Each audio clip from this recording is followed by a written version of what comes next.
Third brother, ma, pa, and second brother, and I have all talked it over. We're splitting up the household. The voice was low and hard. No room for argument. Splitting up? Big brother, how did it come to this? I don't believe ma and pa could be this cruel.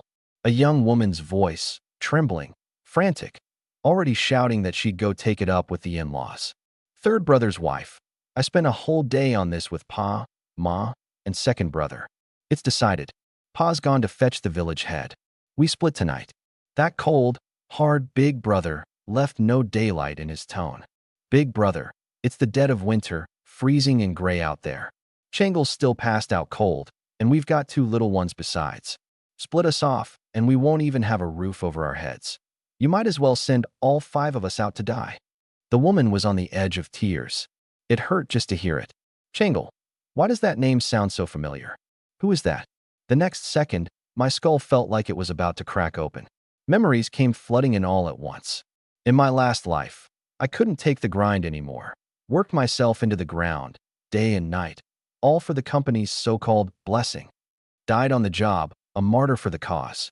So where am I now? Heaven? The underworld? A dream? Another wave crashed in, the Great Qin Empire. Qingzhou Prefecture. Qinglong County. Huayan Township. Yunqi Village. The Wang family. SSSS. I'm Wang Changle. Eldest son of Wang Yongping. Third brother. I'm Wang Changle. I cracked my eyes open with everything I had. 2 little kids crouched by the bed. 2 grown-ups stood over them. The man staring at the floor, saying nothing. That's my pa. The woman with her face buried in her hands, sobbing. That's my ma. Beside them, my little sister Xiao Qian and little brother Xiaoyong. Only, what does splitting up the household even mean for us? That cold, hard voice kept hammering down. You can only blame Changle himself. He went sneaking and thieving, and into Scholar Zhao's house, of all places. He's ruined this family's good name. Second brother sits for the county exam this coming March. It only comes once every 3 years. If Changle drags him down, and he fails to earn his rank, can you carry that? Our Wang family finally produced a scholar in second brother. For the family's future, you'll agree to this whether you like it or not. Tonight, we split. And just like that, it all came back to me. 4 Wang brothers. Eldest, Wang Yongqing, and third, Wang Yongping, both farmers. Second, Wang Yongshu, studied his way to a scholar candidate's rank. The whole family bankrolled him. Fourth, Wang Yongtsong, loafed around all day, sneaking and stealing, and dragged the original owner of this body, third brother's son, right down with him. Last night, fourth uncle climbed the wall into Scholar Zhao's place to swipe something to trade for drinking money. Got spotted, bolted like a rabbit, and left the original body, who'd been standing lookout at the base of the wall, holding the bag. A vicious beating later, half his life gone, he got dumped back at the Wang house, kept alive on nothing but herbal brew. No wonder the whole room reeked of bitter medicine. My mouth tasted like ash, and everything hurt. I took careful stock. Okay, good. Arms and legs all accounted for. No parts missing. Say something, will you? My ma wept into her hands. If we really got thrown out in this cold, all 5 of us would freeze to death in a single night. My pa hung his head, fists clenched, not a word. What could he say? Changle was caught red-handed. His old face had nowhere to hide. Second brother wanted his good name. The family wanted its future. So third brother's whole household was the one to be sacrificed. They couldn't very well strike Changle from the clan records and toss him out to fend for himself. Inside, only my ma's crying. Outside, plenty more going on. I heard every word. Second aunt was cursing me. Sticky fingers, ruin the Wang name, and worst of all, thieving from Scholar Zhao himself, the very man second uncle was friendly with. Zhao had taken back every book he'd lent. Books were the small part. Second uncle had been counting on Zhao to coach him for the scholar's exam. All of it gone. Beside her, 2 old, cracked voices, grandpa and grandma, spitting the foulest things they had. Little beast. Curse on the house. Only big aunt didn't curse. She kept soothing the old folks and the other sisters-in-law, saying Changle had been beaten half to death already. He'd gotten his comeuppance, so maybe just let it go. Kind of touching, actually. Besides my parents, somebody in this house still spared me a thought. Honestly, once the memories finished merging, I wanted to smack the original owner. You couldn't blame grandpa, grandma, or second aunt for laying it on thick. The kid really was a piece of work. 13 years old, loved to fight, bullied his little siblings, the village's pint-sized tyrant, tagging along with fourth uncle to steal chickens and pull every cheap, low-down stunt there was. Even without the scholar Zhao mess, sooner or later somebody was going to beat him half to death. You could tell how much grief the original used to cause just from the way the two little ones barely dared to perch on the edge of the bed, bruised black and blue, huddling at the foot of it. Good grief. Offended every relative there was, and beat up his own little brother and sister too. What a mess. Talk about starting on hard mode. Where's my cheat code? Come on, kicking already. The cheat code didn't come. Instead, the door of the next room creaked, and someone came in wrapped in wind and snow. Grandpa asked at once, "Second son, did Scholar Zhao take it?" My pa and fourth uncle, Wang Yongsong, both pricked up their ears. Mama stopped crying. The moment that would decide all 5 of our fates had arrived. Slap. Salted fish and cured pork hit the heated brick bed, scattering everywhere. Second brother, Wang Yongshu, let out a cold laugh. Waited 2 hours. Door shut tight. He wouldn't even see me. My ma shuddered. That was it. Not a sliver of hope left. My pa's back bent a little lower. An honest farmer his whole life, living off his own muscle, and now he couldn't even straighten up. Fourth uncle, Wang Yongsong, shrank into a corner, not daring to look at third brother and his wife. He was scared the truth would come out. He was the one who always took Changle along on those thieving runs, and last night, when they got caught, he panicked. Right now, he was praying Changle stayed unconscious, praying the boy would just keep carrying the blame for him. Worst case, he'd steal a little extra grain down the road and slip it to third brother's family. Though who knew if they'd even make it through the winter once they were split off. This winter was colder than any in years. Fourth uncle felt a twinge of guilt and spoke up timidly. Third brother, sister-in-law, it's been a rough day. Eat first. You'll need your strength to split the... That set second aunt off. Her husband had been this close to passing the scholar's exam, riding high with Scholar Zhao. And that little beast had wrecked the whole relationship she'd worked so hard to build. She'd been sick to her stomach all day, hadn't eaten a bite. And now you want to talk about supper? No such luck. Eat. Split the household first. A nest of thieves. Can't last a single day. The curses came ugly. Farm kids grow up fast. Xiao Qian and Xiaoyong heard what it meant.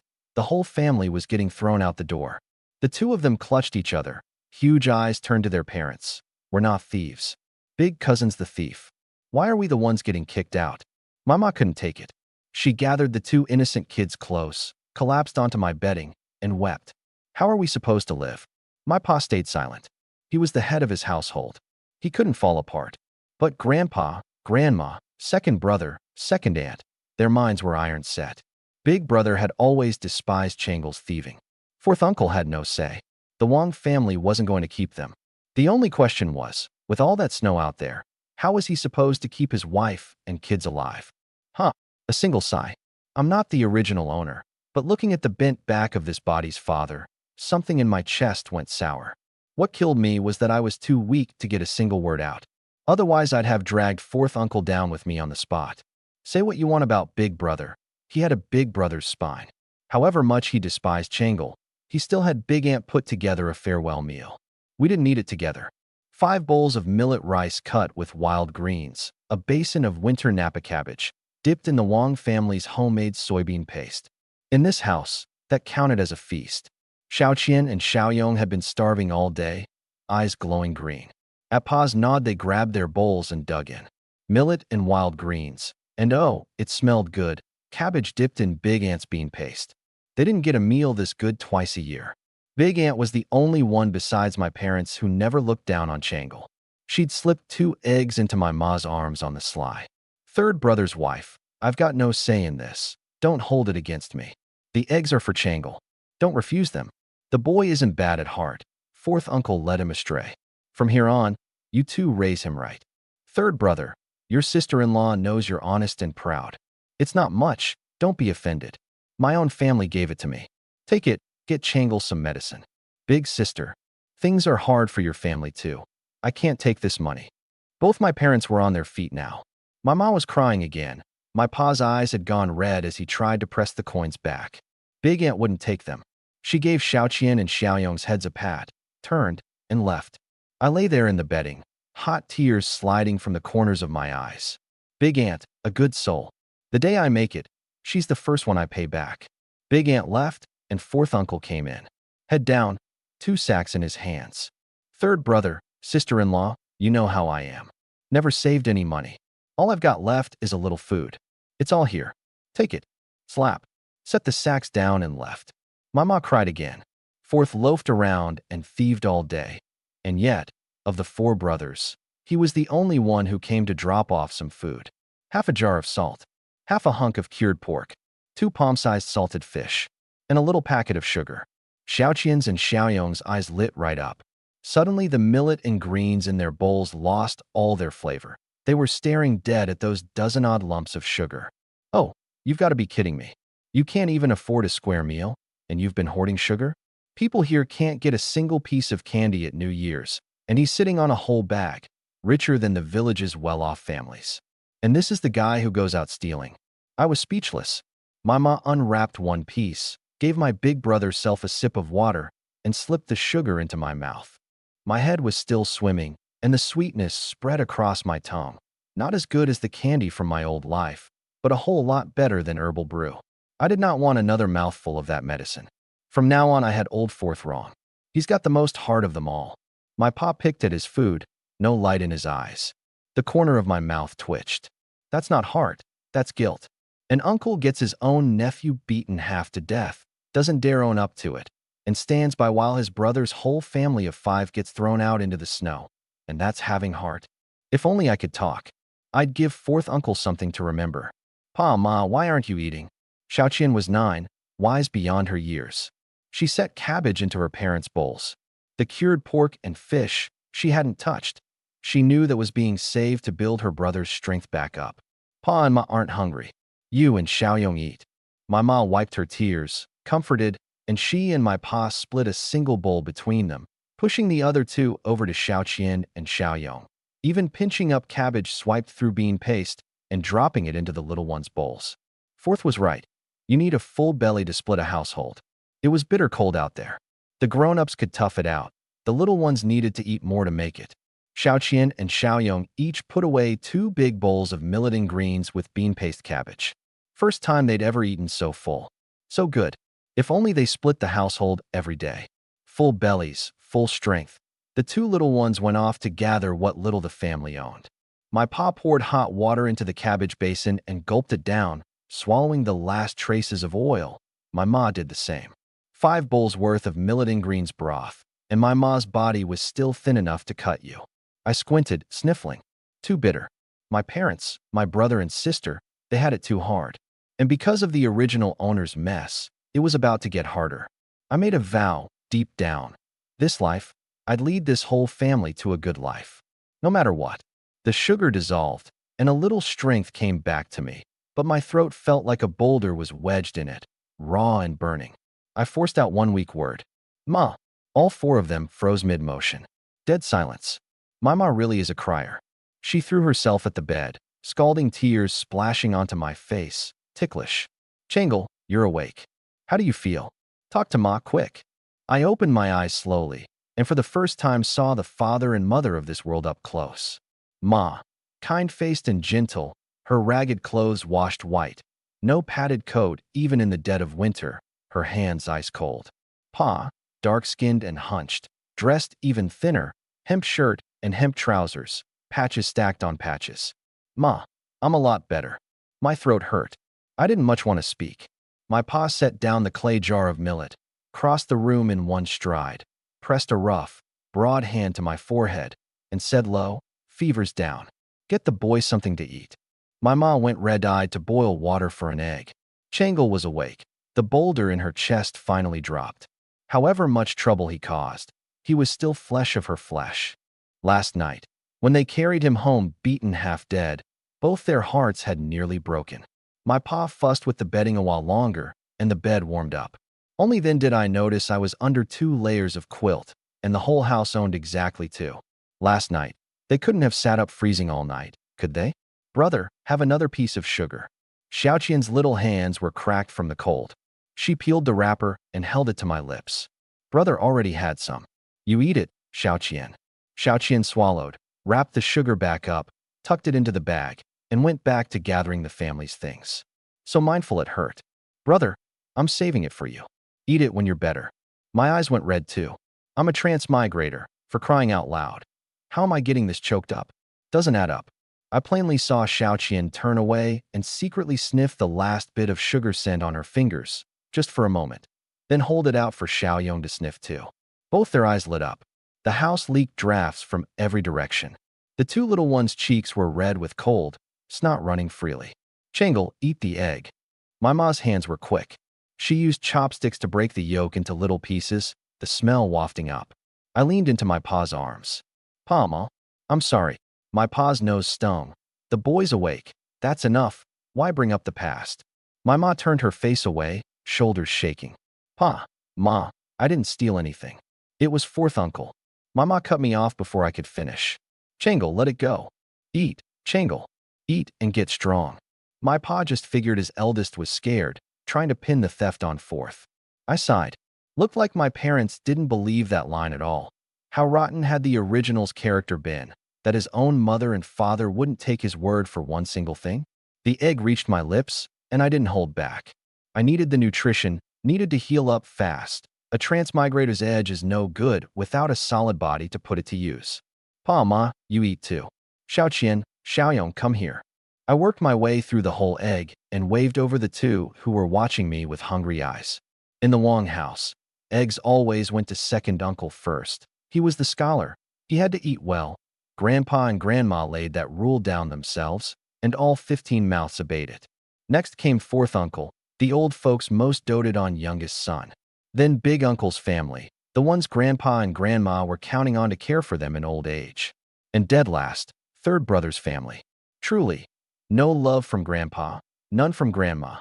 One extra dip of the chopsticks earned you a glare from Grandma, especially Xiaoqian, who all but had "not fit for the table" written across her face.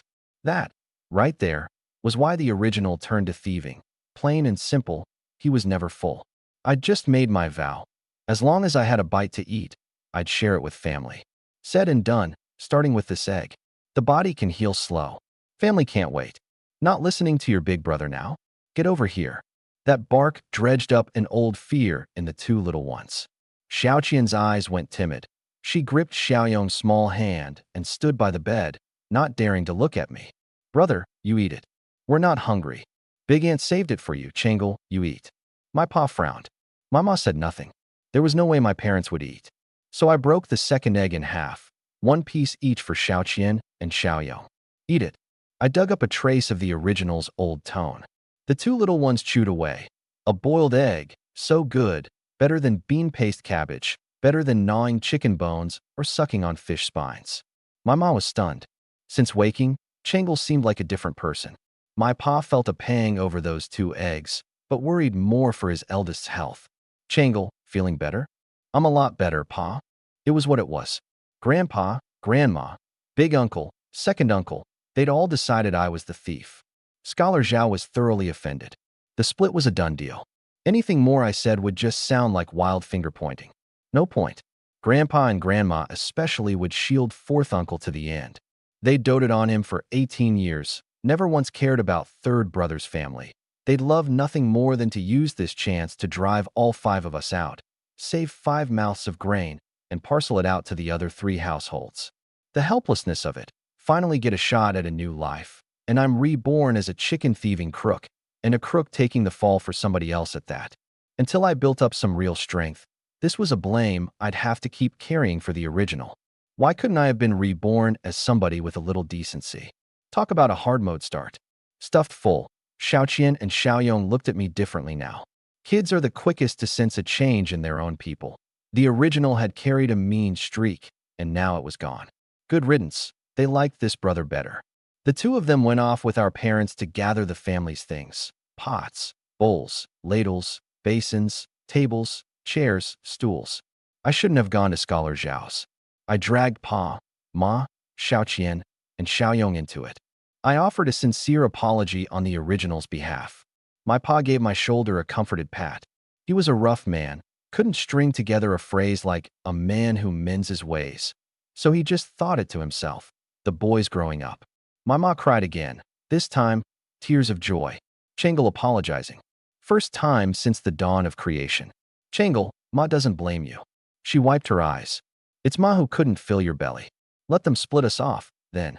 All these years, when did the five of us ever count to them? Your pa works the hardest. Every crop and every stretch of corvée labor dumped on his back, while second and fourth ate ready-made for 13 years. We ate the least. However, Grandpa and Grandma ground Xiaoqian and Xiaoyong down. I saw all of it, and never said a word. And now Changle hits one rough patch, and they'd sooner see him dead. What kind of family is that? I've seen them clearly now. Split. Split the household. My pa stayed silent. He'd long known his parents played favorites. He'd swallowed it all these years, figured he'd just keep bearing it. But this business with Changle had frozen his heart through. My ma asked, "Husband, once we're split off, where do we live?" My pa answered, "Fifth Uncle Joe passed in March. His thatched shack's been sitting empty. We'll make do there for the winter." Just then, Grandpa and Big Uncle arrived with the village head, second aunt trailing behind, calling my pa next door to divide the household. Through the wall, my pa's voice was pressed flat over a fire of anger. Second aunt's was hotter than his. Every third word was thief, stole, no shame. I knew exactly what she was doing. Using the split to bully us, to grab the property. Heat shot up from the pit of my stomach. You old crow. One day I'll tear that mouth of yours right off. From start to finish, not one word from second uncle. Probably beneath him to bicker with a dirt-poor farmer like third brother. That's it. That's all of it. Not one extra bowl.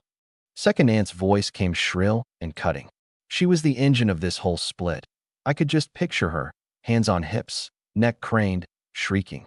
You dog. Your day's coming.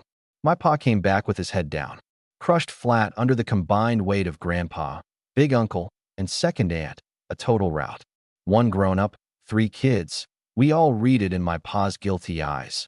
We were leaving the Wong house, with this pitiful scrap of property. The tables, chairs, stools, the pots and bowls and bedding and clothes, we could take. 4 farm tools, 1 sickle, 1 hoe, 1 spade, a single carrying pole. The plow, no. 1 wheelbarrow, still piled high with wet firewood. The bed had to stay, for fourth uncle's future children. 10 caddies of millet, 5 of wheat, 1 sack each of flour and soybeans. There'd been 3 caddies of rice, but second aunt clawed it back. 2 baskets of cabbage and radish, 1 basket of chives, scallions, and garlic, half a crock of pickles, a few ounces of salt, a small jar of lard. Second aunt scooped out 1 big spoonful of that too, left us scraping the bottom. Half a jar of Big Aunt's handmade bean paste. Meat, none. Eggs, none. 2 chickens, 2 ducks. A pig or an ox. Don't even dream. The matter of the fields, nobody brought up. My pa knew raising it was pointless. Grandpa, Grandma, and second aunt would never split the land. They held the high ground. They'd use those fields to make up for the damage to the Wong name. Money and silver, not a sliver, not a single copper coin. Only the 10 coppers Big Aunt slipped us in secret, enough to buy 2 caddies of rice. My ma wrapped them in 3 layers and tucked them against her chest. In front of the whole family, and a dozen some village men besides. The village head saw it all through. Property divided, deed of separation drawn up, filed with the county office. From this day on, Wang Yongping's household and Wang Monsong's household were squared away, nothing to do with each other. From beginning to end, second uncle, Wang Yongshu, never showed his face. In the original's memory, second uncle had everything handed to him. Best food, warmest bed, never set foot in a field. Every meal is where the first chopsticks to move. Eggs, good dishes. He ate his fill before third brother's family could touch a bowl. The thing Xiaoqian wanted most was the chicken bones second uncle spat out.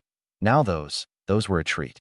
Xiaoqian didn't remember anymore, but I remembered the look second uncle gave us. Contempt. Dirt poor peasants. Fair enough, second uncle was a scholar, a future shiozai, a future official. How could he eat and sleep under the same roof as his mud-legged brothers? Grandpa, Grandma, and second aunt went back to lie on their warm brick beds. The village head waved the village men over to help haul our things. We're all neighbors here. Lend a hand, everybody. The men answered up. The Wang family's private business was none of theirs, and they said nothing about it.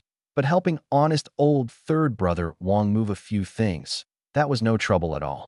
My ma bundled Xiaoqian and Xiaoyong into ragged padded coats, packed the carrying basket full of clothes and food, took a child in each hand, and stepped out into the snow.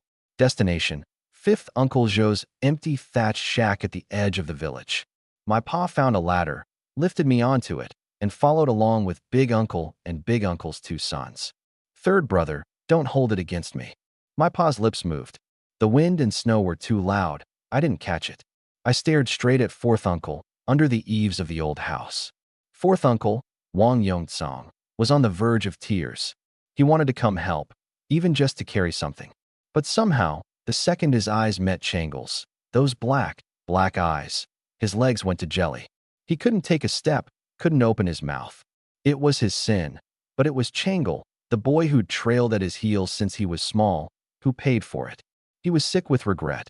The wind and snow came harder. The old house and fourth uncle slowly vanished from sight. So cold. I figured at least 20 below. Shandong, Qingzhou Prefecture. Is it really this cold here? Where the heck have they exiled me to? 5 mouths. Ration the grain and vegetables, and we could stretch it 10 days. After 10 days, then what? We couldn't just sit there and starve. 10 days, enough to get my body back. The first order of business was food, but right now I couldn't even work a field, let alone scrape up anything else. Talk about a hard mode start. Where's my cheat code? A little help here. Big brother. Third brother. Big uncle. Third uncle. Cousin Changwei. Cousin Changfu. Wait up. 2 voices, growing closer. Third brother. I heard what happened. Come to my place. Third uncle. My east room's empty. Nice and warm inside. Come on. It came back to me. That was Aunt Wang Yonglian and my cousin Zhao Taidan. Grandpa and Grandma never cared for Aunt. They married her off early. Then her husband's family hit hard times, and he went to the county seat to do hard labor, only coming home half a month at New Year's. Taidan was just like his name, Iron Egg, big and strapping, warm-hearted, just a half step slower upstairs than everybody else. Since we were little, he'd been my best playmate. Even though he was 2 months older, it was always Changle G, Changle G. Later, the original stopped playing with him and took up thieving with fourth uncle instead, which is how he ended up being carried out on a ladder like this. I shut my eyes fast and prayed he wouldn't notice me. The more you dread something, the surer it comes. Taidan took one big stride, lifted the ladder right out of Big Uncle's 2 sons' hands, his cheeks red with cold, laughing his loud, honking laugh. Changle G, it's me, Taidan. Open your eyes and look. It had to be a good half year since we'd seen each other. How was there not a trace of distance in him? Third brother, don't just stand there. The bed's all heated up for your family. Let's go. Aunt urged. My pa was proud his whole life. Never bowed to ask anyone for anything. Never took a scrap of charity. But today, one break after another. The words, no need, hadn't even left his mouth when he saw his wife and Xiaoqian and Xiaoyong shivering, trembling all over in the snow. Big sister, it was the first time I ever saw my pa cry. The whole group changed direction, bundles and all, and came to Aunt's house. Big uncle clapped my pa on the shoulder, pressed a small package into his hand, and turned to go. Aunt's house was warm, the brick bed blazing hot, the east room scrubbed clean, even spread with 2 fresh quilts, warm to the touch. Taidan carried me straight to the warmest spot on the bed and fed me a sip of hot water. My stiff body finally came back to life, feeling returning. Aunt helped my parents arrange their things. Not that there was much, a quarter hour and it was all set. Changle's ma, the west room's roomy. Bring the wet clothes and bedding to the west room bed later. Dry them overnight. They'll be wearable tomorrow. Xiaoqian, Xiaoyong, come have some porridge. Warm yourselves up. Aunt bustled about. Taidan ducked into the kitchen and came back with a big basin. Steaming millet porridge. 5 bowls poured out, and still over half a basin left, and Aunt brought 2 more bowls of pickled radish and cabbage. Taidan was warm to a fault, hauled up one little one in each hand to sit and eat on the bed. Third brother, Changle's ma, it's a bit rushed, no meat ready, forgive me. The bed's warm, sit and eat. Taidan and I already ate. Big sister, thank you. If it weren't for you, I don't know how we'd live. My ma choked on her words, a whole day of crying. her eyes swollen. My pa blamed his own uselessness. Half a lifetime and not a scrap saved. Kicked out in the end, having to lean on a big sister married off more than 10 years ago. What a failure of a life. Third brother, Changle's ma, don't you dare talk like that. Aunt waved it off. When my husband and I first married, we didn't even have a roof. It was you, third brother, and big brother, and the village head who built up our yard for us. The year tied in was 3 and disaster struck our family. Not a grain of food left. Our parents tossed me a single cart of cabbage, and second's family gave nothing at all. Only you and big brother and big sister-in-law secretly sent us grain for half a year, or Tiden wouldn't have made it. You're the saviors of my life. Live here and don't fret. Kidon's pa will agree to it when he's back. My pa nodded in silence. That's right. Family's supposed to help family. How could grandpa and grandma not understand something so simple? Doting on second and fourth, blind to his toil, splitting the household in cold like this, heartbreaking. Big brother bringing up the split was probably not his own choice either. My pa touched the little something in his patched pocket. 2 mace of silver, 50 copper coins. Big brother had done what he could. Changle G, I'll come play with you tomorrow. Aunt and Tidan went back to the west room. My mom went along to dry the clothes and bedding, and came back saying the west room wasn't as warm as the east. They burned less firewood there. My pa was silent. Adversity shows you true hearts. Big sister and nephew Tidan. Never a bad word about Changle. The debt to big sister had grown even bigger. In my heart, the list of people I'd someday treat to the good life gained 2 more names. Aunt and Tidan. Once I recovered, I'd make sure both these families ate their fill and dressed warm. The family climbed onto the bed for porridge. My ma put away the silver and copper from Big Uncle, together with Big Aunt's, 2 mace of silver and 60 copper coins in all. Ration it out, and we wouldn't starve. Brother, open up. Xiaoqian blew on a spoonful of millet porridge and brought it to my lips. Sensing the change in her brother, maybe, she'd warmed up to me a lot. 1 bowl of millet porridge down, and my body warmed, strength returning. Xiaoyong was still a little scared, sitting as far from me as he could to drink his porridge, big eyes peeking timidly my way. I didn't know what to say. Just how rotten had the original been, to scare a kid this bad. Laying hands on a 6-year-old little brother, too? Served him right, that beating. Thank you, sister. You eat too. Ma, where's the cured pork fourth uncle brought? Let's split it for Xiaoqian and Xiaoyong. My ma had just hidden the silver away. She looked up startled. Then, seeing her eldest's earnest face, felt a touch moved. Splitting the eggs back at the old house had surprised her. Now here he was thinking of sharing the cured pork with his little brother and sister. Hit by disaster, and still mindful of the little ones, so much more sensible than before. A thought suddenly surfaced for my ma. Maybe this beating her eldest took had a silver lining? No, no, no, silver lining nothing. Far better her son go his whole life without a single wound or hardship. As long as the family was warm and whole, together and round, split or not, life would still be lived bright and good. My pa, rare for him, nodded. So my ma cut a slice of cured pork the width of a pinky nail, and 2 more slices for Xiaoqian and Xiaoyong. Xiaoyong swallowed his in 1 gulp, eyes shut, savoring the fat bursting across his tongue. Better cured pork than they got even at New Year's, salty and rich, so good. Xiaoqian held her slice of cured pork in her chopsticks, and hesitated. It had always been her brother who took the first bite. If she ate first now, would she get hit? She didn't want to be hit. Brother, eat the meat. I forced an arm up and gave Xiaoqian's cheek a pinch. Xiaoqian, you eat it. Brother's full. Ma, cut a couple more slices, don't save any for me. Once I'm back on my feet, I've got ways to bring in food. My parents plainly didn't believe me. They just wanted their eldest to mend. The 5 of us lay down side by side. I slept against the kitchen wall, the warmest spot, the 2 little ones beside me, drooling, sleeping sweet as anything. Xiaoqian still had tears in the corners of her eyes. Warm bed, thick quilt, pure bliss. My parents slept on the outside, murmuring to each other. I dropped into a deep sleep. By early morning, the yard was already buzzing. Neighbors came in wave after wave. Millet, sorghum, soybeans, radish and cabbage, dried chili, eggs, scallions and garlic, dried chives, wota buns. Every household came to drop off food, and not one of them looked down on me.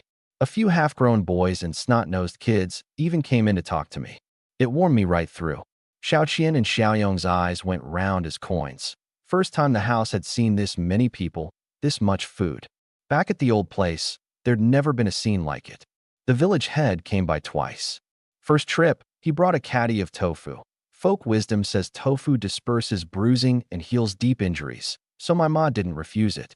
Second trip, he came on fourth uncle's behalf, bringing Nux vomica and elderwood for the swelling and pain. No telling where the guy got them, probably stole them, and he didn't show his own face. Too guilt-ridden, most likely. My parents were out in the yard sorting and sifting through everything while Aunt finished breakfast. 2 eggs, rice porridge, with a generous heap of rice, a little plate of pickled dried radish, and one of pickled cucumber to go with it. Smelled wonderful. She called Tai Dan, Xiaoqian, and Xiaoyong to eat first, then took the tofu back into the kitchen. A night on the heated bed had given me a little strength back, like coming off anesthesia in my old life, the feeling creeping back bit by bit. Right foot first, then left, sensation returning until I could stretch and move my legs. Anne had a kind heart and didn't treat us like outsiders. She even brought breakfast to the east room for us. Tai-Dan made friends easily and hit it off with Xiaoyong fast. It warmed me to see it. Once I was well, I'd have to make it up to Xiaoyong on the original's behalf and never lay a hand on him again. Tai-Dan, Xiaoqian, and Xiaoyong ate only porridge and pickles. Nobody touched the 2 eggs. Xiaoqian climbed onto the bed and, copying what our parents had done the day before, broke the yolk into little pieces and fed me. She wasn't so scared of me anymore. Ever since her brother got beaten half to death and woke up, he'd gone a lot gentler. Xiaoyong was still a little afraid. A small heart. The wounds don't close so easily.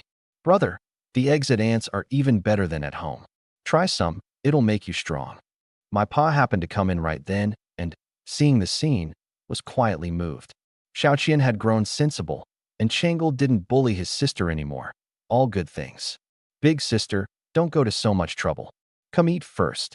Mama felt uneasy putting Aunt out. It's no bother. Fresh cabbage and tofu soup. Give it to Changel quick. Eat it, and he'll heal faster. Aunt, apron on, brimming with smiles, brought over a big steaming bowl. Tai-Dan hurried to take it and pour out a small bowl to cool. Big sister, this is too much trouble for you. From now on I'll cook, you and Tai-Dan rest. Mama was moved again. My pa kept his head down and ate. After the meal, he had to go out and find a way to feed the family. Don't stand on ceremony with your big sister. Third brother, Changel's ma, eat up. Tai-Dan, hand me the bowl, I'll feed Changel. The tofu had been deep fried. Making tofu these days meant getting up before dawn to grind the beans and simmering until daybreak. And into that one bowl, Aunt had been willing to put the family's own scarce oil. Bowl after bowl of cabbage and tofu went down, and my parents' eyes brimmed. To be able to eat is a blessing. Just being able to eat was enough. The debt to the village head, to big sister, to the neighbors, they'd never pay it all back in this life. After breakfast, Aunt sorted what the neighbors had brought. My ma went to the kitchen to brew medicine, and my pa found a clean jar, ground the nux vomica and elderwood to paste, and dressed his eldest's injuries. He peeled back my clothes, bruises blue and purple beyond counting. My proud, hard-headed pa, his eyes went wet in an instant. Tai-Dan sucked in a sharp breath. He'd heard Changel Ji got beaten, but never imagined this bad. And nobody reported it to the authorities? Changel Ji, does it hurt? I smiled bitterly. Doesn't hurt, SSS. What a curse. The original went thieving, and I'm the one paying for it. Beaten this raw. Cheat code.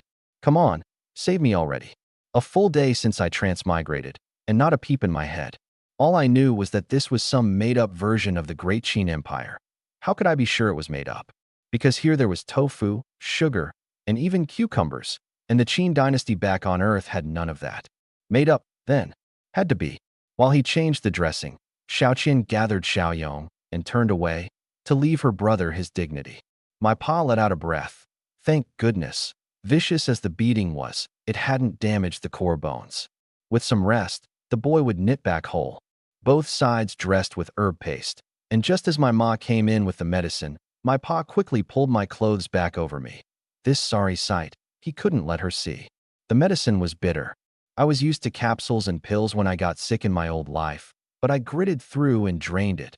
Heal a day sooner, and my parents could rest a day sooner, and I could put a transmigrator's tricks to use a day sooner.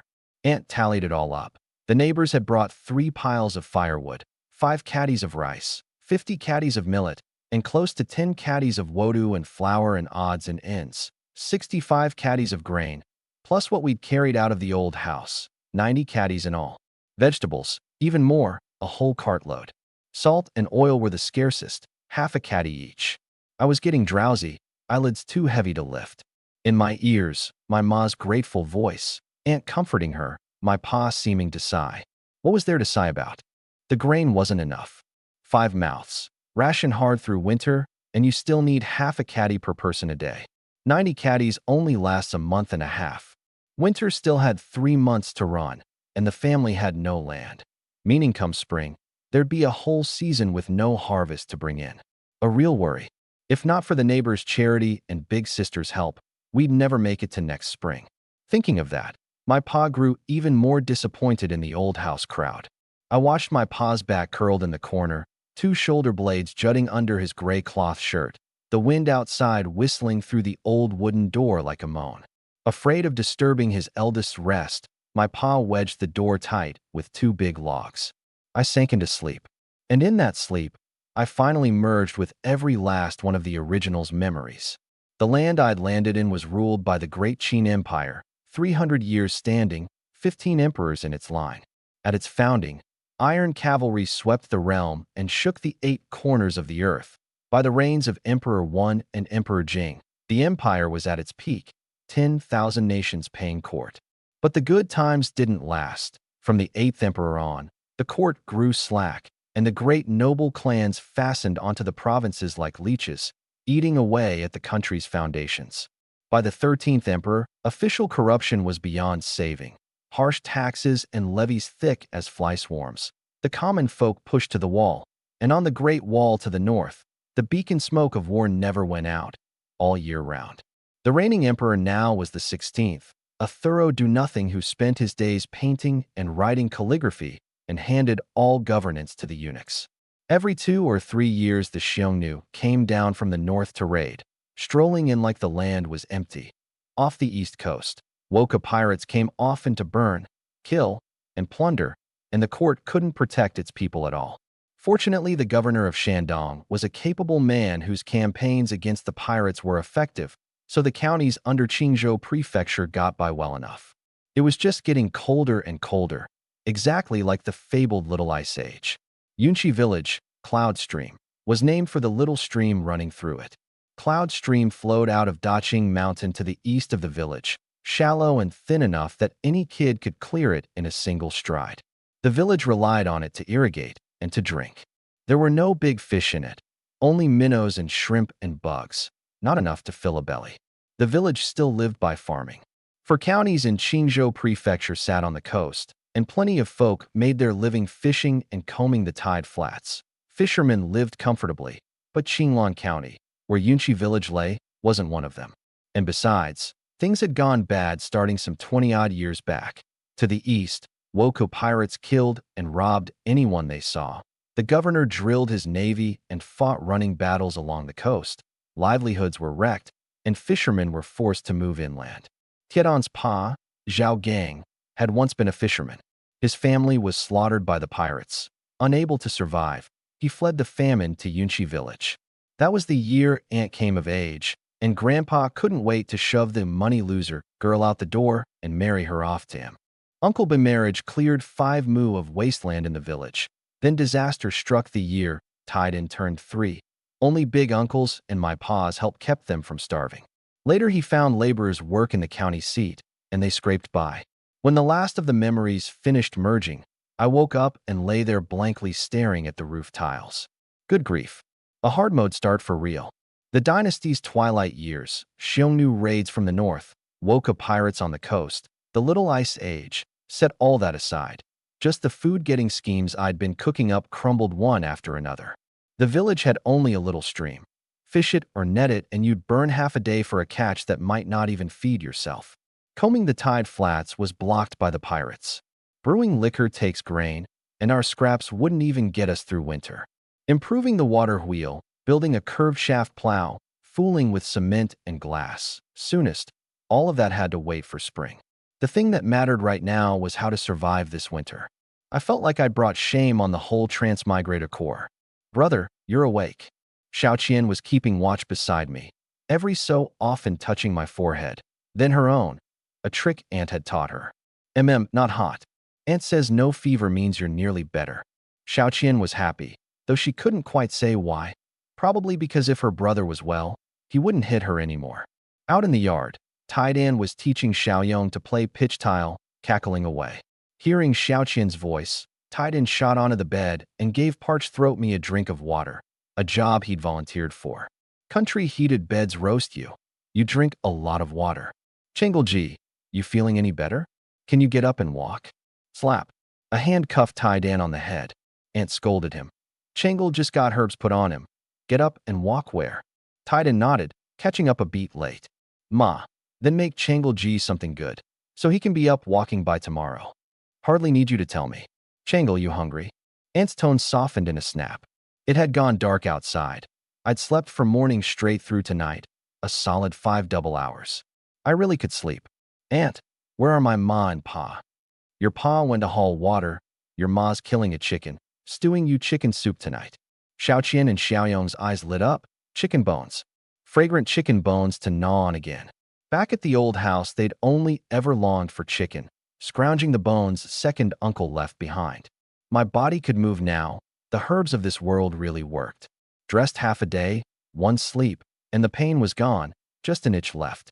I figured I'd be up tomorrow. No, tonight. Lying flat this long was killing me. Any longer, and I'd get bed sores. The smell of raw chicken was strong. My ma had killed a big one. Xiaoqian told Xiaoyong to keep checking my forehead now and then, while she and Taidan went to help my ma kill the chicken and tend the fire. Xiaoyong agreed nervously but kept his distance, staring at me without daring to come near. Neck hunched, 2 small hands fiddling with pebbles, all defensive posture. It made me laugh. The original really was a piece of work, scaring a 6-year-old this bad. This relationship, I'd have to mend it slow. I pointed at my own forehead. Xiaoyong worked up the courage to crawl over, his small hand resting lightly to feel the temperature.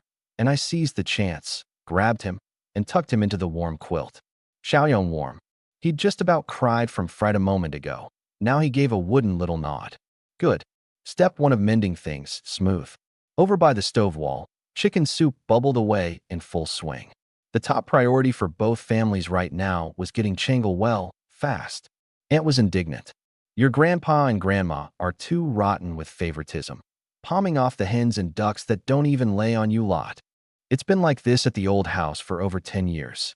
My ma's heart had gone cold. Second brother studies, so the good things all go to him. What's left goes to fourth or eldest. My 3 kids never ate a good meal a single day. Chengel's ma, if the eggs run short, tell your sister. Chengel's health comes first. Don't worry about me and Taidan. Aunt soothed her. My husband will be back soon. One way or another we'll get through this winter. Come spring, send third brother to clear wasteland, and us 2 sisters can make tofu and pickle vegetables together. There's no way we don't make it. Through the thick stove wall, I could almost see my ma's red-rimmed eyes. Not from firewood smoke or chicken blood, but warmed by those few words from Aunt. Soon the whole east room was thick with fragrance. Xiaoyong's nose twitched and twitched, swallowing his drool. It had me grinning. The door creaked. My pa was back with the water, 3 round trips to fill the jar. It couldn't sit in the yard or it'd freeze to ice, so it had to be hauled into the kitchen, the big clay vat wrapped in ragged cotton wadding, just barely usable. Aunt's place was a good cut better off than ours. The earthen yard walls were built high, so ordinary wild animals couldn't get in. Both the east and west rooms had their own stoves, the roof tiles thick, thicker than the old houses. I figured there had to be a few thousand of them. Ma, smells so good. Taidan was in raptures. You drink porridge. The chicken soup stewed for your Chengelji. I know, I'm just smelling it. Oh, ma. Put a little salt in Chengelji's. He likes it salty. I started. Taidan remembered even that. Ma knows. Big sister, if you keep this up, how am I supposed to have the face to stay here? Chengel's ma, listen to me. Aunt came carrying the chicken soup, about to climb onto the bed. There was no way I wanted to huddle on the bed to drink it. Miserable. Aunt, wait, I can get up now. My parents, Tai Dan and Xiao Qian, all came in. Tai Dan and Xiao Qian each took a side and helped me down. My ma hurried to drape the bedding over me. Honestly, this whole 4 or 5 people waiting on me treatment, I wasn't used to it, but it warmed the heart. Changle, hurry, taste it. Has to be 5 or 6 years since you had Aunt's chicken soup, I said nothing, turned, and went into the kitchen, lifted the lid. The pot was packed with chicken, and ladled out 3 bowls of soup, no hesitation. Tai Dan, Xiao Qian, Xiaoyong, come here. Let's drink it together. My parents went blank. Aunt got flustered. Changle, the soup's to build you back up. Tiedon's not sick. It's a waste for him to drink it. My stance was firm. If Tai Dan and the other 2 didn't drink, I wouldn't touch a drop.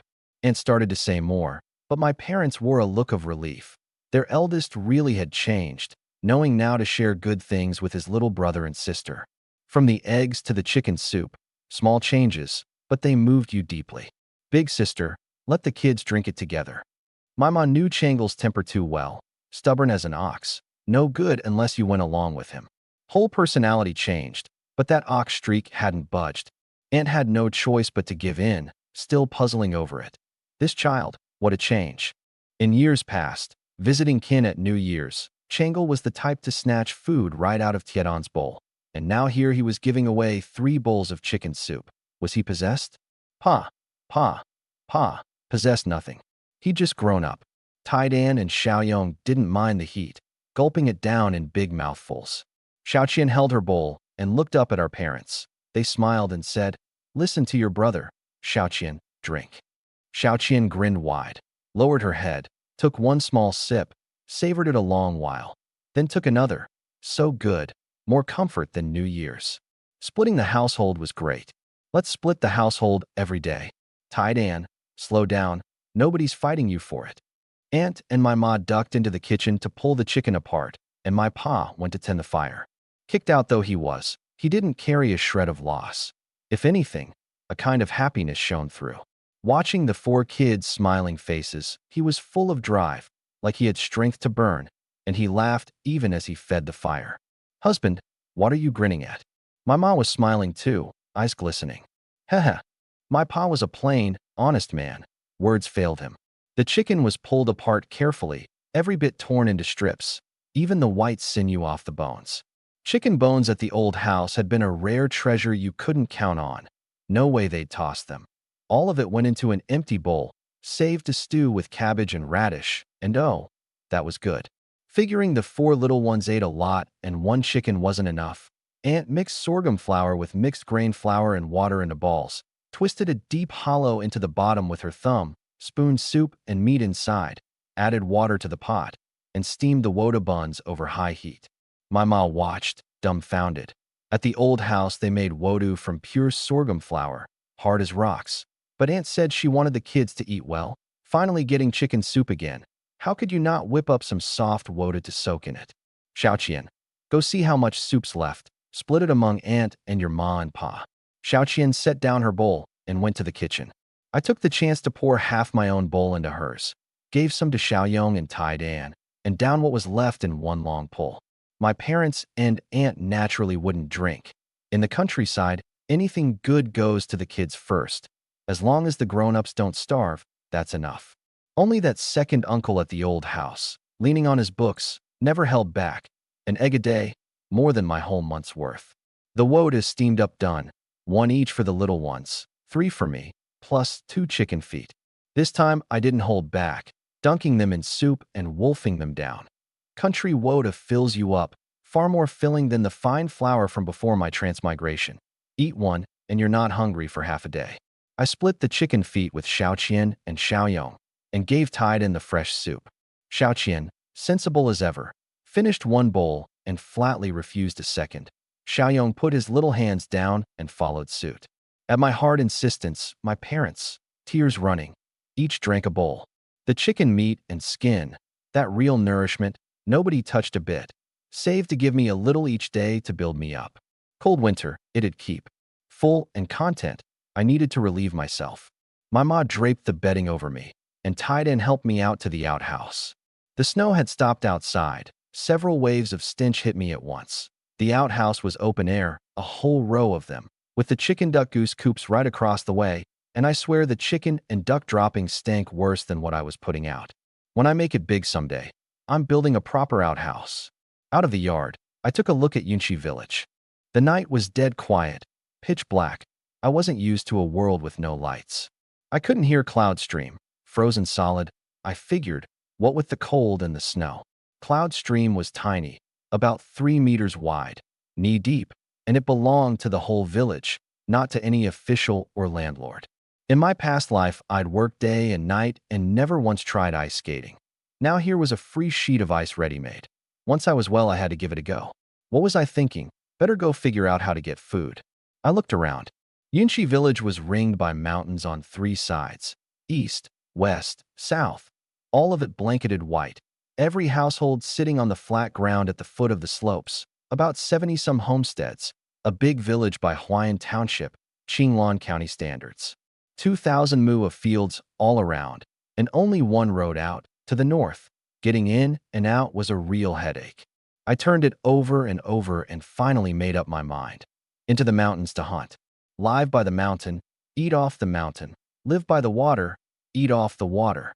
No sense leaving 3 whole mountains untouched. Taidan, do you know these 3 mountains? Changleji, you want to go into the mountains? Taidan was instantly scared. No, I slept and every memory I had about the mountains is gone. Tell me about them. Good thing you're not going in.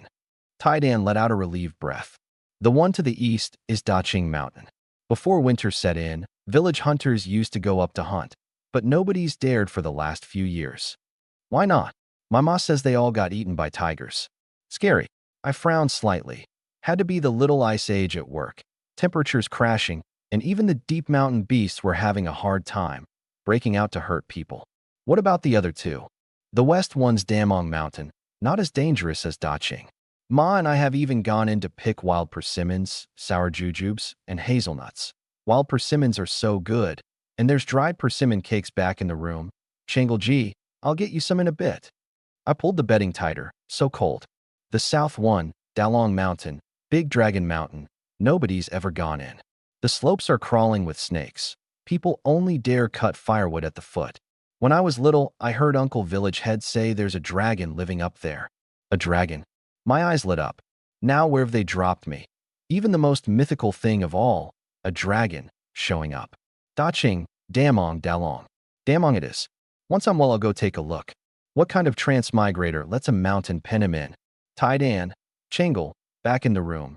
It's cold out. Aunt and my ma were worried sick. Back in the west room, Taidan rummaged through the chests and dug out a persimmon cake wrapped in coarse cloth. Halfway to the east room, he turned around and went back for 2 more. Sweet, really sweet. A thick honey sugar flavor, the skin a bit firm, the flesh sticky and chewy, pulling into threads. Changleji, good, right? I'll get you 2 more. Don't. I'm sleepy. I want to sleep tomorrow. I took 2 bites, then broke the rest in half and gave it to the 2 little ones. Xiaoyong's eyes lit right up. Xiaoqian's curved into crescent moons. Thank you, brother. Xiaoyong, hurry, thank brother. Xiaoyong looked at the persimmon cake in his hand and spoke up timidly. Thank you, brother. A glimmer of tears in my ma's eyes. She quietly made up the bedding and went to add a stick of wood to the stove. Changle, sleep. Early the next morning, my pa went to the Huayan Township market and bought 4 ounces of Nux vomica and 4 of elderwood, spending 1 mace of silver, nearly half of what the family had. 1 mace of silver is 100 copper coins, enough to buy 20 caddies of rice. But my pa didn't feel it was wasted in the least.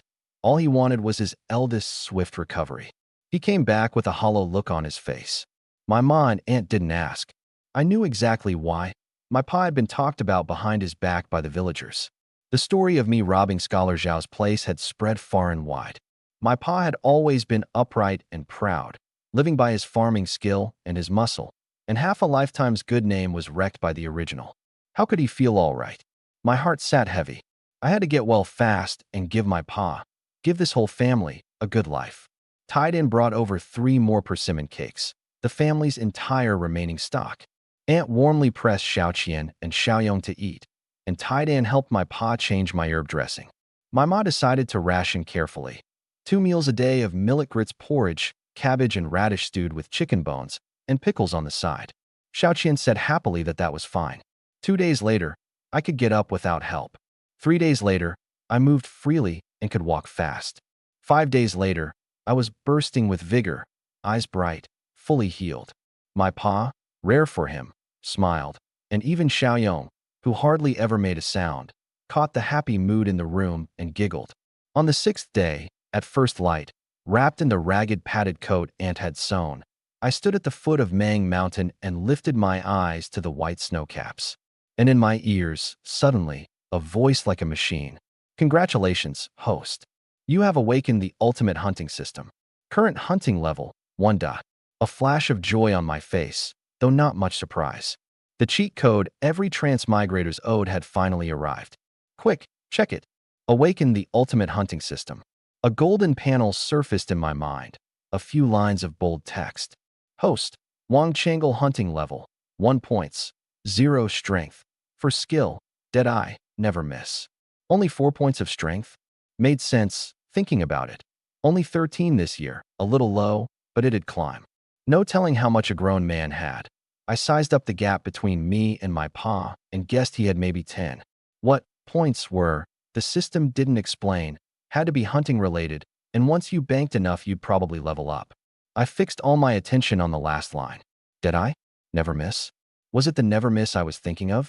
I drew my hand out of the ragged coat, crouched, picked up a finger-length pebble, narrowed my eyes, and aimed at a branch nearby, bent like a banana under a heavy load of snow. WHFF. The pebble struck dead center of the branch. It quivered, shook off a sheet of snow, and then sprang straight. Now that's a cheat code. Point and hit. Deadeye, no joke.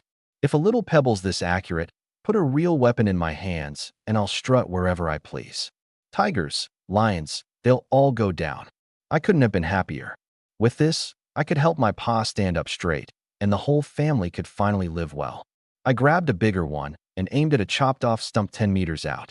4 points of strength made heaving a big rock a bit of a struggle, but it still carved a clean arc and hit the stump square, not sinking into the snow. Beautiful Deadeye. Days of gloom swept away in an instant. I was so pleased I jumped up and down, my mindset edging, bit by bit, toward an actual 13-year-old's. Big rocks took too much out of me, so on the 3rd throw, I went back to a pebble and aimed at an elm 20 meters off. WHFF. Mississippi veered off by 4 or 5 meters. I froze. Deadeye failed? What gives? Not enough strength? Couldn't be. I nailed the stump perfectly with a big rock just now. The wind was light. I'd picked a clear day on purpose. Turning it over, only one possibility was left. Too far. That controlled experiment burned itself into me. 9 years of compulsory schooling weren't for nothing. I figured that elm was 20-some meters off. I crept closer bit by bit, still missing. Closer to a certain distance, and the accuracy snapped back to full. Guessed right. Deadeye has a range limit. A dozen more tries, and I had my conclusion. That distance was 20 meters. Bullseye every time within 20 meters. Not exactly godlike, but for a kid who only knew how to steal chickens, it was like having a divine hand. Even a crack archer in an army camp only nails it within 30 or 40 meters. Past that, the accuracy drops off hard. Wait, a crack archer? It hit me all at once. Wasn't I a crack archer now? Who says Deadeye only works with rocks? The nastier the weapon, the better, naturally. The deep mountains were full of beasts. With my 4 points of strength, I couldn't even break their hide. I'd need something sharp. A new problem. Where do I get a bow and arrows? Far as I knew, a few hunters' families in the village used bows, but the men had all been eaten by tigers, and no telling whether their widows had sold them off. Even if they were still around, buying one would be hard. A hunter's bow couldn't match the army's, but mulberry wood and hemp string ran 5 mace of silver at the very cheapest. 5 mace of silver, 500 coppers, enough for 100 caddies of rice. The family had under 200 coppers left, and that had to stretch to buy grain through winter. Come next year, there'd be wasteland to clear and more grain to buy before any crop came in. Where was there spare money to buy me a bow? Never mind the matching arrows. The cheapest bamboo shaft iron-tipped ones cost 20 coppers apiece. I sighed. A penny stops a hero in his tracks. Chengulji, what are you doing out here? Ma sent me to find you. Come back and eat. That honest bellow. No need to turn around. I knew it was Taidan.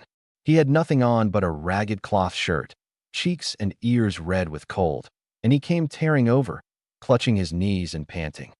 Chengulji, you really going into the mountains? Winters are dangerous up there. My mom never lets me go in winter. If you're going, take me along. We'll partner up. Haven't decided yet. We'll talk later. White breath puffed out in clouds. I was a little moved, and I stripped off the ragged coat and put it on Taidan. It was his to begin with. Aunt had insisted I wear it when I went out this morning, so just as well to return it to its owner. Come on, let's go eat. I cast a glance at the pebbles in the snow, and the two of us ran home. Taidan, where are your manners? Your Chengulji isn't fully healed yet. Who told you to put on the coat? Take it off right now and put it on your Chengulji. The second we got into the yard, Taidan caught a face full of scolding from Aunt. Aunt, I told Taidan to wear it. I'm all better. Doesn't matter. Take it off. Taidan now. Ma, I get it. Aunt dropped the chicken blood and giblets, frozen to clumps, wiped her hands haphazardly on her apron, and hurried to bundle me into the ragged coat, instructing Taidan. Your Chengulji just got well? You be sensible, understand? I was deeply touched, though I really did feel Aunt was making a mountain out of a molehill. Ma, I get it. From now on, Chengulji always gets the coat. Get inside and warm up by the fire. The bed's nice and hot. Since we'd moved into Aunt's, the west room had never been lit. All the cooking happened in the east room, the stove burning even hotter than at the old house. Xiaoyong was helping my ma tend the fire, 6 years old. About time he did a little work. My ma was teaching Xiaoqian to cook. 5 or 6 days of chicken bone stewed cabbage and radish looked simple, but wasn't. The trick being control of the salt and oil. Too much and you burn through it. Too little and it won't stretch across 7 people, and there's no strength left in your body. Ma, I'm back. Where's Pop? My ma's whole heart was on her eldest. 2 days well and already out running around. She was scared stiff he'd slip back into his old ways and go stealing chickens. Seeing me come home empty-handed and safe and sound, only then did a smile break out. It snowed hard yesterday. Xuanju's place is leaking. Your pa went to help patch the roof. I knew Xuanju's house, a thatch and tile patchwork that leaked every heavy snow or rain, and my pa went to help every year. Everyone in the family was busy at something. Taidan was out in the yard helping Aunt with the chicken blood and giblets, and I was the only one doing nothing. My face burned with shame. It couldn't go on like this. I had to put the system to work. A scan of the kitchen turned up nothing sharp. The only blade, the cleaver, was still in Xiaoqian's hands. Cleavers were dear these days. Even a wood-handled wrought iron one ran 200 coppers, 40 caddies of rice. Then it hit me. I left the east room and went straight to the west, the room Aunt and Taidan lived in. And sure enough, its kitchen had a cleaver too. A cleaver beat a pebble by a mile. Half the work, twice the result. No time like the present. I had my plan. Today, I'd put an extra dish on the family's table. I'd barely reached the courtyard gate when Taidan let out a shout loud enough to shiver the snow off the roof. Chengulji, where are you going? My ma and Aunt came out together, staring in bafflement at me, cleaver in hand, face lit with excitement. Even Xiaoyong poked his head out from under my ma's apron, only Xiaoqian still at the fire. What's brother up to? Chengul, what are you doing with the cleaver? My ma's heart leapt into her throat, terrified. Chengul wasn't going to go take revenge on Scholar Zhao, was he? He couldn't. Last time was only a half-killing. Go back this time. And would he come out alive? Chengul, listen to Aunt. Put the knife down first. Whatever's eating you, don't bottle it up. Tell Aunt. All right. The corner of my mouth twitched. One look at this lineup, and I could tell their minds had gone sideways. Fine. I'd explain at lunch. Mama's heart settled back down. Never in her life had she been so up and down. Scared sick her eldest would do something rash. Good thing big sister was sharp, having Taidan watch Chengul at all times. Lunch was a feast. Aunt said it was to celebrate Chengul's recovery and made 4 big dishes on purpose. Cabbage and radish stewed with chicken bones, chicken giblets stir-fried with dried chili, tofu cabbage and chicken blood soup, and chicken stewed with dried green beans and wood ear mushrooms. That bit of chicken was the last scraped off the bones. I didn't touch it, leaving it for the two little ones, and went hard at the vegetables myself. Cabbage, radish, dried green beans, wood ear, taking just a little of the chicken giblets for meat, with pickles and soybean paste on the side, and a bowl of rice and millet steamed dry in front of me. Couldn't have smelled better. The chicken blood soup I left alone, not out of disdain. As a modern man, I just couldn't take the gaminess, and even with scallions and garlic in it, it stung my nose and turned my stomach. Aunt was so good. 7 mouths put away 3 caddies of rice in one meal, all from her family's stores, and she flatly refused to let my parents chip in. My ma, thinking she'd never repay Aunt's kindness in this life, treated Tai Dan like her own son, picking out meat for him without stop. My pa ate his rice and pickles in silence, resolving inwardly, come spring, when he cleared wasteland, he'd clear 5 moo for big sister's family too. With her husband away, he'd farm it himself, and one day it'd go to Tai Dan. The smiles never left Xiaoqian's and Xiaoyong's faces. Back at the old house, a scene this warm was unthinkable. 4 dishes and all the rice you could eat.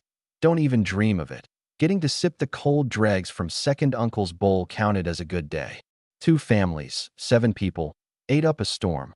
Tai Dan and Xiaoyong, set on fire by the dried chili, kept gulping down chicken blood soup. Seeing her eldest without a smile, my ma figured he was sulking over being stopped from going out to take revenge and felt uneasy. Aunt, does the house have a chisel? I asked. My ma jolted and blurted out, Changle, you mustn't do anything stupid. First a cleaver, now a chisel. What on earth are you trying to do? My pa weighed in, earnest and heavy. Changle, Scholar Zhao's family is not to be crossed. Don't make your ma worry. Aunt shot Tai Dan a look, and Tai Dan jumped in. Changle Ji, after lunch let's go play pitch tile in the yard. Xiaoyong, you want to come? Xiaoyong nodded, bewildered. I set my bowl down with a clack and explained, dead serious. Pa, ma, Aunt, you're all overthinking. I'm not going to take revenge. Cloud streams frozen over. I want to chisel a hole in the ice and get us some fish to eat. My ma and aunt breathed out. No revenge, good. But my pa frowned. We've got no fishing rod, no fish spear, no dip net. Changle, you can't go in the water. A man freezes to death in there. Hearing that, my ma's heart pounded, and she looked at me, pleading. I could only promise not to go in the water, to stay on the ice, and still she wasn't easy. Tai Dan goes with me, that work? Fine. Tai Dan, you stick with your Changle G, and neither of you goes in the water, you hear me? Ma, I hear you. My ma sighed. If only Changle were as obedient as Tai Dan. From a young age this boy had climbed onto roofs and pried up tiles, stolen chickens, bullied his siblings, always full of his own ideas. She and my pa were both soft, couldn't rein him in, which was how it came to him getting beaten half to death at Scholar Zhao's. Healed up, his temper had changed, the bad habits gone, sharing food now, doting on his siblings, but that mulish streak hadn't budged. If anything, he had more ideas of his own than before. That was exactly what worried her. Don't let him go scheming something crooked again. The 4 dishes and pot of rice were eaten clean. This time the chicken bones got thoroughly chewed and swallowed. Aunt, my ma, and Xiaoqian cleared up. My pa held Xiaoyong on the heated bed to warm up. Soon he'd have to go patch Xuanzhu's roof. If not for big sister taking them in, his own family would be the ones out in the cold. Tai Dan, clutching rope, a wooden stick, and the chisel, stuck close behind me, holding fast to his ma's words. Stay glued to Changle G, don't let him do anything stupid, and above all don't leave the village. On the way out the door, my ma tore half a quilt off to wrap me into a coat, and made me put on Tiedans too. She really had no face left to keep freeloading at Aunt's. The 2 of us came to the edge of Cloud Stream. I reckon the temperature was 20-some below at the floor, bitter cold, the worst of it on my ears and feet. Thankfully the wind was light, and moving around made it bearable. The snowy bank was a flat sheet of silver white. On a day this cold, nobody else came out. Tai Dan, give me the rope. Changle G, let me do it. You tell me how. Good. Like this. Following my instructions, Tai Dan used the chisel to bore a thumb-wide hole in the cleaver's wooden handle and ran the rope through it, tying it off in a dead knot. I gave it a test. A simple, retrievable cleaver was done. The rope a good 10 meters, plenty. We stood on opposite banks, pulled the rope taut, and swept the snow aside to bare the white ice underneath. Copying what I'd seen in TV dramas in my old life, I strolled out onto the ice, found a spot thick with bubbles, and Tied-In volunteered, panting hard, chiseling away. Cloud Stream was only knee-deep and 3-some meters wide, the ice not thick. A quarter-hour of work and we'd cleanly opened a small hole. Whatever I said, Tied-In did, dead set on carrying out his ma's orders. Truth was, he mostly just wanted to play with me. His pa was an outsider, and Tied-In had no friends in the village. Now Changelji was here, and he had energy to burn. And Changelji didn't look down on him for having no friends, even shared his chicken soup. Tied-In could feel it. Changelji cared about him. Changelji was a good person. So he chose to trust Changelji. Changelji, it's chiseled through. Not big enough. Give me the chisel, take a rest. The ice had a small mouth, but no water welled up. Not enough yet. No. Changelji, you ate light at lunch. I ate a lot. Let me do it. I've got the strength. Hearing that only fired Tied-In up more, and he swung the chisel with a will. Careful then. Don't worry, Changelji. With you watching, I feel safe. Chiseling ice in winter is no easy thing. Only someone as sturdy and strong as Tied-In could manage it. Had it been me, it'd have taken a good hour. I figured his strength was double mine, a full 8 points. Another dozen-some minutes, and water finally seeped up. Tied-In, stop, that's good. Tied-In obediently stopped and stepped aside, craning his neck, curious. Changelji, what is it you're doing? I explained patiently, in plain words. When the stream freezes, the little fish underneath can't breathe, and it's pitch black down there, can't see a thing. Chisel the ice open and the fish gather to breathe, and the sunlight draws them too. That's when they're easy to catch. Sometimes a fish will jump right out on its own, and you just wait there to scoop it up. Tied-In nodded, half getting it, and stared hard at the hole. He waited a good while with no fish jumping, then cocked his head and asked again. Changelji, but fish are quick, and we've got no net. How do we catch them? You're cold. The fish are cold too. Their bodies are even stiffer than yours. Besides, I've got a secret weapon. Tiedon's eyes went round as saucers. What weapon? Where? How come he couldn't see it? Was it magic?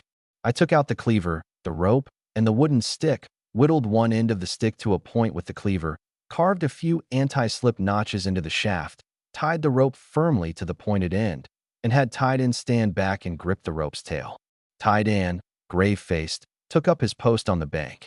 He even wound the rope once around his belly and locked both hands like he was in a tug-of-war.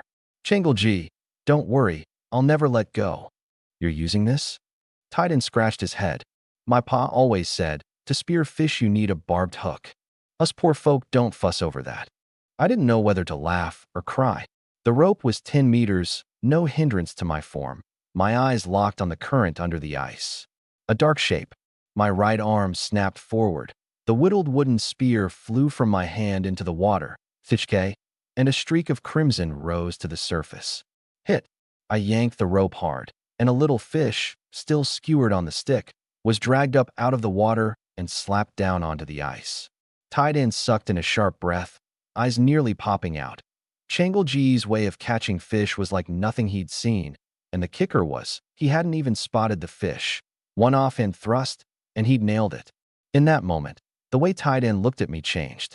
Dead, I really was something, one effortless strike, dead on. It had served me a good long while. I took a closer look. Brown back, silver belly, gray-black fins, a crucian carp, no question, just on the small side. I pulled the spear out and weighed it, about 3 ounces. No match for the 2 or 3 catty monsters in other villages, but Cloud Stream could only raise small fish, and I was plenty satisfied.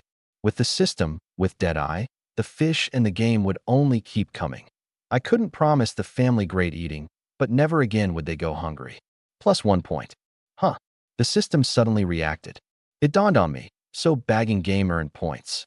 But this system was way too aloof, not even bothering to say what points were good for, dangling it just to keep me itching.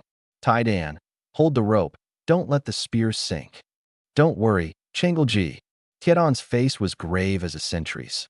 Watching me fish, he didn't even feel the cold. I was waiting for the current to wash the blood scent away. Crucian carp scatter most easily at a bloom of blood. Right then, a dark shape flashed. Quick-eyed and quick-handed, I let the spear fly. Hey, dead on. Yanked the rope, and the fish and spear hit the ice together. Changel, it's a carp, it's a carp. Tied-in yelled in excitement. Carp was his favorite.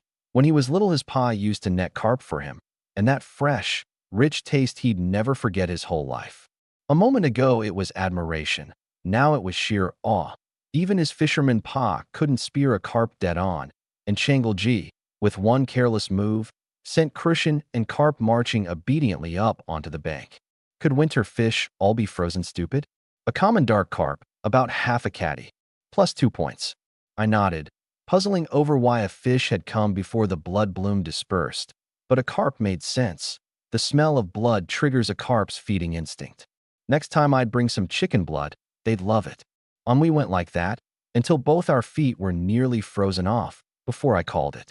Tied-in was proud as a rooster, scrambling back to the yard hollering, "Ma, Ma, get me a basket." My ma and aunt were sewing thick padded coats for the kids. At Tiedon's bellow, my ma's heart skipped. What's he want a basket for? Had Changel gone and stolen somebody's food again? And dragged Tied-in into it too. She'd clean forgotten about the noon fishing business. Her head was full of Changel's chicken-stealing record. Aunt remembered clearly, though, and laughed softly. That Changel really has a way about him. Must have caught some fish. She dug out a clean bamboo basket for Tied-in, wiped his nose, did up his buttons, straightened his hat, and told him, "It's cold out. Once the fish are loaded, bring your Changel home." "Got it, Ma." And Tied-in was off again like a gust of wind. A smile spread across Aunt's face. How long had it been since she'd seen Tied-in laugh this happily? The last time had to be New Year's, the half-month his pa came home. Watching her son romp off, her eyes glistened. She'd known it. Playing with Changel, Tied-in would be happy.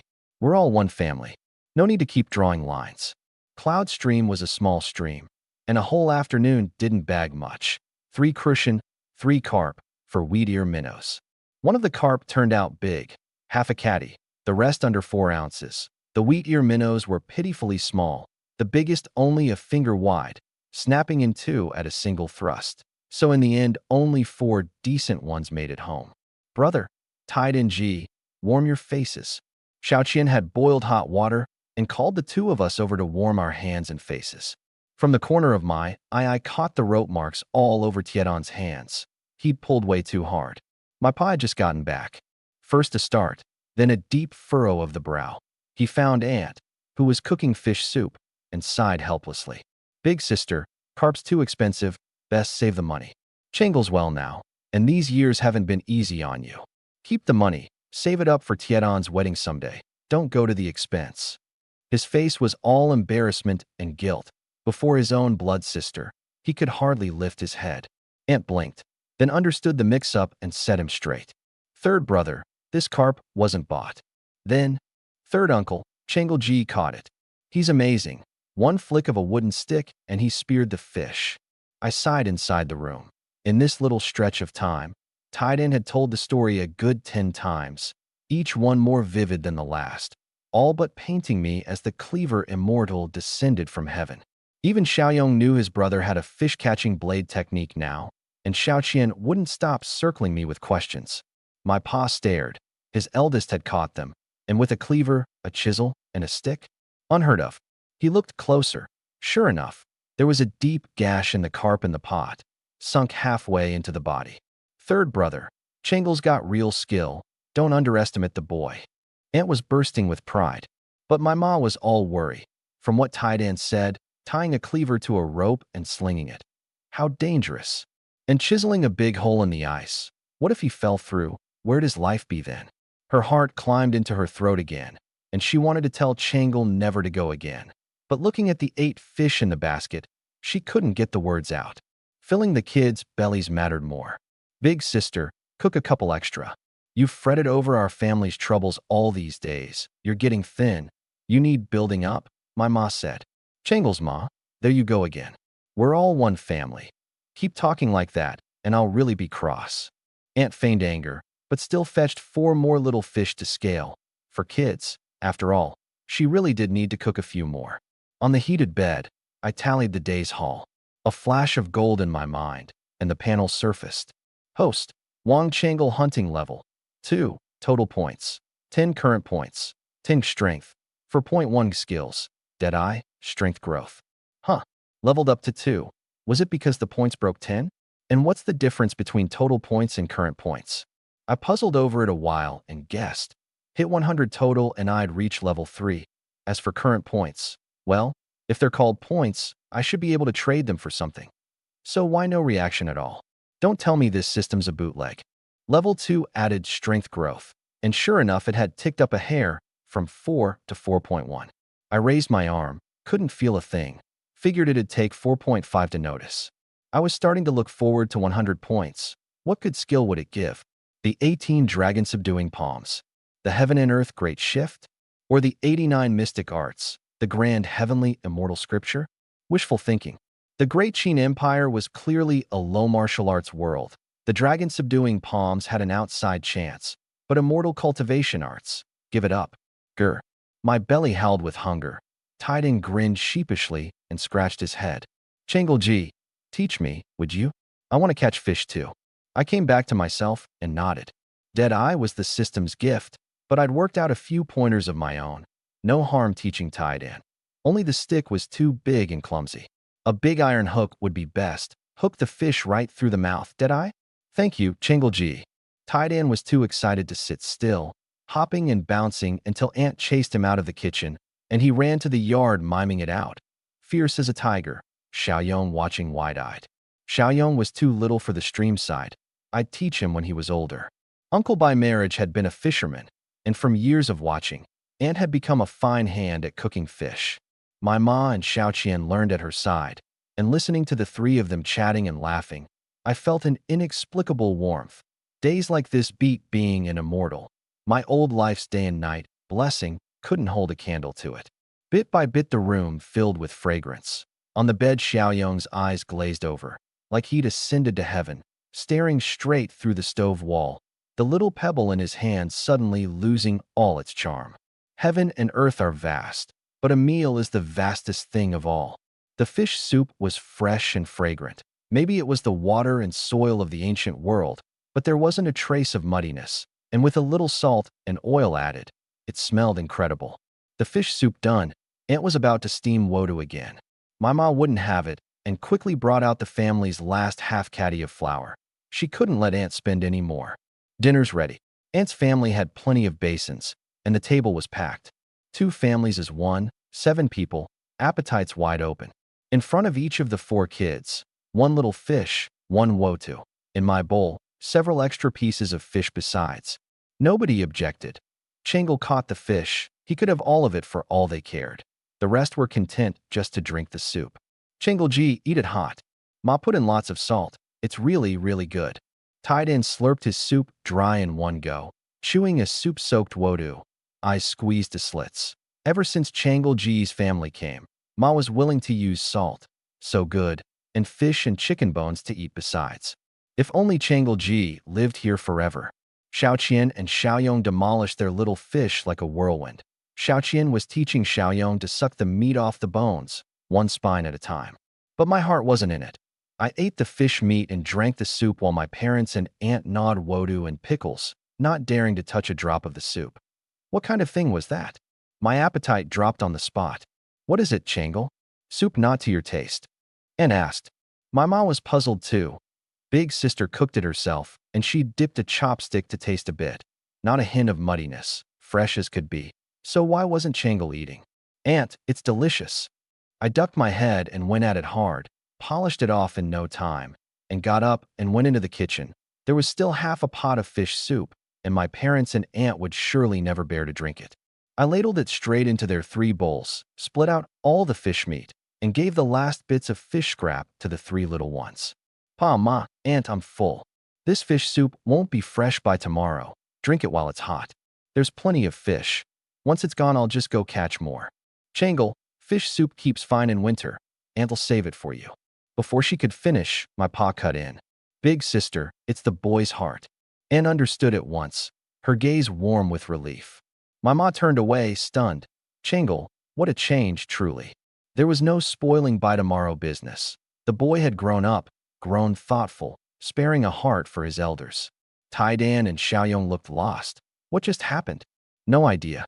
The soup smelled good, and the fish scraps smelled even better. My parents and aunt sipped the soup in small mouthfuls, still not touching the meat, picking it all out for the three children. I frowned slightly.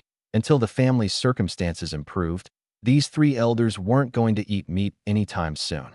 Hunting had to move up the schedule. Pa, whose house in the village has a hunting bow? Thump, my ma's heart skipped a beat. Cleaver, chisel, now bow and arrows. Every toy Changle reached for was more dangerous than the last. Was he planning to practice archery and shoot Scholar Zhao? That would not do. Worry crossed Aunt's face too, and she sat holding her bowl, staring blankly at me. My pa, steadier than the women, said in a low voice, Widow Lu's family has won. Last year Lu'er went into Daching Mountain to hunt in winter and got gored to death by a wild boar. The hunters he'd gone with brought the bow back. There's still blood on it, hanging on the wall of their yard. His tone was flat, but his meaning was plain. Hunting's dangerous. Don't go into the mountains. He didn't want Changle ending up like Lu'er. Mama spoke up too. Changle, these past years, the village hunters have died off one by one. Promise Ma you won't go hunting in Daching Mountain, all right? I'd never intended to enter dangerous Daching Mountain in the first place. I knew my own limits, and I agreed, telling Xiaoqian to hurry and eat and come out with me in a bit. Changle Ji, it's almost dark. I'll go with you. Taidan volunteered, eyes shining. This one you can't help with. Eat your wodu. Taidan answered, reluctant. Brother, I'm done. Xiaoqian didn't dare keep me waiting, mouth stuffed full. There was still fish scrap and soup in her bowl. Any other day she'd have licked it spotless, but not tonight. Her brother's business mattered more. Pa, Ma, Aunt, I'm heading out for a bit, back soon. I took Xiaoqian's hand and left the yard. My ma fretted. Husband, where's Changle off to now? My pa picked up Xiaoqian's bowl, filled it with water, and gulped down even the fish scrap dregs, then looked out past the yard and said in a low voice, the boy's grown. He knows his limits. Aunt hurried out after us, a lit torch held high in her hand. Brother, where are we going? Xiaoqian blinked her big eyes. Widow Lu's place. Why not let Taidan Ji come? I was stuck for words. Two half-grown kids going into a widow's yard late at night. And wouldn't the village blow up about it tomorrow? On top of that, I already carried a chicken thief's record, and my parents had their dignity to keep. Foul aunts and Tiedan's good names too, and I'd have no way to go on living in the village. You're cleverer than Taidan. In a bit you go in and ask Annie for me. Xiaoqian's eyes lit up and curved into crescent moons. She bounced with joy. First time her brother ever called her clever, instead of always saying she was a money loser like before. Lu'er's house was at the east end of the village, about a li off, but over thick snow, mud, and stones, it took the two of us nearly half an hour. Pitch black so late at night. Only a little light from the moon and the torch. Xiaoqian wasn't scared, though. With her brother there, she had courage to spare. I wasn't used to it at all, envying those other transmigrators with their tech trees who could rig up electric lights. Now that would be bright. At the yard, Xiaoqian called out softly, as I'd taught her. Auntie, are you there? Creak. The door opened. My eyesight was good. I saw a little girl wrapped in a cotton quilt poke her head out. Who is it? Xiaoju, it's me, Wang Xiaoqian. The little girl turned and called back. Ma, Xiaoqian's here. Xiaoqian, come in, quick, it's cold out. A warm-hearted woman's voice. Brother, I'm going in. I'll wait out here. Xiaoqian went in carrying the things, holding an oil lamp. Before long, the woman saw her out herself. Changle, are you better? Thank you for asking, Auntie. I'm much better. I can run around now. You've turned into such a thoughtful boy. You only had to say you wanted the bow. What's all this with the fish? Xiaoqian, get home with your brother now. It's cold out. Thank you, Auntie. When Xiaoqian came back, the two crucian carp in her arms had turned into a wooden bow, 3 wooden arrows, and a leather quiver. I quickly took them, mulberry wood and hemp string, the arrowheads tipped with wrought iron. The deal had gone through. At the price of 2 fish a month, I'd rented the bow and arrows. Xiaoqian cold. Brother, I'm not cold. Climb up, I'll carry you. Xiaoqian couldn't refuse. She climbed onto my back, and I hoisted her up. The oil lamp ahead gave off a soft, warm yellow glow. Pure happiness. By the time we got back to the yard, My forehead was sweating. 4 points of strength was still too weak. No telling whether this much force could even kill game. Deadeye was great, but the killing power came down to strength. Shoes off, onto the bed, into the quilt. The whole family drifted off, each lost in their own thoughts. I thought about the mountains. Were 3 arrows enough? And they seemed to have no fletching. I'd have to add some tomorrow. Would chicken feathers do? My pa thought about clearing land next year, weighing whether to go do laborer's work in the county seat too, but feared no one would keep an eye on Changle. The worry on my ma's face never eased the whole night, and she sighed 800 times. Aunt was both anxious and glad. Anxious for her nephew, glad that Tidan was cheerful every day and that with third brother's family moved in, there was something to look forward to. Tidan was set on learning to catch fish, planning a big surprise for his pa when he came home. Xiaoqian fell asleep, still grinning. Her brother called her clever, so happy. Xiaoyong, the fish soup smelled so good. The fish meat tasted so good. The woda tasted good too. The next morning, when I woke, my ma and Xiaoqian were making breakfast. 2 meals a day was the deal. But one look at her eldest's mind made up to hit the mountain's posture, and she was up at first light steaming wodu. A full belly means strength. A flash of gold in my mind. Strength, 4.2. Up to 4.2. A little thrill went through me. The growth rate was a joy to watch. Aunt, are the feathers from that chicken the other day still around? They are. You need them, Changle? I want to fletch the arrows. Only some are left. Out in the backyard. Go have a look. Aunt pointed at the woodpile. I rummaged around the backyard a while, and sure enough, found half a basket of chicken feathers. In the countryside, the feathers from a slaughtered chicken are never tossed. The stiff wing and tail feathers are the main material for a hunter's rough arrows. The soft down from neck and belly stuffs winter quilts and pillows, warmer than ragged cotton. The quilt Aunt's family slept under was just this kind of feather quilt, and the leftover short, scrappy feathers were saved, fermented with wood ash, to top dress the vegetable plots or start fires.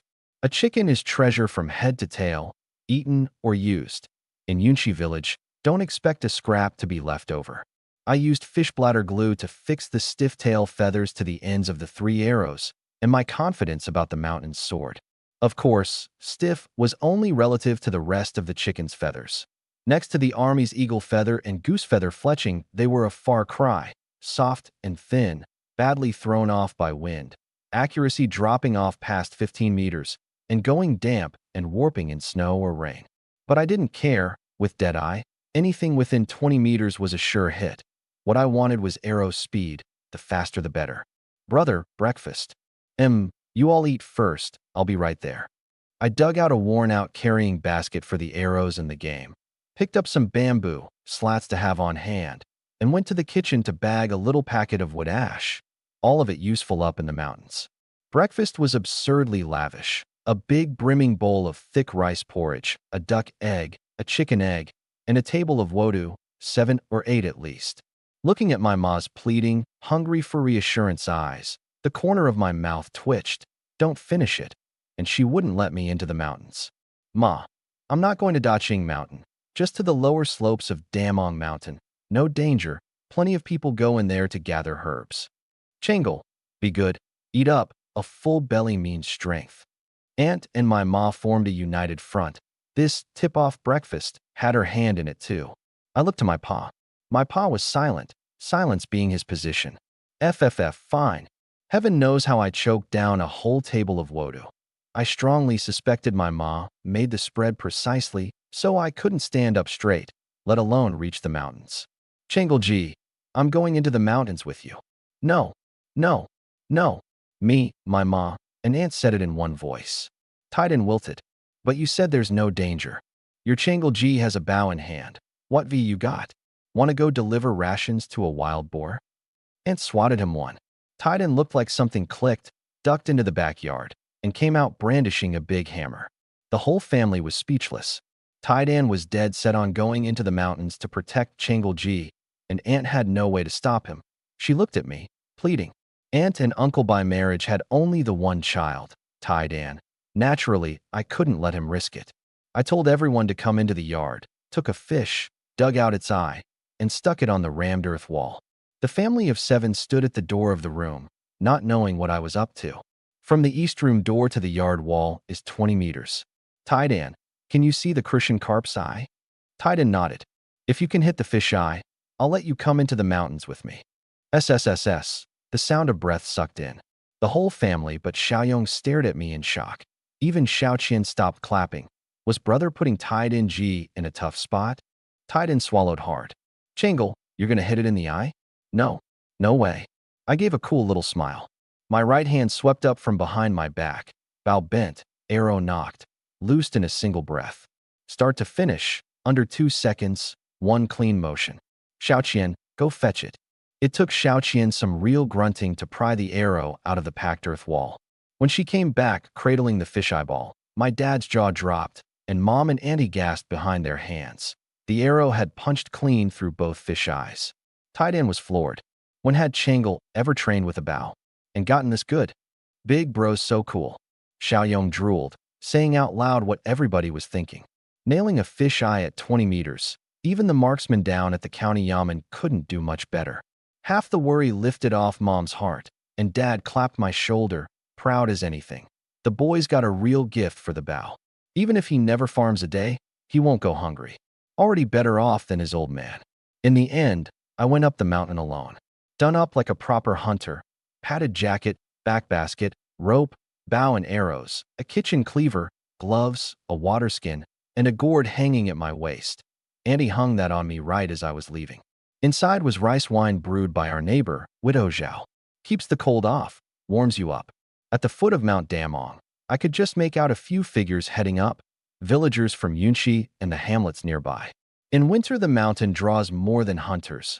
Herb gatherers come too, in sheepskin coats with baskets on their backs and iron picks for breaking the frozen ground. A lot of medicine only grows deep in the cold season hills. Winter poria, gastrodia, honeysuckle vine, and Willingzi for women's ailments. Off a ways, a few woodcutters were felling trees. Watching all this, I felt a pang. If it weren't for sheer survival, who'd climb into a snow-white mountain in 20 below cold? Enough moping. My own family wasn't doing any better. Fill my belly, and there's first, philosophize later. Mount Damong is high and deep. I took one step and scouted 3 ahead, extra careful.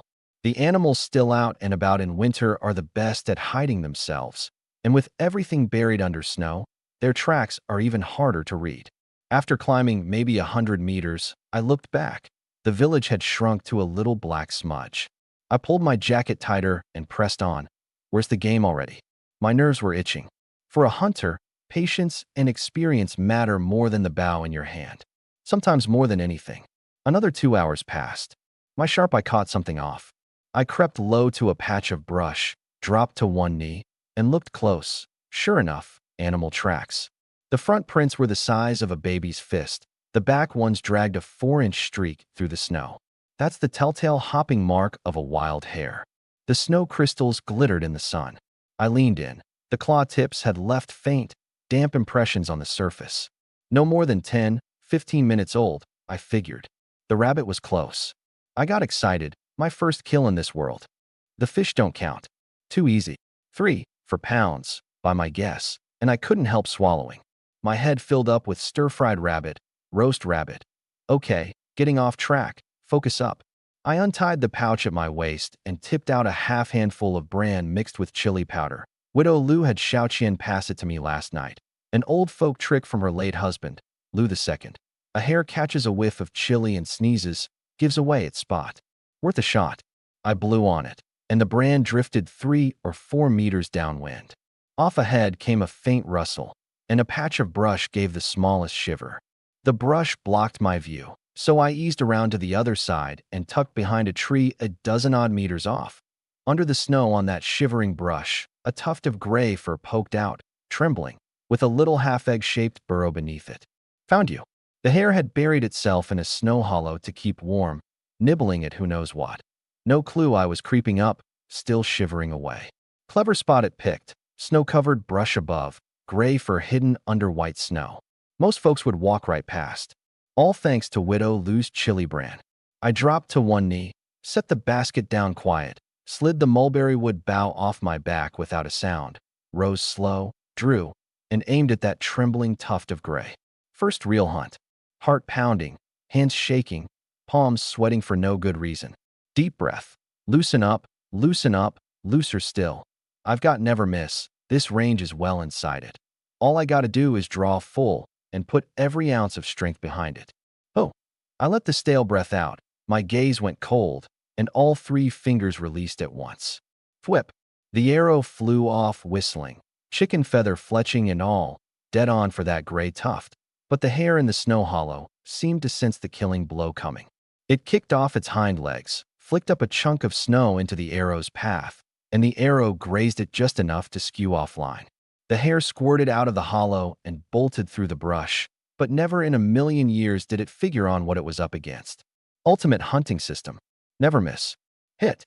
The word was barely out when a gust of wind sprang up from nowhere and bent that feather arrow's path right back, driving it into the hare's hind leg. Twice forced off course, the arrow had lost most of its punch. It only sank in about an inch, but I was still cackling away. Never miss, baby. I'm gonna be a god of the bow from here on out. Squeak, squeak, squeak. The hare hit the ground, looking utterly baffled. Pain in its leg be damned, squealing and scrambling to run. But with an arrow that big stuck in its leg, where was it gonna go? I pulled a second arrow. No need to tiptoe this time. Just draw full, and the arrow finds where it's supposed to go. The second arrow caught the hare square in the head. 2 more squeaks, and it went still. I slung on the basket, tucked the cleaver at my waist, knocked a third arrow, and crept over slow. Mantis stalks the cicada, Oriole waits behind. I take 1 step and scout 10, terrified some beast is lurking. Too many hunters bag their kill, get all giddy, and catch an ambush from the shadows, dead. I treasure my little life, so I spent 2 whole minutes covering a 20-meter stretch, watching every step. Cleared it, no danger. I scooped up the hare, still warm. Gave it a heft. 3.5 pounds, a fat one. Tonight, Mom and Annie eat well. Wild game on the menu. Points plus 10. First, I pulled both arrows, washed them in snow, and stowed them. Cut the carotid with the cleaver and bled it out. Wiped the leftover blood with a bamboo strip. Then rolled it in the snow, dusted it with wood ash, and wrapped it in 3 layers of cloth, burying it at the very bottom of the basket. The snow's cold speeds the clotting and kills the blood smell almost entirely. Then I cleared out of the brush fast. Lingered too long, and who knows what comes sniffing. Sun at high noon. I found an open patch of snow with a clear view and sat to rest. In the basket, Mom had packed corn buns, cured pork, salted fish. She'd stuffed in every scrap the house had. Scared her eldest wouldn't eat enough. Your average hunter brings 2 veggie cakes, tops. But I'm different, and not to put too fine a point on it. I went up that mountain carrying the entire hope of the Wong family. Even if I die, I'm dying on a full stomach. A bite of corn bun, a bite of cured pork. No wine, sun's high. I'm plenty warm, saving it for when the cold sets in. I never sit facing one direction more than 3 minutes. Every few minutes I turn a new way, never give the lurking game an opening. No nap. A strapping 13-year-old's got energy to burn, full belly and all. Back to the hunt. Maybe it was being only 200 meters up, but after another 2+ hours I found nothing, not a single track. Luck wasn't what it had been that morning. Figured all the game was holed up hundreds of meters deeper. I'd promised Mom I wouldn't go into the deep mountain, and I keep my word. I treasure my life too. At 4.2 strength, I'm way too weak. No match for a boar. Better to stick to the foothills and pick off small stuff. Caw, caw, winter crows. I looked up. A few dozen flew over, but way past 20 meters, not my dish. Stop gawking. Find something you can actually drop. Walked on a while, and out of all that white, a streak of crimson-brown popped, plain as day. I ducked behind a tree for a closer look. A pheasant. A cock, no less. Who said luck was worse than the morning? This was way better. Pheasants huddle in flocks against the cold. Never thought I'd bump into a lone straggler. Could be a trap? I kept my wits. Even if I lose the kill, my life comes first. Watched a full minute. Confirmed it was just a stray cock pheasant, pecking non-stop at the saltpeter on the rock face. Probably gone dizzy with hunger. I drew and knocked. Used Yunchi Village's half-step shift footwork. Each step only 6 inches. Light and steady. No prints in the snow. A dozen steps in, 20 meters, I aimed. Thwip. A crack like a gunshot. The arrow took the pheasant in the head. Its body lurched, and it dropped in a flutter of feathers. I grinned, loaded up on my very first hunt. No getting cocky. Same caution as the morning, only jogged over once I'd cleared it. Still breathing, it was not enough power behind my shot. So I put another arrow in its head, and that did it. Points plus 10. 10 again. Looks like the bow gives a bigger reward than the cleaver did on the fish. No dawdling. I tossed it in the basket and started back down. By the sun, it had to be past 4. I was 500 meters into the hills, and getting out is brutal. Slopes, gullies, snow pits. One wrong step and you drop in. Scream all you want. Nobody's coming. I ran most of an hour, down to 100-some meters from the foot. Topped a little rise and saw, far off, smoke curling up from Auntie's place. Dinner's on, waiting for me. Ho! The wind kicked up, flinging snow in my face, blanking out my sight. A whole day running the mountain, and my busted cotton shoes were soaked clean through, socks and all, soles numb and senseless. Good thing Annie packed the rice wine. I tipped back a big gulp, chest blazing, then another, and warmth spread through me. Stamped my feet. Feeling came back to the soles. Strong stuff. This, 2 pulls, and there's a fire burning in my chest. I cinched my patched-on patches cotton coat tight, and another mountain gust slapped a faceful of snow at me. SSS, so cold. I shuddered, swiped at my face. Inside the gloves my fingers were frozen stiff as carrots. Walking on, I stopped short. Did I just hear something? Rustle, rustle. A faint shuffling came from a bramble thicket up ahead. I heard right. A hunter's gut told me there was game. Small game. A third haul today. I held my breath, eased down against a rock, took the cleaver off first, and bit the handle just in case. Mulberry bough gripped in my palm. Blessed the mountain wind for covering my steps. I inched forward a dozen paces. Under the brambles, of all things, was a fox, white as snow head to tail, except the tail tip, red as if dipped in cinnabar, thicker than Xiaoyong's arm. The little guy had a field mouse pinned under its paw, head down, chowing away. A snow fox. Memory dredged it up. The village elders used to say Mount Damong had snow foxes, the pelts priceless, the ladies and noble women of Qingzhou Prefecture mad for snow fox coats. And this one had a red tail tip, worth even more than an ordinary snow fox. My breath went ragged. The chance to change my family's fate, right there in front of me. I edged closer, 25 meters down to 20. Just get to 20, and even a tiger or a boar's eating an arrow from me. The mountain's icy snow wind sliced at my face like a blade. I gritted through it. Took maybe a quarter hour to plant myself a half step outside 20 meters. Right then the snow fox seemed to catch on. Its blood-smeared little face snapped up, looking left and right. I froze. A dozen-odd seconds later, hunger drove its head back down to its feast. I let out a breath. All that caution, worth it. Drew, knocked, stepped forward, loosed.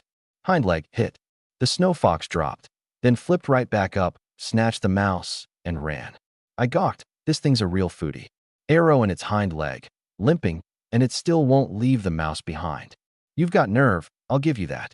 The blood from its leg dragged a red line across the snow, but with the arrow stuck in there it stumbled and couldn't move fast. I took off after it. Thwip, another arrow. Never miss, caught the right hind leg. Only I'm too weak, didn't sink it deep. Both hind legs hit now, forget running. Third draw, aiming for a foreleg. The snow fox panicked, leapt high to save its hide, flung the mouse back. It landed right in front of me, blocking my view for a heartbeat. Then with a flurry of twists and turns it sprang up into a tree. The corner of my mouth curled. Now this is interesting. Clever little snow fox. Too bad you ran into the big bad demon king. Up a tree won't save you. I want the mouse meat, and I want the fox. The snow fox jumped branch to branch, trying to put limbs between us. I set down the bough, took up the cleaver, read where it'd land, and let the cleaver fly. Crack, the branch snapped. With both hind legs already useless, the fox lost its footing, tumbled out of the tree, and still thrashed to flee. Thwip, the third arrow was on it in an instant, dead between the eyes. Points plus 20. Tough customer. I marveled. 3 arrows, 1 cleaver, plus a never-miss ambush, and only then did I drop it. Still that lousy strength. Otherwise 1 arrow puts it down. Great result, though. Effort well spent. I loaded the snow fox into the basket, and my shoulder went heavy at once. stowed my arrows and cleaver, took another big pull of the wine to warm up, and charged downhill. That snow fox cost me most of an hour. The light went dark, wind and snow came on hard, cold to the bone. Changle, changle, changle, changle. 100-some meters from the foot, somebody was calling me. Another few dozen meters out, and the voices came clear, Tidan and my dad. Dad, Tidan, I'm over here. I bolted toward the voices like I had energy to spare. Closer now, two dark figures, one big and burly, one stooped and gaunt. Changle, hurry down. It's dark out. Why aren't you home yet? Titan ran up. Changle, you hurt? Dad circled me, squeezing my body, my arms, and only after a good while did he let out a breath. Dad, I'm fine, totally fine. You hungry? Your mom steamed you corn buns. Eat a couple, warm up. Dad pulled a cloth from inside his coat, two still warm buns wrapped up in it. Dad, you're underdressed. It's cold out here. Eat back home. Changle, let me carry it. Tidan grabbed the bow, cleaver, and basket without being asked. Whoa, this is heavy. Changle, how much did you bag? Tell you when we're home. Mom. Third, Andy. Changle's back, still way off from the yard. Tidan craned his neck and bellowed it out. My eye twitched. Don't. Please don't. You're making it sound like I topped the imperial exams. Two figures, one tall, one small, waited anxiously at the gate, and at the sound they came sprinting. Mom had been worried, sick, up on her toes scanning the dark, but the second she saw her eldest, for whatever reason, the tension just drained out of her shoulders. Changle, you're finally back. Your mom was scared half to death. Mom's hugs are always so warm. I'm a tough-it-out kind of guy, but right then I almost couldn't hold it together. Mother and son held on. Dad turned his face away and bit down hard. Xiaoqian circled me, clapping. Big bro's back. Big bro's back. Tidan scratched his head. Was he supposed to cry a little here too? Third brother, it's freezing out. Get the kids inside. Auntie called from the east room door. Wet jacket, wet socks, wet shoes, wet hat, wet underclothes, soaked head to toe. Eyes wet too. I changed into a set of Tiedon's clothes, climbed onto the Kong, burrowed under the quilt, and shivered all over, the cold catching up with me. Winter hunting really is rough. The bow's no easy tool out there. High humidity, one gust of wind, and an ordinary arrow veers off past a dozen meters, never reaches the game. Good thing I've got never miss. Ignores wind and snow, a straight-up law of causality weapon within 20 meters. Otherwise I'd have come home empty-handed today. Hare, pheasant, snow fox, none of them easy. No, scratch that. The pheasant doesn't count. That thing was so hunger-dizzy it was pecking a rock face. I'd have dropped it even without never miss. But luck like that doesn't come around every day. From the kitchen, gasp after gasp. Changle caught all this. Mom, I watched Changle haul that basket down the mountain with my own eyes. You think it's fake? SSS, a sharp intake of breath. Xiaoqian was proudest of all. She's got a hunter for a big brother, a bow that never misses, who can shoot a fisheye off the courtyard wall from the doorway. A few critters? Nothing. Give him a few more days, he'll be hunting tigers. Xiaoyong, isn't Big Bro amazing? Amazing. Xiaoyong's big eyes sparkled, so amazed he kept drooling. Dad stayed quiet. His eldest is capable, better than him, but it's just too dangerous. If he can steer clear of the mountain, better he does. Warmed up, I rolled off the Kong and into the kitchen. Auntie, let's eat rabbit tonight. Stir-fry it with plenty of oil. Freeze the pheasant and the mouse out in the yard for now. Dad, help me skin the snow fox. Tomorrow I'll go sell it in town, buy some food, salt, and oil. Give us a good new year. You got it. Your kill, Changle, your call. Auntie bustled off beaming, though a worry hid in the corner of her eye. Changle was up the mountain all day, didn't come out till dark, pushing himself way too hard. From now on she'd have to talk him into going up less. Hare and pheasant are plenty, just don't let a snow fox dazzle him. Dad gave a small nod and dragged the snow fox out to the yard to skin it. Xiaoqian took over Auntie's spot at the cooking, fish soup simmering in the pot. Her first time at the stove herself, a little nervous. Tidan, come with me. Tidan followed. Thrilled. Was Changle about to teach him archery? Changle, what are we doing? The feather arrows got damp in the snow, useless now. Gotta refletch them. That's easy. Changle, leave it to me. Anything to do with bows and arrows and Tiedon's all in. Couldn't drag him off it with an ox team. He dug up 2 chicken feathers to swap, fussed forever, and still couldn't get them to stick, baffled. Why won't they stick? Oh, this'll do it for sure. Smack of the lips, and he spat on it. I just turned around from sorting firewood and caught the whole thing. My eye twitched. That's your big idea? Tie-Dan, use fish bladder glue. What's fish bladder glue? I put a hand to my forehead. Auntie's call to keep Tie-Dan off the mountain was so right, such foresight. I patiently walked him through it. Except for the metal head, you can make the wooden shaft and the fletching yourself. Tie-Dan listened like it was scripture in a foreign tongue, head bobbing. At some point, a tiny figure had appeared beside us, bundled in a ragged jacket, big eyes locked on us, fletching the arrows. Xiaoyong, you got it. I teased my little brother. And wouldn't you know, Xiaoyong nodded. I blinked, learned it just from watching a bit. I made room. Xiaoyong squatted down and, quick as anything, refletched a whole arrow, a sharp contrast with Tie-Dan over there still scratching his head. Xiaoyong's incredible. I rubbed his messy hair through his hat. Never expected it. My little brother's got a gift for the bow. Come spring, I'll teach him to shoot, him and Tie-Dan together. Should I have my sister learn too? Xiaoyong's not so scared of me anymore. He didn't dodge the head rub. Big eyes bright. Clearly hooked on bows already. Changle, I'm done. How's it look? Real good. Tiedon's slow, sure, but he listens and works hard. The feathers came out nicely glued. Haha. Changle, you've only got 3 arrows. That's not enough. Want me to make more? No rush. I shook my head. I wanted to wait till tomorrow in town. Once I sell the snow fox pelt, I'll swing by the smithy. Buying ready-made's best, way better than homemade. If the dynasty were at its height, the court would never allow private weapon sales. But it's the twilight years now, the government's rotten, bandits and outlaws springing up everywhere, so oversight's gone slack. A shrewder prefect will even let village militias keep bows to guard their homes. Bows and blades, sure. Armor and war horses, never. Break that, and it's treason. Same in every dynasty. Changle, Dad called. The 3 of us went to the front yard. Dad was friendly with the village hunters as a boy, picked up some hide work. On the courtyard wall, the snow fox hung upside down, dripping. Dad ringed each limb with a small knife, slid it open down the belly line, kept the ears, nose, and tail whole, then switched to a blunt knife to part the hide from the meat. I watched close. Maybe out of practice, he left a good 3/10 of the meat on the hide. Give me some wood ash, sand, and bamboo strips.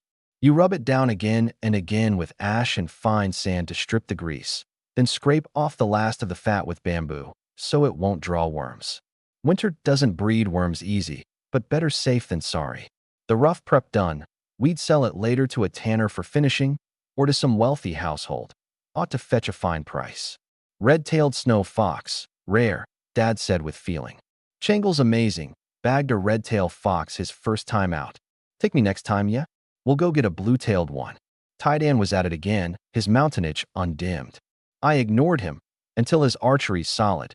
Even if Auntie said yes, I'd say no. Pure beast feed, that's all he'd be. Even I don't dare go 500 meters into the deep mountain. Bro, Auntie's asking if you want chili. Xiaoqian ran out. Fish soup's done, rabbit's next. Just a little. Rabbit's not like chicken or duck.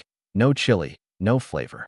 In my past life, I was Sichuanese, no spice, no joy. I'd put a dab of bean paste even on plain white rice. Dad had something on his mind, opened his mouth a few times and stopped. Dad, what is it? Dad got it out, with difficulty. Changle, there's an old village rule passed down. First kill after a snow, you share part of it with the village elders.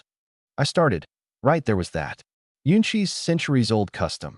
After a heavy snow, a hunter's first kill, usually a pheasant, gets shared with the elders for a smooth year ahead and every household whole. Dad, Tie-Dan and I are going to town tomorrow. You hand the pheasant out to the elders and send a bit extra to the village head's place. Dad nodded and said, solemn, I know. I'll tell them. It's the pheasant you caught with your own hands. He still had something weighing on him, and I could guess it. Grandpa's 56 this year, Grandma 53, elder-aged in the village too. Share the pheasant meat with them or not? Dad was torn. By rights, no. They'd just split the old couple off and turn them out a few days back, cold as ice, not a shred of feeling. In this freezing weather, no one to lean on. A person really could freeze to death. But Mom and Dad are getting on too. And the trouble is, I'm the one who caught this meat, and he knows I hold a grudge against the grandparents. Send meat to the old house, and Ching'll be hurt. Stuck both ways, he finally decided. No, not the old house.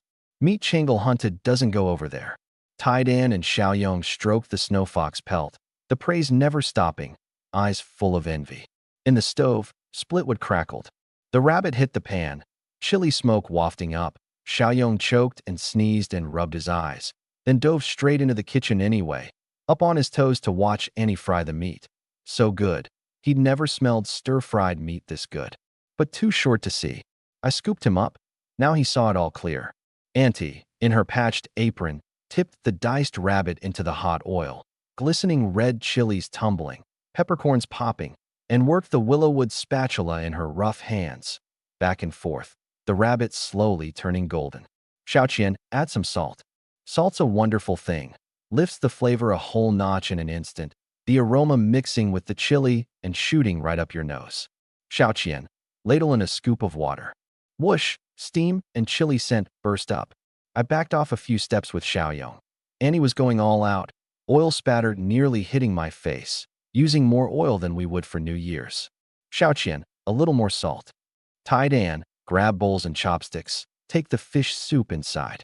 Auntie lifted out the rabbit, an oily little mountain of it. My appetite roared up. I couldn't look away. Auntie, more dishes? I asked, seeing her start slicing radish.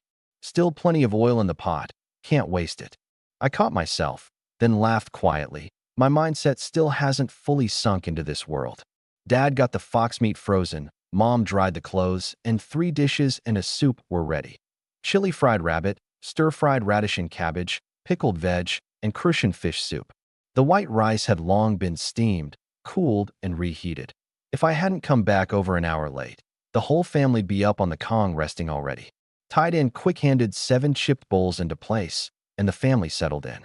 To celebrate Chang'el's first hunt and a full haul, a big harvest. Auntie beamed, the one and only idiom she could come up with. Mom and Dad's faces were all pride. Their eldest home safe. Time to be glad. Just no more of those dangerous notions. And Chang'el had said no mountain tomorrow, so Mom was glowing, radiant. A little wine left in the gourd. Everyone but Xiaoyong got a share, downed in one. Xiaoqian clearly couldn't hold it, little face flushed red, fanning her mouth. Bro, the rabbit's so spicy, and the wine's spicy too. Ha! Dad laughed out loud. Rare for him. Drink some fish soup, it cuts the heat. I ladled my brother and sister each a bowl with a big chunk of fish. Xiaoyong went bite of rabbit, sip of fish soup, mouthful of white rice. So happy the whole kid looked about to ascend. Ever since they got tossed out of the old house, how'd life keep getting better and better? He couldn't figure it out, so he quit trying and just put his head down and ate. Tai Dan, don't just eat rice, have some rabbit. Thanks, Chang'el. Mom, Dad, and Auntie wouldn't pick at the meat before the kids finished. Radish, cabbage, and pickles were their main course. Watching the 4 kids eat with grease all over their mouths, the 3 of them traded a smile, eyes content. Life's getting brighter and brighter. Xiaoqian and Xiaoyong were thoughtful too, knew to leave meat for their folks. Chang'el, Tai Dan, Mom's not hungry.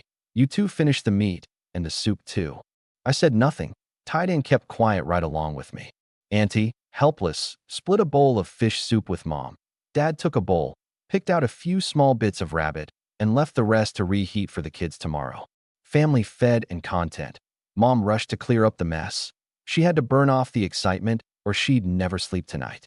Lying on the Kong, I plotted out the future. Hunting can feed the family, but to break through the class ceiling, I'll need my past life knowledge. Brewing, cement, improved crops, better farm tools, a lot of room to work with. I just hope the Xiongnu's blades and the Woka pirates hold off a while. Give me time to grow.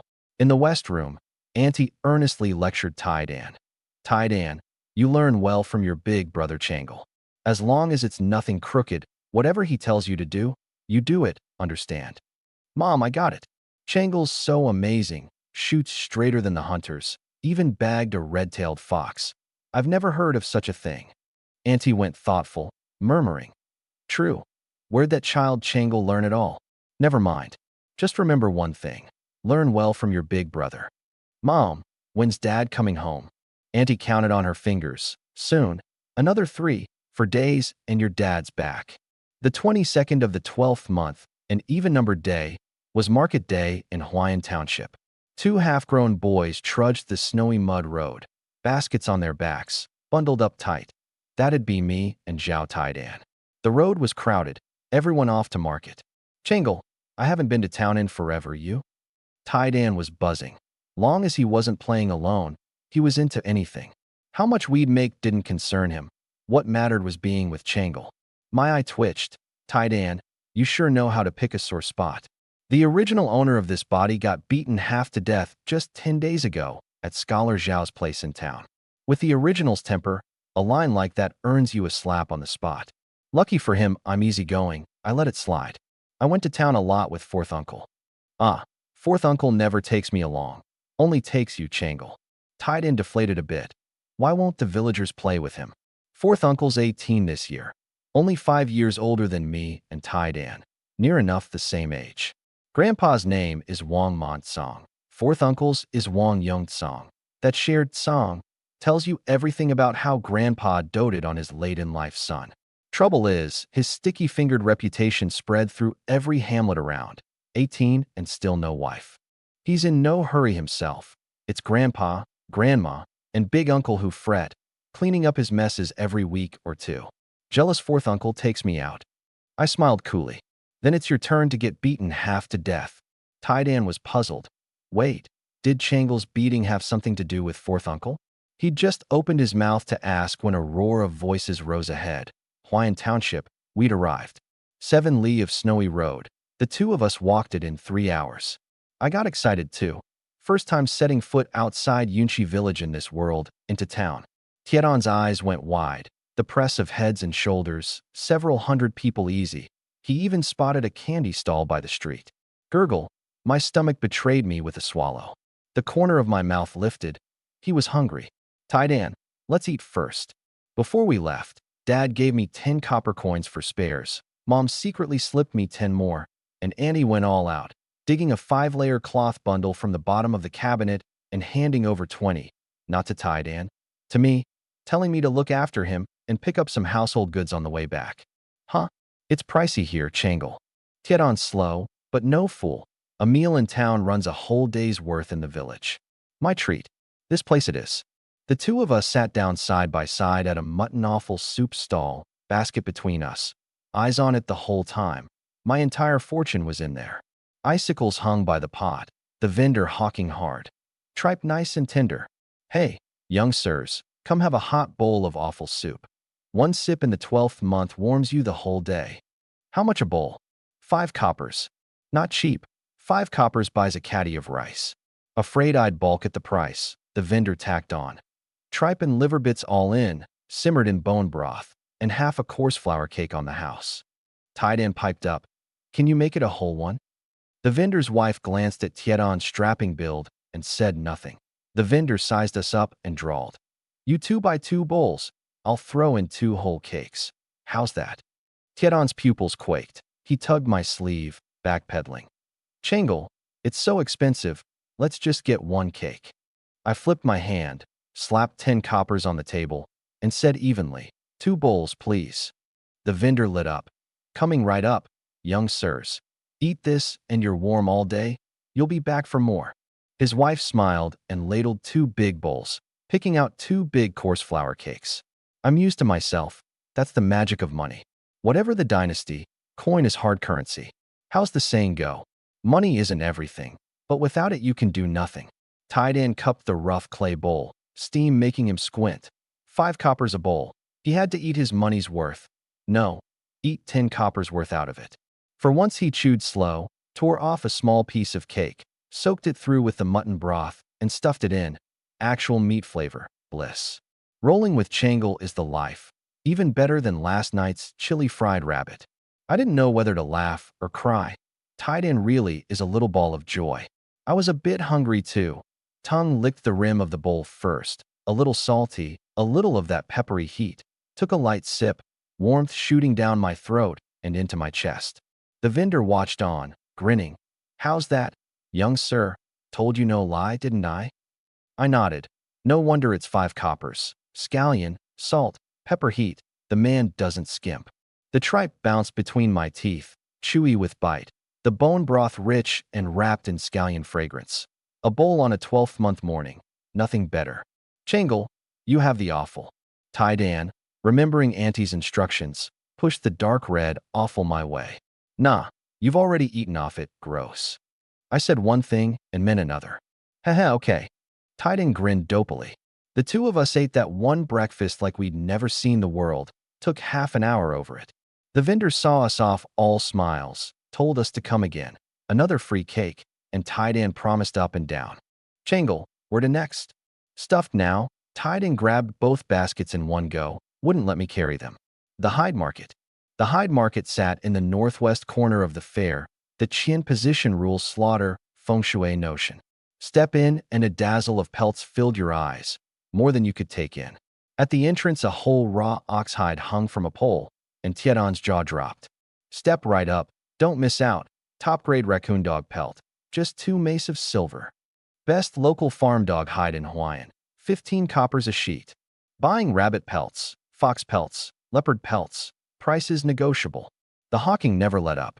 I found an empty spot, spread out my cloth, and laid out the hare pelt I'd bagged last night, the red-tailed fox pelt, and the half-gnawed field mouse skin. The market had pelts of every kind, but fox pelts like the one on my mat were few and far between. And a red-tailed one? Mine was the only one around. The dealers eyed it hungrily, half flattering and half fishing, asking where I'd caught it. When I wouldn't talk, they worked Tai Dan instead, but Tieton's only slow, not dumb. He just grinned and kept saying got lucky. Pried nothing loose, so the dealers drifted off, leaving only a few serious hide buyers who handled the pelts, excitement in their eyes. Changle, what price do we sell at? First time Tai Dan had ever sold anything. He panicked, leaned to my ear, and whispered. It was my first time selling pelts too. I didn't know the going rate, but I've got nerves of steel. Let them paw at it, can't damage it, and I just kept toying with my mulberry bough. Seeing me so unbothered, Tai Dan shrank back and sat down. Changle's amazing, cool as ice. No wonder he shoots like that and bags foxes. Mom's right, I should learn from him. The dealers finally cracked. A red-tailed fox pelt's too rare, and this kid could sit there without naming a price, still as a meditating monk, steadier than seasoned road traders. Strange. The bids came. One said 5 mace, one said 4 mace plus 50 coppers, another 5 mace and 10 coppers. Nothing over 6 mace, though. Tieton's breath quickened. 6 mace of silver is 600 coppers, enough to ease the whole family and have a fat new year. He wanted to say yes right then, but he kept Auntie's words in mind. Do whatever Changle says. Truth be told, this was my first business deal ever. Mom and Auntie never hunted. Dad only helped with the kill. Nobody could give me a reference. But I bit down and didn't agree. The dealers in front of me wore solemn, fair-dealing faces, nothing visibly off. Then my eyes swept the surrounding stalls, and the expressions told the story. Some watching the show, some regretful, some shaking their heads, some smirking. It clicked at once. These guys are lowballing me. Won't sell for 6 mace, I said flatly. A dealer started, then smiled. Young master, a white fox pelt is rare, sure, but this one's got an arrow through the brow and 2 arrow wounds on the hind legs, badly damaged. 6 mace is what it's worth. I kept a straight face. You think I'm 3 years old? Since ancient times, no merchant's honest. This lot opens at half price. The ruthless ones cut 70%. So the white fox pelt's true value is around a tail. And they pointedly skipped the red tail, which means that part's worth even more. I ran the numbers. This pelt's worth 1 tail 5 at the very least. Trying to swindle it for 6 mace? Keep dreaming. Young master, I can see times are hard for you. I'll take a loss and add a mace, 7 mace, and I'll buy every pelt you bring from here on. Let's be friends. How about it? Not selling. The dealer's face changed. How is this little guy impervious to everything? Are kids this hard to fool these days? A red-tailed fox pelt, dressed and sold to a noblewoman in the county or the prefecture. 5 tails, 10 tails, no problem. Young master, how much do you want? 2 tails. I led with a brutal number. Two tails. Kid, are you insane? They left, faces sour. It wasn't that they wouldn't buy. They meant to wait till the sun set and the market closed, when I hadn't sold and got anxious, then snap it up even cheaper. Taidan leaned in, indignant. Chengal, they're bad people. Crooked merchants. I laughed. Taidan can read people? I'd really underestimated him. Forget them. Keep selling. A red-tailed fox pelts a once-in-a-lifetime sight. Even a passing dog would take a second look and ask the price. But hearing two tails, they all shook their heads. Huayan's market really only draws the dozen-odd villages around, aside from those few wealthy households and scholars who could lay out 2 taels of silver for a single fox pelt. People came and went. The sun climbed high. Over 2 hours passed. The crowd thickened, and still no buyer. Tiding got a little frantic, fidgeting. I stayed unruffled, dead certain my choice was right. Meanwhile, at the gate of another big courtyard in Huayan, a man in his 30s waited, looking anxious. The gate of the Zhao residence creaked open, and 2 young men stepped out, one in a blue robe, proud-eyed, one in a gray robe, smiling. The 2 were just heading out to stroll the market together. The moment the blue-robed youth came out and saw the man waiting at the gate, he frowned. Wang Yongshu, why are you here again? I told you, I don't want to see you. The man waiting was the Wang family's second son, my second uncle. Second uncle, all fearful apology, begged and explained. Brother Zhao, that business the other day, my nephew breaking into your residence to steal, I truly knew nothing of it, and I cast him out of the family that very day. All of Yunchi village knows it. For the sake of our years of friendship, I beg your forgiveness. With that, he held out a scroll with both hands. The gray-robed youth looked and gave a surprised, "Oh, this is an official imperially engraved edition of the Book of Han." Scholar Zhao heard the words, Book of Han, and his expression shifted. The Book of Han, written by a great scholar, full of masterful narrative technique to sharpen one's essays on statecraft. With all the Zhao family's wealth, richest in Huayan, even they had no copy. An official engraved edition, no less. The county probably didn't have one, and Wang Yongshu had gotten hold of it? Brother Qian has a sharp eye. It is indeed the Book of Han. I sought it bitterly for months, and I'd offer it to Brother Zhao to mend things between us. Qian the candidate smiled. Brother Wang's sincerity is plain. Brother Zhao, do accept it. However proud and disdainful Scholar Zhao was, with the Book of Han in front of him, he couldn't say anything too harsh, so he took it and leafed through.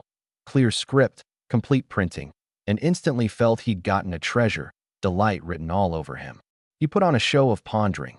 Strictly speaking, the matter had nothing to do with you. That thieving nephew of yours would have slid into a life of crime sooner or later. Splitting him off is for the best. As it happens, Brother Qian and I are off to the market. Yongshu, come along. Second uncle was beside himself. Not for nothing had he waited here since the 5th watch, legs gone numb. At last he'd smooth things over with Scholar Zhao. This Book of Han came hard. Second uncle had sold one of his daughters to a wealthy household in the county as a maidservant, taking 10 taels of silver in exchange, and an official engraved edition of the Book of Han had eaten up 7 of them. As long as he kept on good terms with Scholar Zhao, asking advice often, then come the licentiate exam in March, second uncle was sure to pass and become a scholar, and then he'd be a man like Scholar Zhao, getting whatever he wished. After that, provincial graduate, then metropolitan graduate, climbing step by step to top scholar. 10 taels of silver. What was that? Next to all that, he weighed the 3 taels left in his coat and said with an ingratiating smile, Brother Zhao, Brother Qian, on to the market. Whatever catches your eye, I'll pay. Scholar Zhao was more pleased still, and Qian the candidate gave his thanks. Once Scholar Zhao had taken the Book of Han back inside, the 3 of them set off to the market, all smiles. New Year was near, and the 12th month market had meat buns. Scholar Zhao didn't stand on ceremony, sat down and ordered 10 big fine flour meat buns, costing second uncle 30 coppers in one go, his heart bleeding. Eat yourself sick. Second uncle cursed him 100 times over inwardly, while his face stayed serene. Brother Qian's first time in Huayan. You must try the meat buns. Many thanks for Brother Wang's generosity. Then I won't hold back. Qian the candidate downed 5 on his own, like a starving ghost, leaving even Scholar Zhao stunned. Didn't you eat your fill at my place last night? Second uncle had long lost the will to comment. What kind of person is this? And he wants to pass the exam. Hardly fit to stand beside me. After they'd cleared the table, the three walked on, and walking on brought them to the hide market. Second uncle's heart sank. Surely Scholar Zhao wouldn't be so brutal as to buy here. Pelts are pricey. But the other two had already gone in, so he gritted his teeth and followed. Hey, did you hear? That red-tailed fox pelt. Pretty sure, but 2 tails of silver, bit steep. The talk all around was mostly about the red-tailed fox pelt. Scholar Zhao's interest peaked. Brother Wang, Brother Qian, shall we take a look? Qian the candidate readily agreed. Second uncle clutched his robe, sighed, and followed. Arriving, second uncle's pupils shrank. Isn't that third brother's boy Changle and big sister's boy Tidan? They're the ones selling the red-tailed fox pelt? Second uncle muttered to himself. I know that Wang Changle brat too well, a sneak thief. This pelt's surely stolen from somebody, and he's dragging Tidan down with him. Worthless little wretch. Scholar Zhao, walking ahead, recognized me at a glance and snorted coldly. Well, if it isn't the little thief. Loud and cold, and the people around turned, puzzled. Thief? Who's he talking about? Qian the candidate, an outsider unfamiliar with the local affairs, saw Scholar Zhao's dark face and asked second uncle. Second uncle broke into a sweat, stammering. The relationship he'd just patched up was about to be wrecked again. He could have skinned Changle alive. Scholar Zhao, stony-faced, laid out the whole story, and with each sentence second uncle's back bent a little lower. So he's a thief. Brother Wang did well to split him off, Qian the candidate said, as if it all made sense now. Second uncle had nothing to say, just kept wiping sweat in the dead of winter. The three of them fixed their eyes on the red-tailed fox pelt. Qian the candidate said, by that reasoning, this pelt's stolen too? Scholar Zhao snorted. Stolen, no question. Second uncle's face was grim. Under another man's roof, you bow your head. He could only chime in.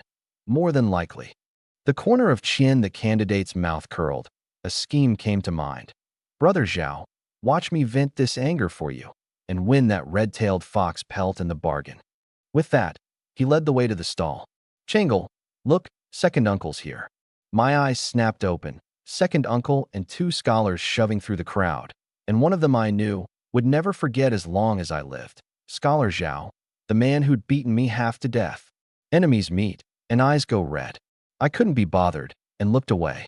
To my surprise, the gray-robed youth beside second uncle struck first. Little thief, where'd you steal this red-tailed fox pelt? Out with it. The crowd boiled over. Stolen? Tidan shot to his feet. Don't talk nonsense. The fox pelt was caught by Changle's own hand. It's not stolen. Still bluffing. Everybody, come see. There's a thief here, selling somebody's stolen pelt. Shameless.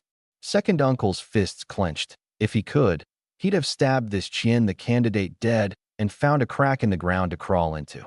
The shame was too much. The countryside never lacks for gawkers, and the little stall was instantly mobbed. A thief. Stealing pelts, no way. That red-tailed fox pelt. Tidan panicked, red-faced, insisting no, it's hunted, not stolen. But tongue-tied as he was, how could he out-argue a scholar? Look closely, folks. This little brat's named Wang Changle. A few days back he broke into Scholar Zhao's home, caught red-handed with the goods. Brother Zhao? Is this the one? Scholar Zhao sneered, finger leveled at me. The very one. 10 years, and I wouldn't forget. An uproar. So it's him. Wang Third's boy from Yunshi village. Heard he got beaten half to death. The crowd grew suspicious. Qian the candidate struck while the iron was hot.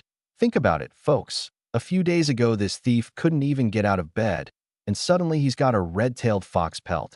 Says he hunted it in the mountains. Do you believe that? Heads shook.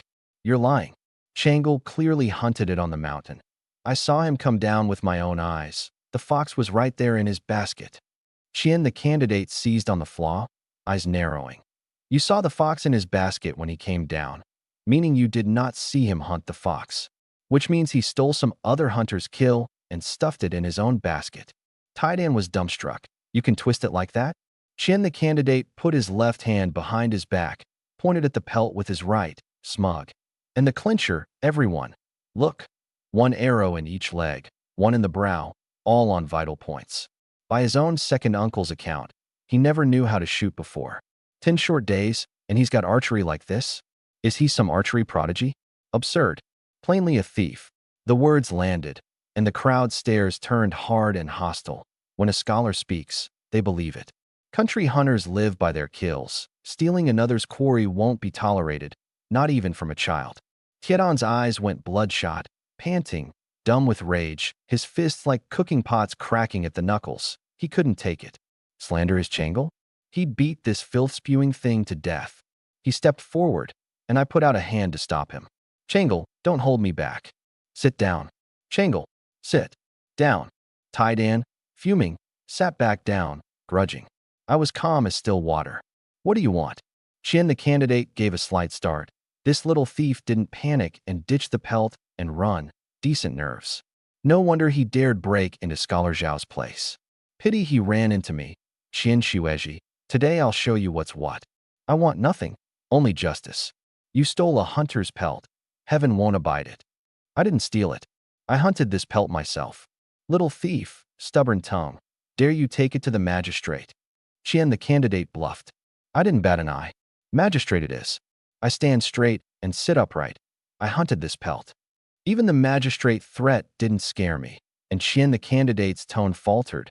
The Yamen would never bother with this. Report it? They'd caned both sides 50 strokes and tossed them out. But he'd boasted big in front of Scholar Zhao. Vent the anger. Take the pelt. He couldn't lose face. He scoffed. You say you hunted it yourself, but not one of us believes you, unless you can prove it. The corner of my mouth lifted. Want to see? Then open your eyes wide and watch close. With that I drew the mulberry bough from my basket, knocked an arrow, and pulled it to a full moon. The crowd scattered in a heartbeat. Qian the candidate didn't dare twitch. That iron arrowhead was aimed right at his brow, his calves quaking. 3 meters off, wouldn't it run him clean through? Thief, what are you doing? Scholar Zhao went pale and ducked behind the crowd, swallowing hard. He was even more scared than Qian. Second uncle panicked too. Wang Changle, put that arrow down now, I said flatly. Scholar Zhao, fellow villagers, this man wants proof, so I'll prove it for him. Before the words were done, my knuckle loosened. Thwip. The feather arrow shrieked past Qian the candidate's topknot, a vicious gust trailing it. Whump. His felt cap was punched through by the arrowhead, and the arrow, force undiminished, drove cap and all into an old elm at the market's edge. Crack. The head sank into the trunk, the shaft quivering, the felt cap pinned dead to it. A cold gust swept by, the brim swayed faintly, and the cap just would not fall. The crowd was stunned, mouths open wide enough to hold an egg. Scholar Zhao went sheet white. If that arrow had been aimed at him. After a long beat, somebody hollered, "What a shot!" and the crowd erupted. That, an inch off, and his skull splits open. A bushy-bearded hunter sucked in a breath, instinctively rubbing his own forehead. I believe it now. With archery like that, who'd need to steal a kill? Changle, kid, well done. Wang, third of Yunshi, raised a fine son. Second uncle stood frozen, took a long while to come to, throat bobbing, unable to get out a single word. Tiedan crossed his arms, chin high, proud of his Changle. I told you Changle shoots like a master, and you wouldn't believe me. A fox is nothing. He'll be hunting tigers next. Qian the candidate's legs went weak, and seeing me draw and knock again, aimed at his brow, his guts turned to water. He wailed off key. I believe you. I believe. Don't shoot. Sweat the size of beans rolled down. My face didn't change, my fingertips released. Thwip. The feather arrow grazed the side of his head and flew straight to the old elm. Crack. The crowd followed the sound, and a dead silence fell. The 2 arrowheads had sunk into the trunk at the very same spot. Dead even, not a hair's difference. Second uncle's face was astonished. This is my nephew? Archery like that could earn a place in the Imperial Marksman's Corps, and Changle's only 13 this year. His mouth went bitter, his mind unsettled. A chill crawled up Scholar Zhao's spine, his head full of being shot by a hidden arrow while walking down the street. Terrifying. How would he ever go out again? Maybe, apologize to the Wang family, beg forgiveness? Yes, that's it. Qian the candidate felt a warmth spread down his trouser leg and slumped to the ground. And so the truth was clear. Wang Changle's archery was divine. The red-tailed fox pelt was hunted on the mountain by his own hand, beyond dispute. Tied-in was proud as a rooster, chest out, standing at my side. The feeling of all eyes on you is wonderful. He wanted to learn to shoot like that too, and protect his mom someday. Then the crowd saw me pull a third arrow from the basket. Again? I drew, knocked, and aimed at a sparrow pecking grain in the snow beside the elm. Thwip! The arrow pierced its wing and pinned it in the snow. Points +10. Tied-in, go get the arrows, the felt cap, and the sparrow. Tied-in huffed off and came back, felt cap in his left hand, sparrow in his right. The sparrow not quite dead, flapping its wings. Chien, sir, I accidentally ruined your felt cap. This sparrow's my compensation. The crowd was speechless. This boy left no opening. One big stick, then 2 sweet dates, flawless. Chien, the candidate, flushed crimson, thinking of what he'd done. How could he face his standing as a scholar? Less generous than the half-grown kid in front of him. He bowed deeply to me and Tied-in, took only the cap, not the sparrow, and walked off without looking back, not even acknowledging Scholar Zhao or second uncle. Scholar Zhao left right after, his head full of going to apologize. What to bring? Pork, eggs, salt, or oil? Forget it, bring a bit of everything. His little life mattered. Couldn't have this kid putting a cold arrow in his back. Second uncle went home in a daze, his back especially forlorn. Folks, let's break it up. Changle, kid, well done. Real spirit, didn't shame Yunchi village. A few Yunchi uncles beamed. After this one round, my reputation soared. Within 3 days, all of Huayan would know that Wang Third's family in Yunchi had produced a god of archery. Never miss. Changle, you're amazing. Will you teach me? Tied-in rubbed his hands, thrilled. Tomorrow. You got it. The two of us sat back down and kept selling. Soon someone came to buy the hair pelt. Only an arrow hole in the leg, very intact, and it sold for 1 mace plus 20 coppers. The red-tailed fox pelt still had no buyer. 2 tails really was steep. I figured if it hadn't sold by noon, I'd drop to 1 tail 5. Just then, a few unfamiliar hide dealers came to the stall to trade. The leader shook out a half pelt of crimson fox, all smiles. Take a look, young master. This coat, TSK, genuine snow crimson. Caught on Mount Shi in Rowan Township this 12th month, gold-tipped fur. Trade it for your white fox, you won't lose out. In the sunlight, that fox pelt gleamed amber, the fur glossy. I gave it a stroke, smooth to the touch, real fine material. Tiedon's eyes glazed. What a gorgeous fox pelt. But I frowned. Not enough experience here. It looked and felt like good goods, yet something kept nagging at me. Does the sky really drop free pies? The dealer pressed. Young master, I'm offering the trade only because your white fox is fine stuff with that red tail tip. Snow Crimson has plenty of buyers. Miss this village, and there's no such shop. Changle, trade or not. I didn't want to. These guys looked rotten on sight. Just then a well-dressed middle-aged man and woman walked up and went straight to the stall. The middle-aged man squinted, rubbed the crimson fox pelt between his fingers, and suddenly sneered. Huh? Goose grease goods passing for snow crimson? You think we've never seen the world? The dealer's face changed. He hurriedly dropped his voice. Sir, you've a sharp eye? How about 3 tails, and it's yours? I'll take it for 1 copper. The dealer's mouth twitched. He cursed under his breath and left. The middle-aged man watched their backs and sneered. Sooner or later, I'll have you lot hauled in. Then he crouched and stroked the white fox pelt carefully, paying special attention at the red tail, and after a good while stood up, beaming. Young master, how much are you asking? I blinked. I hadn't even followed the duel between those 2 parties. An expert. I had to ask, Sir, what did you mean just now by goose grease goods? The middle-aged man's gaze was approving. Some crooked merchants, to turn a profit, use the goose fat polishing trick to fake the fur color. They make inferior fox or marten pelts slick and glossy and pass them off as fine, selling to gentry or out-of-town traders who don't know better. That crimson pelt just now wasn't even fox. It was dog hide, boiled and dyed with fatty goosebelly grease into a paste, made to fool amateurs. You, my boy, nearly fell for it. The hide dealers around all looked uneasy. Tied-in was ashamed. He'd been pushing Changle to trade just now, nearly caused a disaster. Stupid mouth, can't go running it. It dawned on me. and I gave a solemn bow.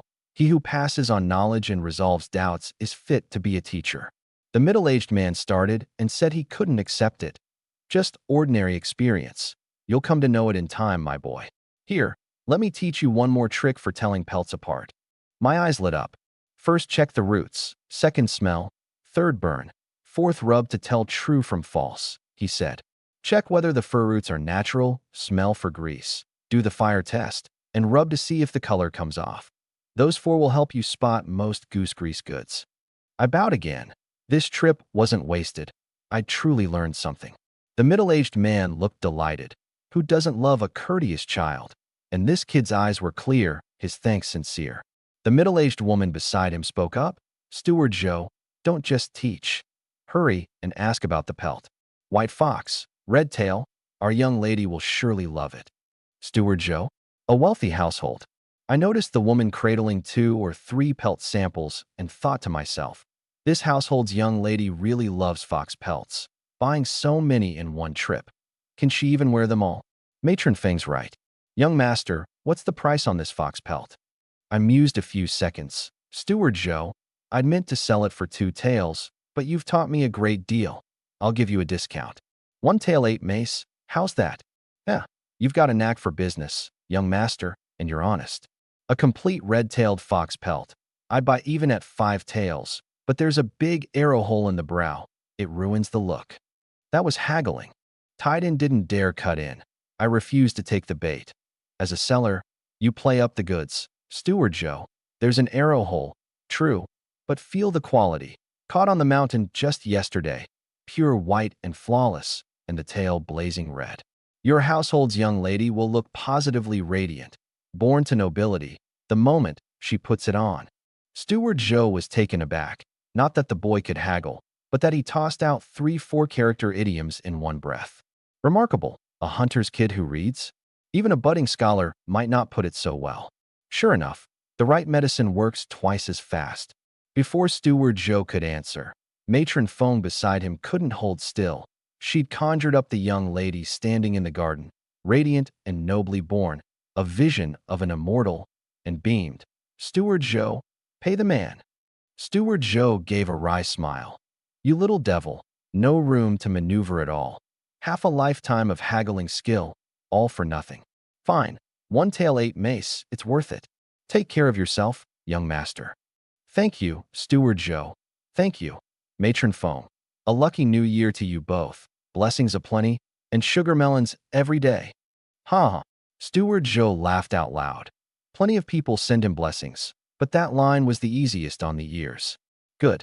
From now on, I'll take all your fine pelts. The two left happily. With 1 tael 8 mace of silver in hand, I was thrilled. 1 tael 8 mace is 1,800 coppers, enough to buy 360 pounds of rice. The family would never again worry about food in winter. Thank you, ultimate hunting system. Only the field mouse skin was left, filthy and half-gnawed, no takers, so I sold it to the neighboring hide dealer for 2 coppers. 3 pelts, all sold in a single morning, for a grand total of 1,922 coppers. The two of us packed up and left the hide market with empty baskets. The people around looked on enviously. They might not earn 2 taels in 2 months of selling. How could they not be jealous? But jealous as they were, nobody dared get any funny ideas. Why? Because this kid was holding a bow with an arrow knocked. Overly careful, that's me. Tied-in, tell your big brother whatever you want to eat. We've got money now. The fragrance of mutton offal soup floated up in Tiedon's mind unbidden, but he came to fast and shook his head like a rattle drum. Changle, I'm not hungry. You're not hungry, but I am. The two of us came to Hawaiian's food stalls, and one look, so many people. Maybe a year's labor had put a bit of income in every household. Folks were eating up a storm, squatting, standing, sitting, the cries of hawking and eating never ceasing, full of warm, earthly life. A scene I'd never witnessed in my past life. Tied-in swallowed. No wonder Mom never brought him to market. Too many good things to eat. One trip and the family goes broke. Steamed cakes fresh out of the basket. Hot and filling. A vendor called, breath fogging white. This place it is. Whatever I asked Tied-in, he said not hungry, not eating, so I picked a stall and sat down myself. This one sold pricey, fewer customers. Even on a packed market day, it had seats. Young masters, what'll it be? We've got steamed cakes stuffed with pickles, dried radish, and mustard green both. The noodle sheet soup simmered with big pork bones. Can add a scoop of pork cracklings. The brown rice balls have red bean or mung bean filling. What'll you have? The vendor was courteous, no look of contempt. Hawaiian had a good atmosphere. Rare to see the rich throw their weight around. And it rubbed off, the common folk kindly too. The second I sat down, the food's aroma hit, and the gluttony worm in my belly couldn't be held back. Rumbling thunder, the owner's daughter covered her mouth and giggled. Tiden blushed, said he wasn't hungry just now, and here he was shaming Changle. 2 bowls of lard noodle sheet soup with pork cracklings, extra cabbage, and chopped scallion, 2 red bean rice balls, 2 pickle-stuffed steamed cakes. The owner sized up the 2 half-grown boys. Aren't you ordering a bit much, young master? Our portions are big and filling. Bring it on, sir. We'll take home what we can't finish. I didn't ask the price. No need. Got money. Do what you want. Coming right up. Girl, ladle 2 bowls of lard noodle sheet soup, extra scallion, extra cabbage. Soon the owner's daughter brought over 2 bowls. Tiden blushed and didn't dare look up. I thanked her. Tiden, eat up. Dead of winter. Once it cools, the cracklings freeze, and you can't eat them. I passed him a dried radish steamed cake. Thank you, Changle. Tiden cried. Apart from his mom and dad, no one had ever been this good to him. He rarely saw his grandparents. His uncles seldom came by. His dad did hard labor in the county year-round. He and his mom leaned on each other. Ever since Changle's family arrived, his mom's face was all smiles, and Changle treated him better than anyone, taking him along for everything they ate and did. Tiden kept all that kindness in his heart. What's with you? Is noodle sheet soup that good? Crying over it. I made light of it with a smile, to ease the mood. Couldn't let Tiden get me crying too. Plenty of good days still ahead. Tiden wiped his tears on his sleeve. Shameful. All day nothing but grinning and crying. No more crying. Eat full, then be Changle's strong man and haul the goods. I was hungry too, and dug right in. A mouthful of hot soup, and the rich aroma of lard burst on my tongue with the bone broth savor. I picked up a sheet of broth-soaked cabbage and bit down with a crisp crunch. What fresh leaves, delicious. The noodle sheets with the cracklings left an endless aftertaste. I broke open a red bean rice ball, the purple-red filling steaming. The owner was honest, the ingredients fine, half rice, half millet, the grain fragrance mixed with sweetness, soft and sticky. Changle, this bean filling, it's so sweet. Tiden mumbled, cheeks bulging. The 2 of us ate like a whirlwind, sweeping every bit clean, giving the vendor a small shock. 2 bowls of lard noodle sheet soup, 10 coppers, 2 steamed cakes, 4, 2 rice balls, 6, 20 coppers, all told. Good grief. Breakfast 10, lunch 20. Tiden marveled at how dear eating in town was. His dad did hard labor in the county for just 30 coppers a day. I pulled out 1 mace of silver. Sir, give me 10 more pickle steamed cakes and 10 rice balls, 5 red bean and 5 mung bean, to take home for the family. What a filial young master. The owner smiled and prepared them with his daughter. Tiden hurried to load them into the basket. 80 coppers all told, 20 back to you. Take care. Goodbye, sir. Goodbye, big sister. May your business boom, and a happy new year. Sweet-tongued me, and Tiden echoed the blessings. Whatever Changle does, he does. To the rice shop. Heads high. Off to buy the New Year grain. Boss, is rice still 5 coppers a pound? That's right, young master. How many pounds do you want? Let's start with 100 pounds. What? The boss looked stunned. Was the kid pulling his leg? 100 pounds of rice is 5 mace of silver, and this raggedy half-grown boy had 5 coppers to his name. Let alone that. Tiden, load the rice. Without another word, I pulled out 5 mace of silver and slapped it on the counter. The boss sucked in a breath. Merciful heavens, where'd a young moneyed master spring from? Don't tell me he swiped it from home. Steal it. Then, it's grain he's buying. He wants it. I'll sell it. The clerk measured out 100 pounds of rice right there. No short wait. I was satisfied and clapped Tiedon's shoulder. Can you carry it? Easy. Changle. I could carry another 100. After the mutton offal soup and the pork cracklings, Tiden had energy to burn. You could send him charging into battle and he'd go. Good. Then 25 pounds of millet too. Millet's 4 coppers a pound. 25 pounds came to exactly 1 mace, and the boss beamed. Big business. Lucky family, these 2 kids, they'll have a fat new year. Across from the rice shop was the flour shop, 5 coppers a pound for fine flour. A wave of my little hand, 20 pounds, done. Titan wasn't bluffing after all. 145 pounds on his back, and he carried it like nothing, not a drop of sweat. A little money in hand now, so we ought to eat a bit better. Set the sorghum and coarse grain aside. Deal with them once the rice and millet run out. Grain and flour, check. Next, salt and oil. The Great Chin bans private salt. The countryside can't really be stopped, and a pound or 2 can't be traced. But bulk salt trade is tightly controlled, and you have to buy from a salt license office under the official salt bureau. Selling contraband salt earns you 100 strokes of the cane. Coarse salt's 20 coppers a pound. Fine salt double, 40. Sir, 2.5 pounds of fine salt. That much? Young master, come register here. I nodded. Strict control, just as I figured. Yunchi Village, Wang Changle, 13. The salt merchant looked me over, feeling the name, Wang Changle, rang a bell. Heard it a few days back, maybe, but he couldn't place it. Never mind, not important, long as he's no salt smuggler. This kid's young but buys without batting an eye, handsome, tall for his age, and polite too. He'll go far someday. His own girl's 12 this year, a fine match. Should he get someone to broach it? How was I to know the salt merchant in front of me was already plotting to marry his daughter off to me? Otherwise, I'd have bought my salt elsewhere. He smiled warmly.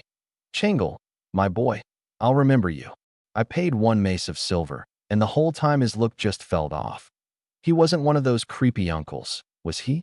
I rounded up Tidan and slipped out fast, off to the oil and sauce shop next door. One look at the prices and Tidan was floored. Rapeseed oil 50 coppers a pound, sesame oil 80. Suddenly the money in my hand didn't feel like so much. Lard's a lot cheaper, but you don't buy lard at the oil shop. You get it from the butcher. The village was slaughtering pigs in a couple of days, and there'd be lard then, cheaper than buying it out here. 2 pounds of rapeseed oil, 1 mace. The shopkeeper threw in a little clay pot to carry it. Tidan cradled it in his arms. 100 coppers worth. No way he'd risk the basket, crush it, and he'd die of heartache. Then 5 pounds of pork, 1 mace. Tiedan's basket was packed full. Mine was still empty. I wanted to buy the family some cloth for new clothes. Xiaoqian hadn't worn anything new in 3 or 4 years. Xiaoyong never once since the day he was born. Always in my hand-me-downs, a pitiful sight. I ran the tally. Of the 1,922 coppers, I'd already spent 1,080. Only 820 left. After some thought, I'd buy cloth next time, once I'd sold pelts from the next hunt. Tidan, wait here for me. Don't worry. Changle, I'm not going anywhere. His load was heavy. I had him sit and rest while I went to the market's one and only smithy. Zheng's smithy. The clang of hammering rang non-stop, the forge fire blazing. A rough fellow was hammering out a chopping knife, early 30s, lean of build, yet he gave me a sense of sinew and bone like iron. A sheathed ancient sword on the wall held its edge in check. A trained martial artist. The hammer fell like thunder, sparks flying, and without looking up he said, "Young master, buying a bow." Strange, I hadn't said a word. How'd he know? Around noon, I went to deliver a cleaver to a customer. Saw you shoot from a distance. Good archery, just your bow and your strength fall a little short. Interesting. For the first time I took an interest in a native of this world. Brother, your surname's Zheng? Zheng Lang. A fierce name. Looks like a man with a story. Brother Zheng, I've got 800 coppers. Can you put together a bow and arrows for me? If it works out, I'd like a hunting knife too. Your strength's not enough to draw a horn bow. This bamboo and wood bow suits you just right. Zheng Lang took a bamboo and wood bow off the wall and tossed it to me. I tested it. Far tougher than the mulberry bow, no question. Strength's lacking. Let a good bow make up for it. I was pleased. Clack. He flung over 6 barbed armor-piercing arrows and a hunting knife with a thickened, heavy spine. 800 coppers, all in. A man of few words. I paid, and was about to leave with a deep bow. Hold on. What is it, Brother Zheng? Your shooting stance is wrong. My eyes lit up, a real master at last. I'd been fretting with no one to teach me. The system handled nothing. just handed me 2 passive skills. I passed him the bow. Zheng Lang drew and knocked, and his whole aura shifted. Bow like a full moon, arrow like a shooting star. Left foot forward, right foot back, shoulder width apart. Weight on the balls of the feet, but not tense, steady, like roots digging into the ground. The left hand doesn't death grip, it cradles. Tiger's mouth braced here, fingers relaxed. Remember, the bow stays alive in your hand, not dead. I tried to copy it, but felt the bow about to slip. It really won't drop like this? It won't. Zheng Lang let slip a rare hint of a smile. Try it. Half doubting, I eased off the grip, and the bow held steady in my hand after all. Drawing the string is the key, he went on. Most beginners use only finger strength. You want to power it from the back muscles. Imagine squeezing your shoulder blades together. Not the fingertips, the pads of the fingers against the string. And don't hold your breath. Inhale as you draw, exhale as you loose. Keep the rhythm natural. Thwip. I couldn't hold it any longer. The arrow slipped free and landed dead center in the iron ring on the shop wall. Zheng Lang's eyes changed. That iron ring was only thumb-sized, and the kid hit it first try. So there really are people in this world with peerless talent. I rubbed my nose, awkward. That's the one downside of never miss. I can't switch it off. Every arrow I lose hits, so I just put on a big show in front of Brother Zheng. All right, off you go. Zheng Lang's manner suddenly cooled. He picked up his hammer and went back to forging. I started, gave a deep bow, and left. Behind me, Zheng Lang's gaze was sharp, lost in some thought. Tai Dan, let's head home. Changle, you're back at last. Is this the new bow you bought? Yeah. The mulberry bow's yours to use. I'll teach you archery when we're back. Yes. Tai Dan shot up high. A real marvel too, 150 pounds on his back and still jumping. Born gifted. This whole trip was a haul, and it gave me a taste of how hard life is at the bottom. A fox pelt all but useless to the folks of Yunshi could buy a family's entire winter's supplies. Class. This is what class means. Nearly impossible to cross. By the time we got back to the village, the sun had just a sliver left. The village washed gold in the light. Warm, peaceful, dear. However nice Hawaiian was, it couldn't compare to home. Mom, Changle, and I are back. Tiedan's bellow set the chickens and ducks squawking. Mom and Auntie put down the pickle jars. Xiaoqian and Xiaoyong all came out to greet us. Tai Dan unloaded the basket, and Auntie and Mom were struck speechless. So much grain. Did they rob the rice shop? Mom's old habit flared up again. That strange look at her eldest son. Can't blame her for overthinking. The grain alone was a lot. Never mind 5 pounds of pork, plus over 2 pounds of fine salt. Since marrying into the Wang family, when had she ever tasted a bite of fine salt? Let alone the clay pot in Tiedan's arms. You could smell the rapeseed oil from far off, and Xiaoyong leaned over the pot, hooked a drop of oil onto his finger and into his mouth, lost in bliss. Mom forgot to stop him for a moment. 2 pounds of rapeseed oil. What kind of household dares eat like that? Changle you. She left it hanging. My eye twitched.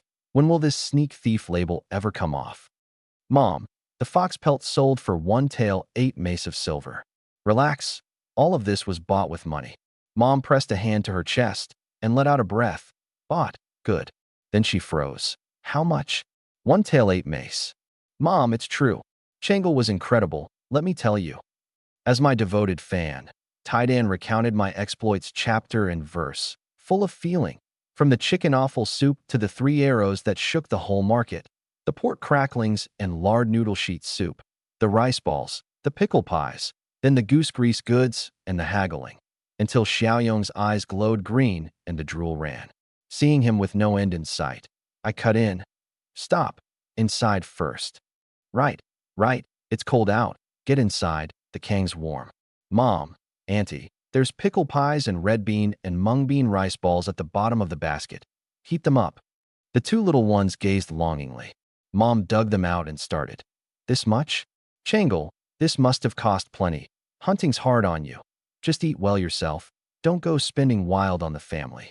She ached over the money, and ached more over how hard her son worked for it. It wasn't much. Town folks all eat this. I bought it specially for you to try. Auntie, don't cook tonight. I'll make the dishes. No need to buy grain this month. We'll eat what Tai Dan and I brought back. Auntie wasn't having it. Her nephew goes hunting. shares the meat, brings back grain to share, and now won't even let her cook. Has her eat ready-made? Absolutely not. Changle, Tiden eats well at your side every day. I'm already so grateful. I. Auntie, we're one family. No need for outsider talk. Kidon's my brother. It's only right. I cut her off, rolled off the Kong and into the kitchen, took up the cleaver, and started chopping meat. In the room, Auntie blinked back tears, deeply moved, and Mom comforted her.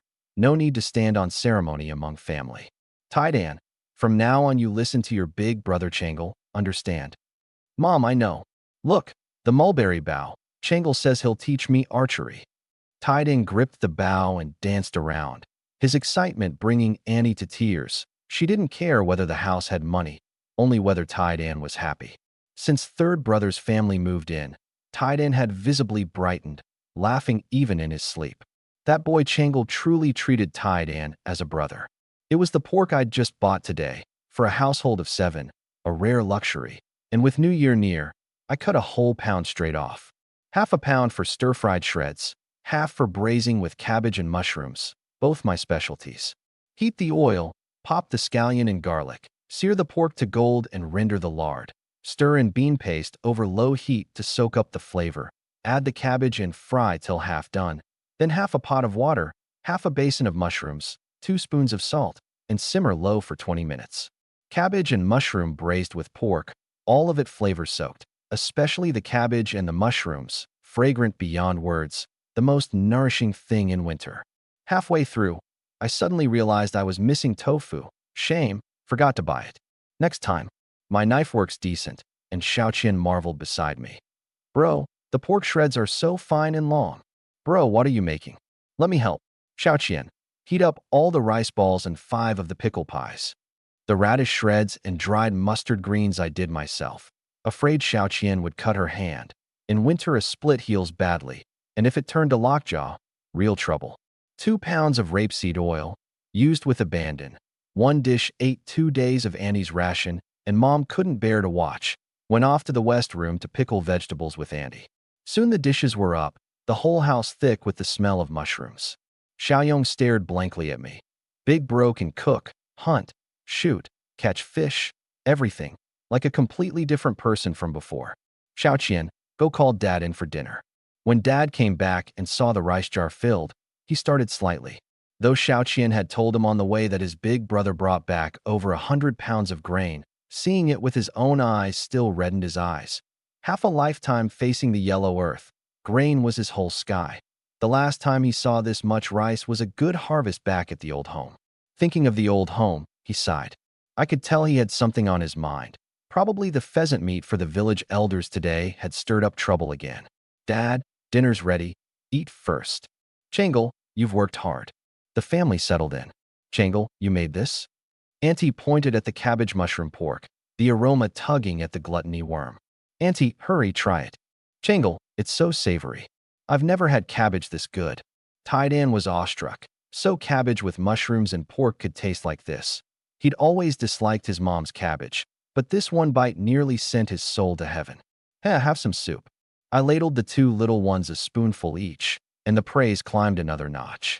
Bro, it's even more savory than fish soup. Teach me. I'll make it for you someday. Mom, Auntie, don't just eat the leaves, have some meat. Dad, here's a rice ball, red bean and mung bean filling. Give it a try. No steamed rice was made.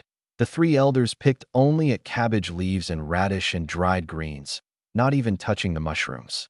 Helpless, I stuffed a rice ball into each of their hands, my eyes forcing them to eat. Xiaoqian had never had a red bean rice ball. The rice and millet were dizzyingly fragrant, and she chomped one down in a few bites, not daring to take a second. A girl mustn't eat too much, has to leave it for the household's menfolk. At the old home, even when there were rice balls, not one would ever reach her. Getting to eat a single one was already enough.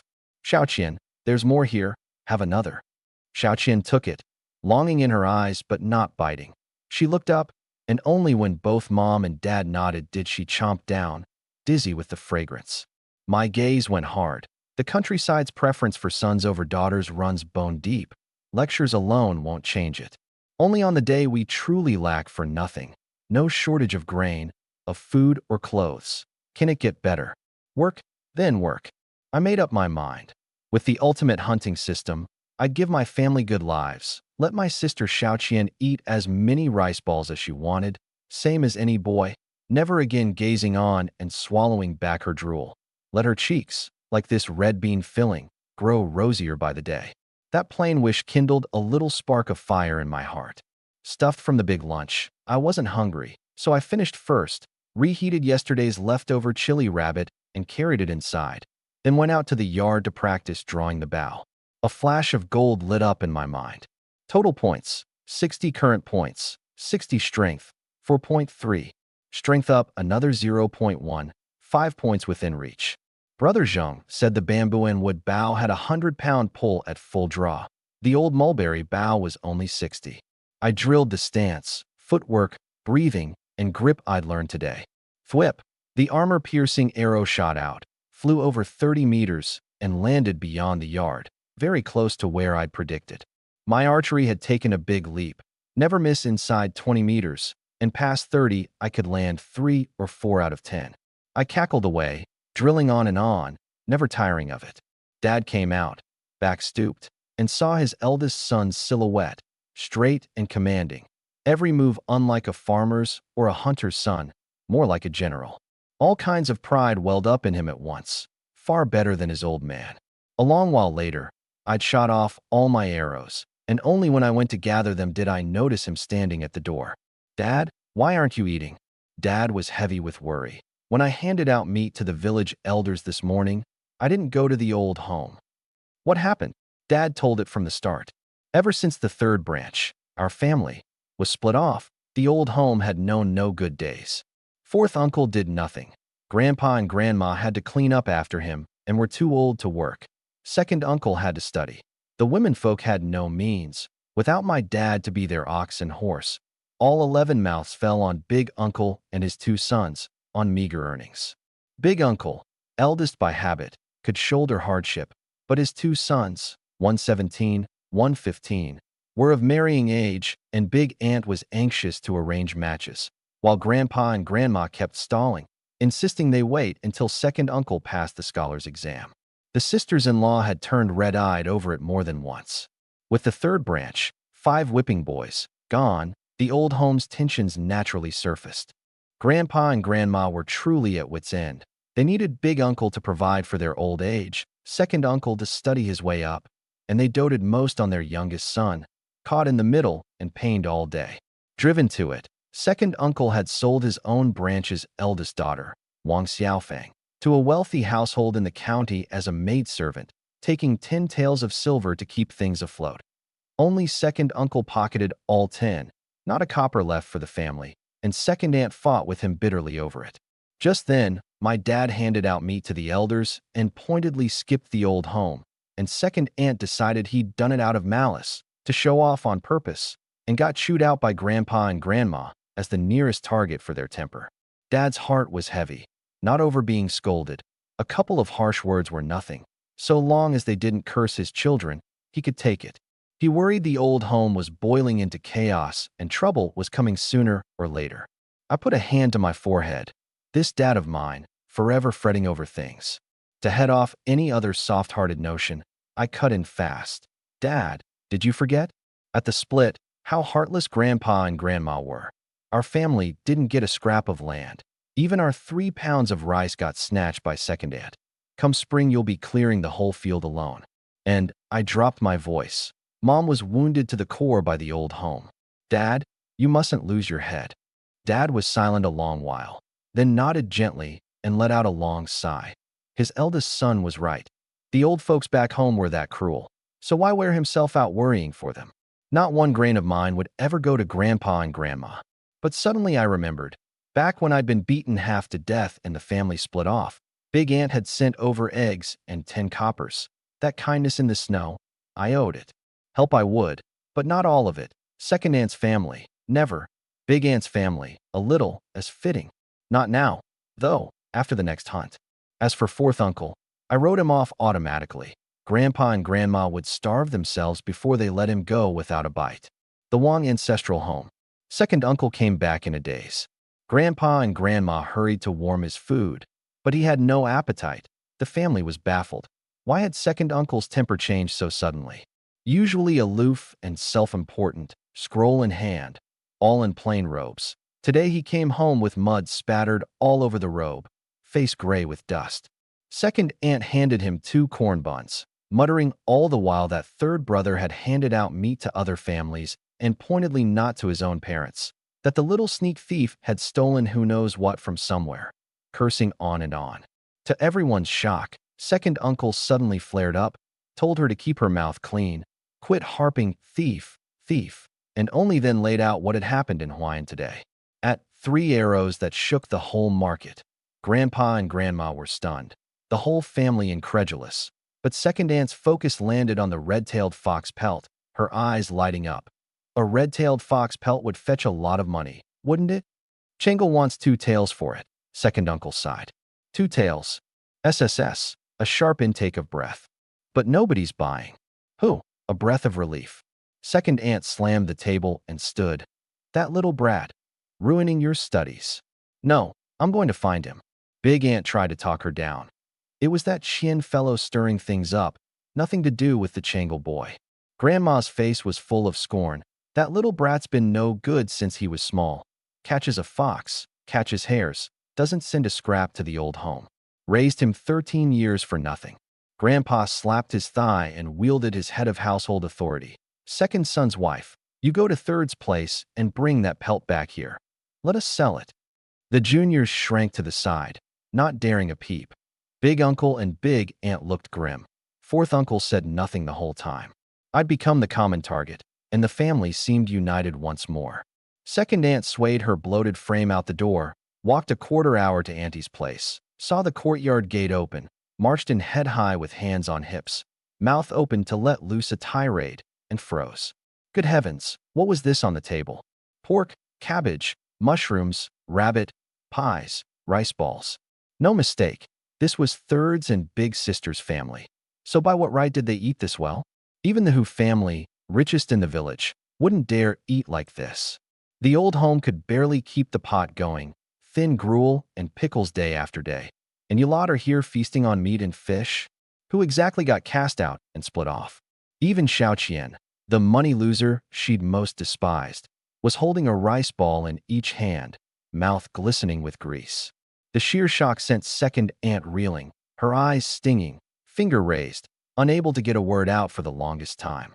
Auntie and my dad hurried to their feet to offer a seat. Sister-in-law Chang Shui. Second sister-in-law, what brings you here? Well, isn't this nice? Second aunt shrilled, her trembling finger leveled at the table. The old home can barely keep the pot going, and here you are stuffing your faces. Where'd you steal all this fine stuff from? Xiao Qian was so frightened her rice ball dropped on the table. Auntie rose quickly. Sister-in-law Chang Shui, hear me out. Hear what out? Second aunt snatched up a rice ball and, feigning fury, stuffed it into her coat. Third brother, have you no conscience? Your parents at home are drinking thin gruel, and you. Mom cut her off coldly. Conscience? We left that split with the clothes on our backs and nothing else.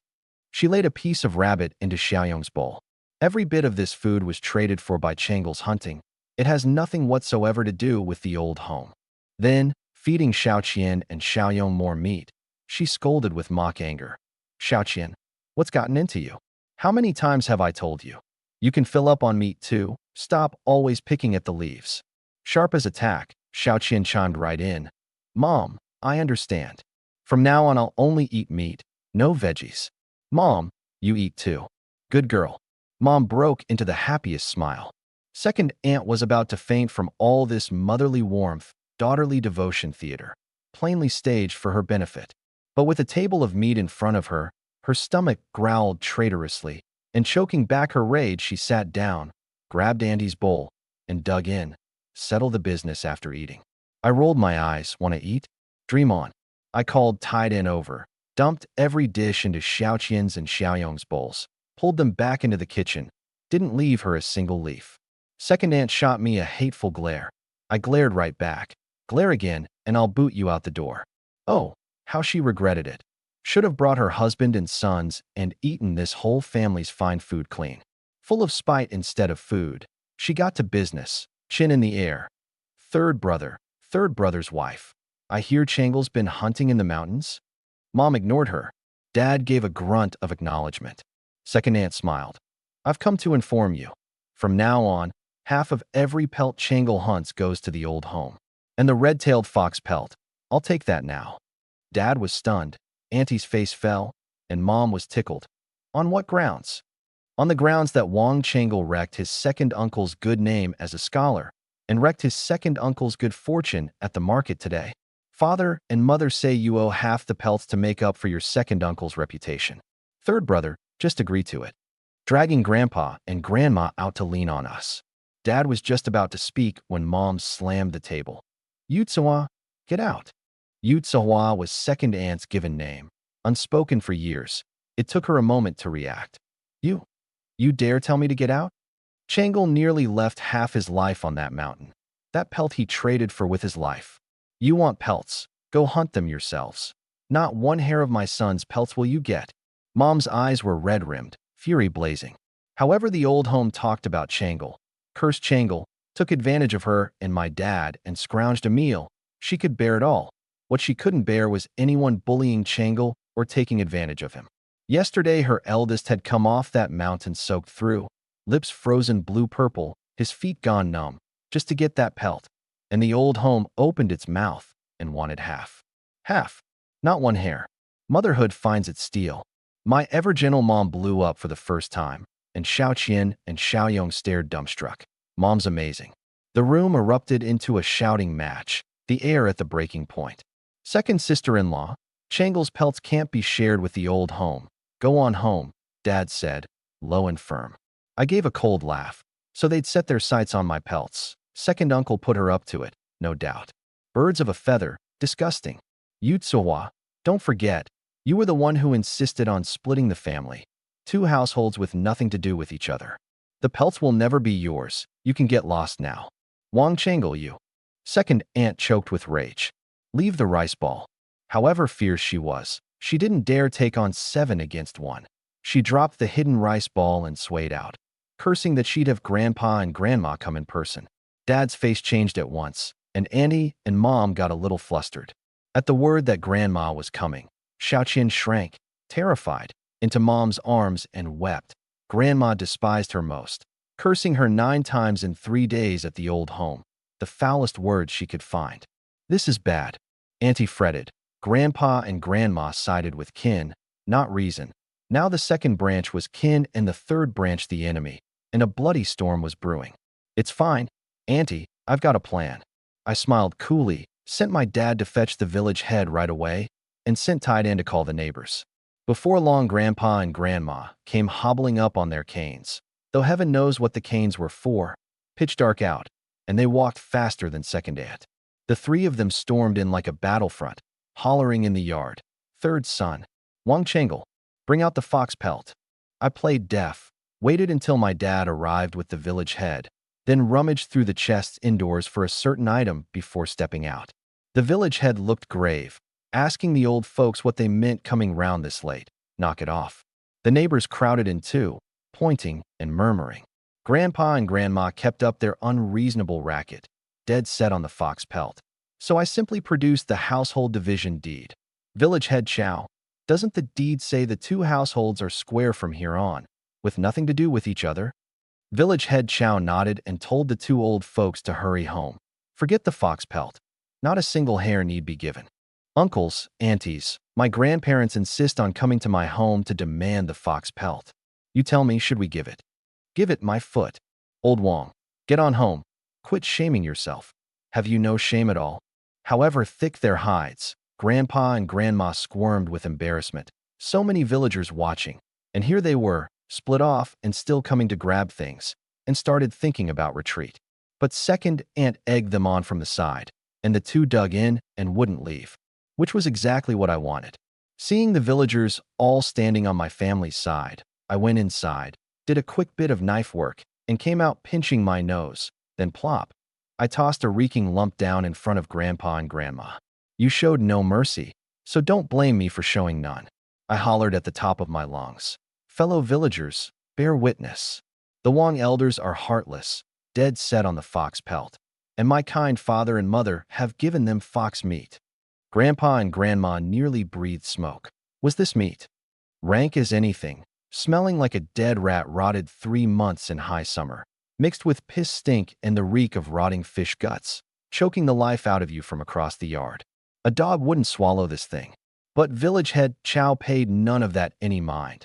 As he saw it, the Wang elders were the disgraceful ones, and Wang Changle's family was downright decent. Split off, and still giving them a chunk of meat. Nothing more to say. His face turned cold at once, and he sternly told the three to get on home and quit making a scene. The village head's words still carried weight. Grandpa, Grandma, and second aunt turned to go, fuming, and I helpfully reminded them, Grandpa, Grandma, don't forget the meat. Take it with you. The three stumbled, nearly fell. The villagers around even chimed in. Such kindness. Hurry and take it. You asked for it yourselves. Mustn't waste good meat. There was no help for it. They'd been cornered into choking down this disgusting loss. But unable to stand the stench themselves, the old folks made second aunt fetch it. Second aunt, holding her nose and forcing herself to reach for it, couldn't keep it down and gagged, nearly fainting, wrapped up the stinking meat, and tottered off after the two, half suffocated by the smell. The village head sent everyone home. Changle, what meat did you give Grandpa and Grandma? Titan asked, voicing what everyone was thinking. I gave them the meat from the fox's backside. Changle, you just handed it over to the old home. Easy as that. Mom wasn't pleased. The thought of her eldest hard-won kill being grabbed by the old home pained her. Mom, our Mount Damong snow fox meat is rank. Boil it 4 or 5 hours, and the stink won't come out. And it tastes awful. Chews like rotten cotton. The old hunters always say, whether a fox stinks or not, 7 parts the rear, 3 parts the paws, and the meat round the backside is the rancorest of all. I mixed in some rotted fish guts and a touch of dead rat rot too. 1 whiff and your scalp goes numb and your eyes sting with tears. 1 bite and you'll be miserable for half a month. Grandpa and Grandma want to grab a bargain. Well, let's see their teeth manage this bargain. They won't even sleep right tonight. The whole family burst out laughing. Leave it to Changle to handle the old folks. Mom curled her lip. If it were up to her, she'd sooner feed this backside meat to the dogs than give them a single piece. Let them go drink the northwest wind. Auntie shook her head. They might be her own parents, but to split off and still come grabbing Changle's things this hard, no way could she ever take the old home's side. The family climbed onto the Kong to sleep. A grand dinner, and the wind knocked out of second aunt and the grandparents besides. Xiao Qian and Xiao Yong couldn't sleep, romping and scuffling in the dark. In the night, Mom and Dad chatted on the Kong. Children's father, something weighing on you? Huh. Filial duty was carved into my dad's bones, impossible to scrub out. But he asked for nothing. The meat and grain were all Changle's own doing, and he hadn't the face to take Changle's things to honor his parents. That would chill Changle's heart. A lifetime honest man, used to giving. Sleep. He didn't want to wrong his wife and children. Children's father, if it's eating at you, send a little grain to big brother and big sister-in-law. Big sister-in-law gave us coppers the day of the split. It's only right to help them out a bit. Truly, in the dark, Dad's eyes shone. As long as Changle agrees, I agree. I was nearly asleep, but one listen and I knew Mom was soft-hearted, couldn't bring herself to refuse. Dad, we've still got to keep grain for the winter. Besides, give it to Big Aunt and Grandpa and Grandma will likely have their eye on it. Let's talk about it later. Dad fell silent. His eldest son was right. Our own family came first. Next morning, the whole house was fragrant. Rice porridge, yesterday's leftover pickle pies, and cabbage mushroom soup. Good things the countryside might not see once in a month, all wiped clean. Grain enough to eat, a long-standing knot untied. Mom was all smiles, the porridge cooked nice and thick. Xiaoyong, though, said Mom had put too little water in her steamed rice, setting the whole family laughing. Not too little water, plainly too much rice. After breakfast, Dad shouldered his hoe and went out. Behind Annie's house was a patch of wasteland. With my uncle away working and tied in not yet grown, no one had tended it. The sight of fallow land made Dad's hands itch. The dead of winter ground wouldn't turn, so he set to repairing Big Sister's farm tools instead, ready to plant vegetables come the new year. Mom didn't idle either, helped Andy pickle vegetables, and stitched Xiaoqian a new jacket from cloth and scrap cotton wadding. Xiaoqian put it on and ran circles around the yard, delighted, begging to come along to play by Yunchi Creek. Mom rarely agreed, but did this time. Xiaoqian scooped a bowl of water and scrubbed her little face clean, tagging along in high spirits, taking it on herself to carry my basket. Inside were the chisel, feather arrows, armor-piercing arrows, and rope. Not heavy, she could manage. Taidan, learn well from your big brother Changle, understand? Auntie said, earnest as ever, hoping Taidan could pick up even half of Changle's archery, so that when she was gone, he could feed himself, a wife, and children. Mom, don't worry. Changle says I've got talent. Taidan hoisted the mulberry bough, brimming with confidence. At the creek, the hole we'd chiseled 3 days ago had frozen over again. We switched to a bubblier patch of ice, kept Xiaoqian up on the bank to watch and not come down, and Taidan started chiseling. With last time's experience, the two of them traded off, old hands at it now. In under half an hour the ice cracked apart and creek water came gurgling up. Xiaoqian watched, rapt. Was Big Brother going to jump down and catch fish? So cold. If only we had a hook and rod. Big Brother could sit on the bank and fish. Taidan, that's enough. I tossed in some of the bait Xiaoqian had made last night. A small leftover bite of Xiaoyon's rice ball mashed with chicken blood into crumbs, and scattered a handful in. Before long, dark shapes could be faintly seen drifting through the creek water. Bro, there's fish. Xiaoqian cried out. Taidan, use a chicken feather arrow and tie the rope on tight. I didn't dare use an armor-piercing arrow. Eagle feather fletchings ruin the moment it touches water, and I treasured those. Chicken feather arrows would do, plenty of chicken feathers at home, and if we ran short, I'd just go pluck the coop. The rope was Andy's, very fine, no hindrance to the shot. Changle ready. I'll demo once.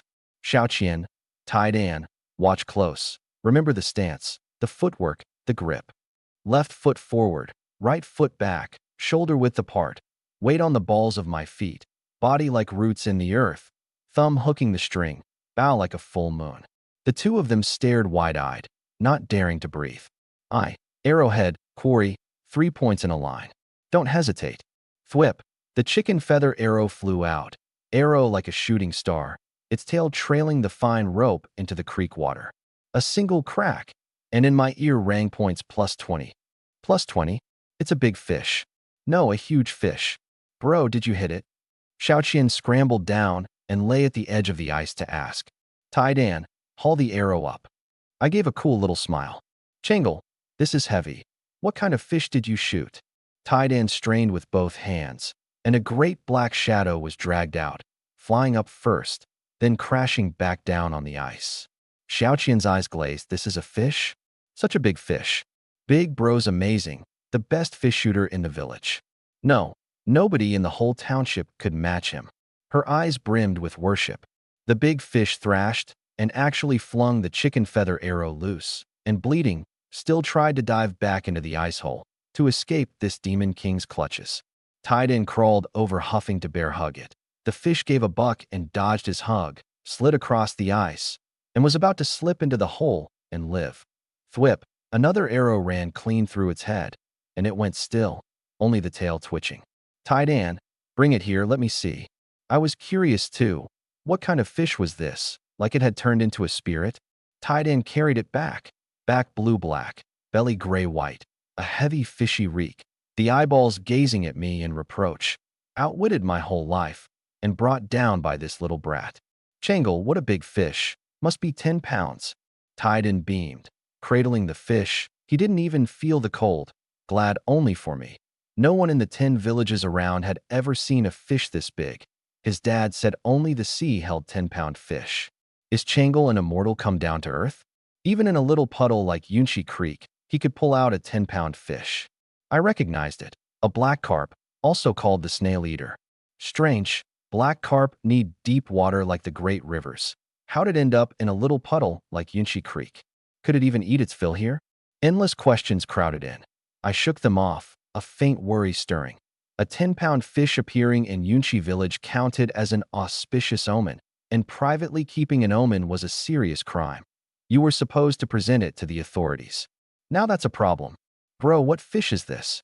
Xiaoqian crouched and played with the eyeballs. I explained, and Taidan and Xiaoqian gasped over and over. Never mind that. We're eating it tonight.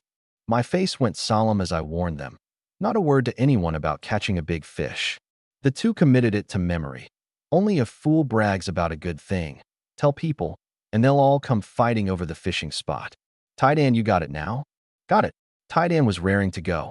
I tossed in a handful of bait, and dark shapes drifted in. Taidan drew and knocked. And say what you will, he had the form down. Hold your breath. Steady. 3 points in a line. Now shoot. Thwip. The fish shifted, and the arrow came up empty. No worries again. Undeterred, Taidan dragged the arrow back and reset his stance. The second arrow missed too. The third, fourth, fifth, still nothing. I was a little taken aback. Is it that I teach badly, or Taidan learns badly, or is my never miss just too cheat-like?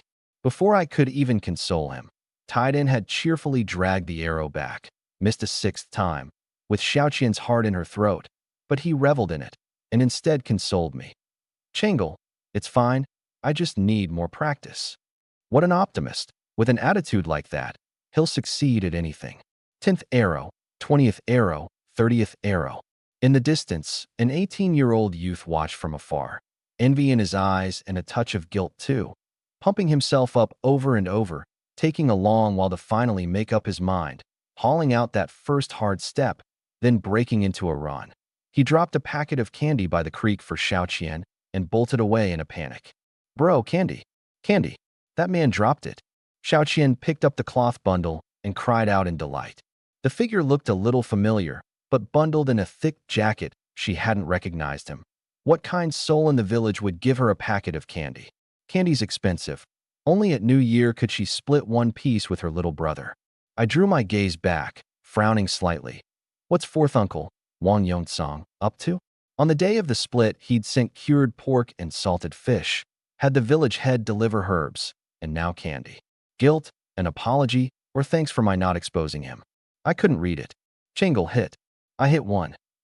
Taidan roared with excitement, hoisting the bow and dancing around, finally shot a fish. He rushed to see. Huh, so small. Looks like he was still a long way from Changle. A little 3-ounce crucian. But Taidan wasn't discouraged. Someday he'd shoot a 10-pound black carp too. I was glad right along with him. Xiaoqian, want to give it a try? Can I really? Xiaoqian lowered her head, unsure. The old grannies all said Yunshi girls mustn't shoot or hunt or show their faces around, or no one would want to marry them. Of course. Taidan, hand Xiaoqian the mulberry bough. My bamboo and wood bough was too much for Xiaoqian to draw, so I tossed it to strong-armed Taidan. I taught Xiaoqian hand over hand. She didn't hit the fish in the water, too busy shooting Tiedan's trophy. At first she didn't dare, what a waste of food, but with a little coaxing from me, she loosed her first arrow and couldn't stop. I helped her draw and aim from behind, and shooting arrow after arrow was such fun that in no time that little 3-ounce crucian was riddled with holes. Xiaoqian laughed out loud, giggling away. This was probably the first time Xiaoqian had laughed without restraint. I thought to myself quietly. The sun climbed high. Xiaoqian wore herself out, brow damp with sweat, and Tiedan's arm went sore too. Changle, this bow of yours is great, but it's a bit of a struggle to draw. He swung his arm and tallied up. 7 or 8 fish shot all morning, all crucians and carp, enough to feed the family a good while. Xiaoqian hungry? Come on, let's head home for lunch. I'll carry you. Bro, I can walk. Hop on. In the snow, Xiaoqian lay against my warm back, her little head resting gently on my shoulder, silently crying. My heart was suddenly filled up, and I broke into a run, spirits soaring. Taidan, keep up. Behind us, the strapping boy lugged the basket and grinned along. Changle, wait for me. When Mom saw Xiaoqian come back with red eyes, she opened her mouth a few times but didn't dare ask, only held her close. In the kitchen, Taidan loudly reported the morning's haul. Mom, Changle taught me archery. I can shoot fish now. While tipping out the basket, Auntie's gaze was tender, full of love. However many fish, none of it compared to the smile on Tiedan's face. To see Taidan happy from the heart was all she needed. You remember to thank your big brother Changle and pay him back someday. I know, Mom. Changle taught Xiaoqian to shoot too, and he carried her home on his back, just now. I want a little sister too. Mom, you and Dad have another, a little sister. Tiden grinned like a fool. Auntie flushed red and swatted him. Don't talk nonsense. Through one kitchen wall, the morning's events flowed word by word into my mom's heart. Changle really had changed, cherishing his sister, good to her. She thought of how, ever since the night Changle woke, every gesture toward his little brother and sister, the eggs, the cured pork, the chicken soup, the fish, had been nothing but warmth and care. Tiedon's cheerful shouting carried through the wall and pricked at her chest. Mom, what's wrong? Xiaoqian nestled against her. Mom's the same as you, happy. Xiaoyong stared blankly at his mom and sister, then dove into her arms. Out on the wasteland behind Annie's house, my dad was repairing harrow teeth, the sun high, sweat pouring. Dad, let me help. Dead of winter, every other house laying in New Year goods, and he couldn't sit still, insisting on fixing farm tools, crouched under the eaves of the shed, his coarse palms grinding the rusted plowshare, the whetstone all frozen earth and ice grit, the iron rasping with each stroke, now and then huffing warm breath onto his hands, then binding fresh-plaited straw rope around the harrow teeth. This was all winter work an old farmer must do. Come the spring thaw, it'd be too late. Changle, no need, just go help your mom cook. Dad, don't overdo it, there's plenty of time ahead. The white breath my dad puffed out frosted on his brows and lashes, sharpened in the winter lull, no panic in the spring rush. Straw wrap the harrow teeth, in 10 years they won't rust. Right, a saying for everything, can't be talked out of it. He'll never part from the land and the crops as long as he lives. Lunch was field mouse meat, the one snatched from the snow fox's mouth 2 days back. I didn't know how to cook it, so Annie had to work her magic. But the method? I couldn't bring myself to eat it. It was hard to watch. Annie minced the field mouse meat, bones and all, and boiled it into porridge, her reasoning being that field mouse meat is sweet and the bones have oil, so cooking them together is more fragrant. I had nothing to say. At the table, only Xiaoyong didn't pick up his chopsticks. Grandma used to say eating rat meat turns you into a rat in the next life, and he stared, not daring a bite. I reassured him. A field mouse isn't a rat, Xiaoyong. Eat it, and you'll grow big and tall. The family ate their fill, then up onto the Kong to sleep. Nothing to do in the afternoon, so Taidan went off to practice archery on his own.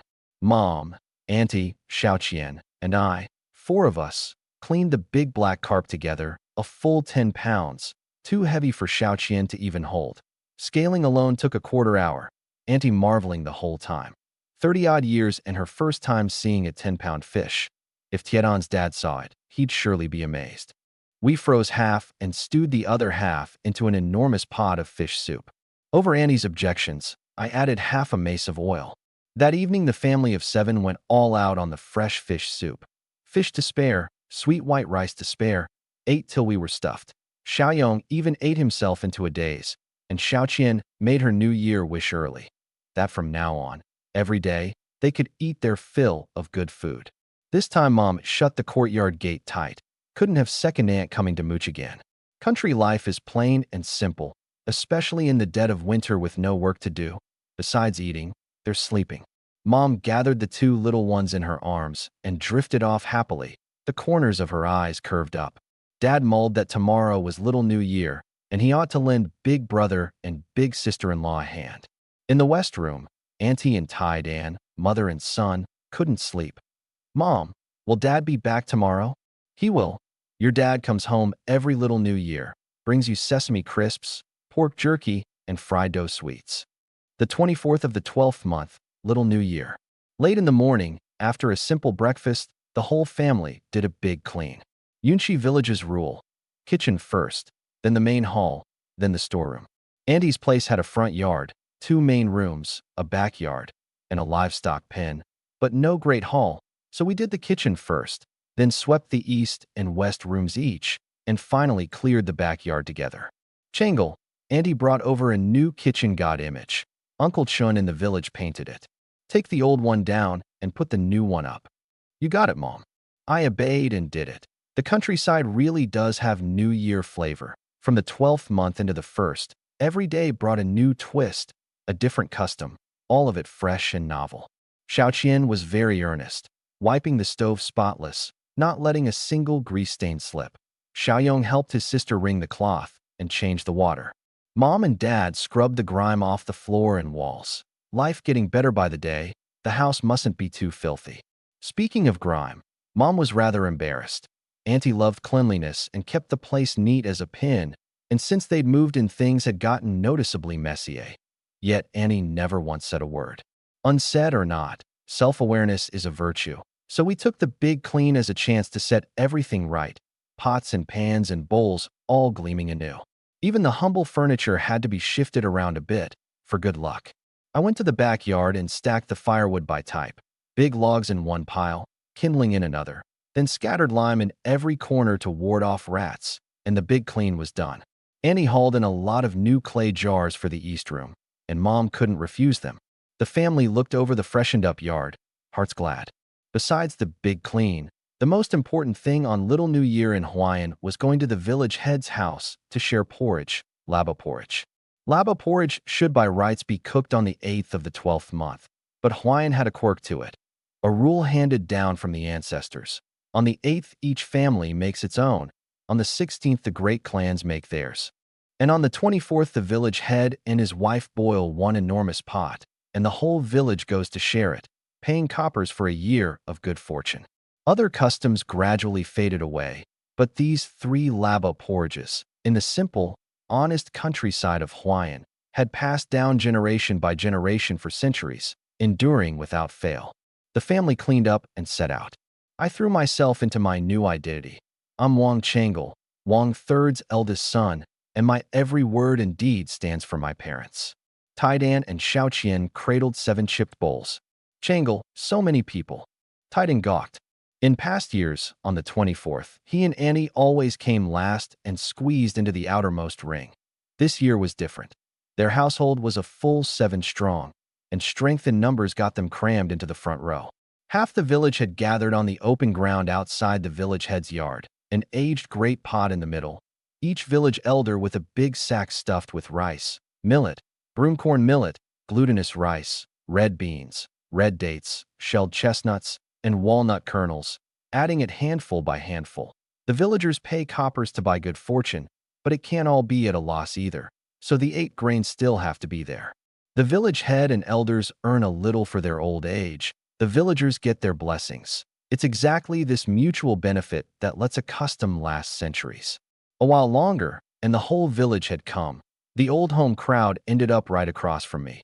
Grandpa, Grandma, and second aunt glaring my way, and I played blind. Bluster all you like. The cool breeze brushes the hill. In past years, Grandma always paid, getting just 2 bowls of porridge for our family of 5. The villagers said nothing, but the odd looks were unavoidable.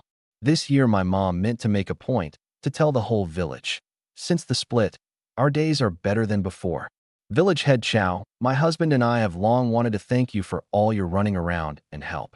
Our family and big sisters together come to 7. We'll have 7 bowls of laba porridge, 28 coppers in all. The hundreds of villagers were in an uproar. Wang Yongping's family could put up 28 coppers? They were the poorest in the village, split off with no land and no crops. They should only get poorer. Where'd all these coppers suddenly come from? More astonishing still, in past years 3 coppers a bowl was plenty, yet Wang III's wife was giving 4. What's that about? Flaunting her wealth? The village head took it with a smile. Changle's mom, you're too kind. Neighbors should help one another. Mom, vindicated and beaming, stepped forward to take the porridge. Just then, second aunt across the way gave a cold laugh and sneered. Village head Chow, the 24th is a big day, and sharing porridge is the most important thing at the year's end. You'd best keep your eyes sharp, mustn't hand porridge to just any disreputable sort. What do you mean by that? Mom snapped. Grandpa and Grandma settled in for the show. Second uncle said nothing, scroll in hand, reading with relish, as if deaf to all worldly affairs. Big aunt tried to smooth it. Second sister-in-law, hold your tongue a little. Second aunt still bore a grudge over the fox backside meat that had nearly choked her to death. She flung off big aunt's hand, planted hands on hips, and shouted, "My meaning's plain. Porridge goes to people of good character. A sneak thief doesn't deserve it." Village head Chow, you take care. A crowd this big on the 24th is just the moment for a thief to strike. Mom's eyes blazed fire. Thief, this, thief, that, plainly aimed at her eldest son. Changle used to pilfer, true, but he'd learned his lesson and reformed, good to his siblings, dutiful to his parents. How could she stand thief in every breath? No one was allowed to curse her eldest. I think you've sold your daughter and gone clean out of your mind, biting at everyone. Mom struck back hard. Now, second uncle couldn't keep up the reading scholar act either. Selling off one's children was never anything but shameful. Who'd do it unless a famine year left them no way to live? The whole village knew, sure, but gossiping behind backs was one thing, and my mom saying it out loud in front of everyone was tearing the mask clean off. Second aunt froze, the villagers all watching her face stinging hot, and she ranted in resentful hysterics. I don't care. Wang Changle is a thief, and he absolutely cannot share porridge on the 24th, or it'll wreck the good fortune. Wreck Yunchi village's whole harvest next year. Vicious, I thought to myself. She means to bring the whole village down on me. Sure enough, the 300-odd villagers broke into clamor. The Wang family's domestic squabbles were fine to listen to. Who was right or wrong was none of their business. But if it really hurt next year's harvest, that was a not enough to eat kind of matter. Mustn't wreck the good fortune. Right, I've only got 5 mu of land. A bad harvest, and the whole family goes hungry. Changle's mom, maybe just let it go this year. Mom flatly refused, dead set on sharing porridge, and for a moment it was a standoff. Across the way, fourth uncle shrank behind Grandpa and Grandma, not daring to look up, his body trembling nonstop. The whole village was here. What if the Changle boy spoke the truth about that night? Could he even deny it? And yet, better if it came out. These past days his heart had been a stone, unable to eat or sleep. The moment he shut his eyes, he saw the day of the split. Snow filling the sky. The Changle boy carried off on a ladder, those eyes staring straight at him, never to be forgotten as long as he lived. Tell the truth, and he'd be jabbed in the spine by everyone's scorn, but maybe he could finally sleep in peace. I looked toward the village head and the elders. Come on, do something, village head Chow. If you don't step in, and I have to, there'll be casualties all over the place. The village head signaled for quiet and spoke. This child Changle did do some wrong in the past, but he's thoroughly reformed. A few days ago, he went into the deep mountain to hunt, bagged a pheasant, and shared it with me and the elders. Fellow villagers, you tell me. A good child like that, share a bowl of porridge with him. Would it hurt next year's fortune? Hurt the harvest. The elders took the lead in backing him, the mood swinging fervent. First kill after a snow, share with the elders. This child Changle still honors Yunchi village's centuries-old rule. Good kid, a truly good kid. Brother Wang third, your Changle's a fine boy, all grown up. Anyone else says Changle hurts the fortune, I'll be the first to take it up with him. The villagers were free with their praise. The village's hunters had died off one by one, and the Changle boy had the makings of a hunter and remembered to share with the elders besides, a truly good kid.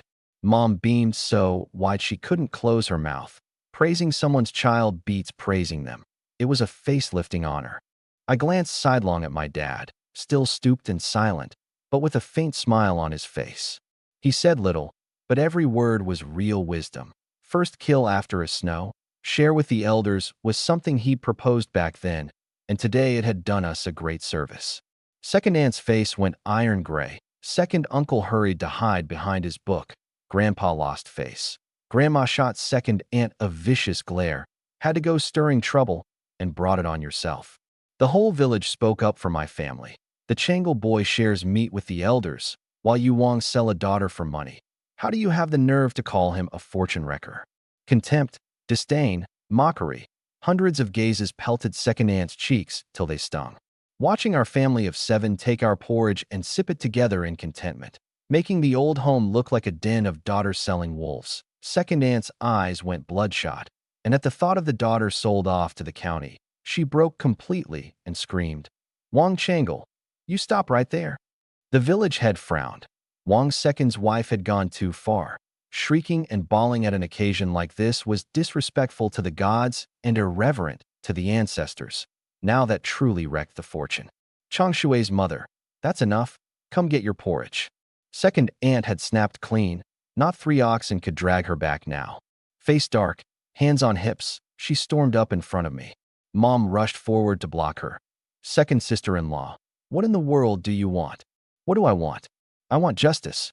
Hands on hips. Second aunt circled the great pot, finger jabbing at me, dredging up the old accounts, breaking into Scholar Zhao's home to pilfer, getting beaten half to death, ruining the Wang family name, and most of all ruining second uncle's relationship with Scholar Zhao. If Wang Changle hadn't gone thieving and offended Scholar Zhao, would his second uncle have had to sell a daughter for money to go make amends? This loss, Wang Changle has to pay it back. With every sentence, fourth uncle bent a little lower, until at last he crouched on the ground, head in his arms.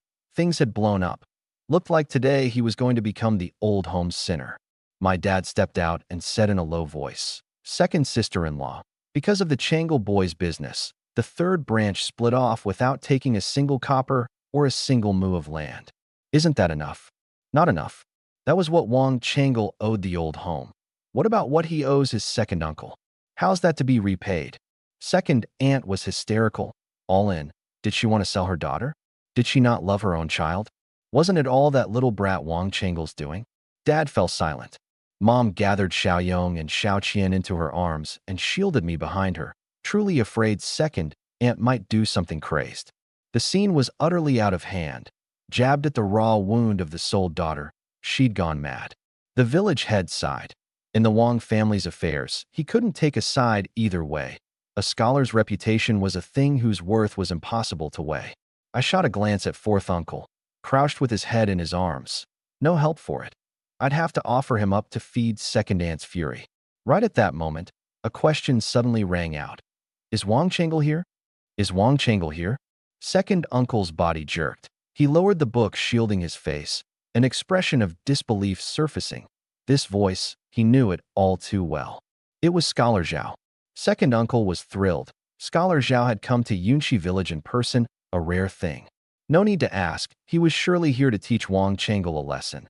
Brandishing his bow at the market 2 days back, offending Qian the candidate and scaring Scholar Zhao off, and now, before New Year was even out, he'd come to settle accounts. Brother Zhao, Brother Zhao. Second uncle shoved through the crowd, beside himself. The crowd looked over, a party of 4 or 5, loaded with parcels.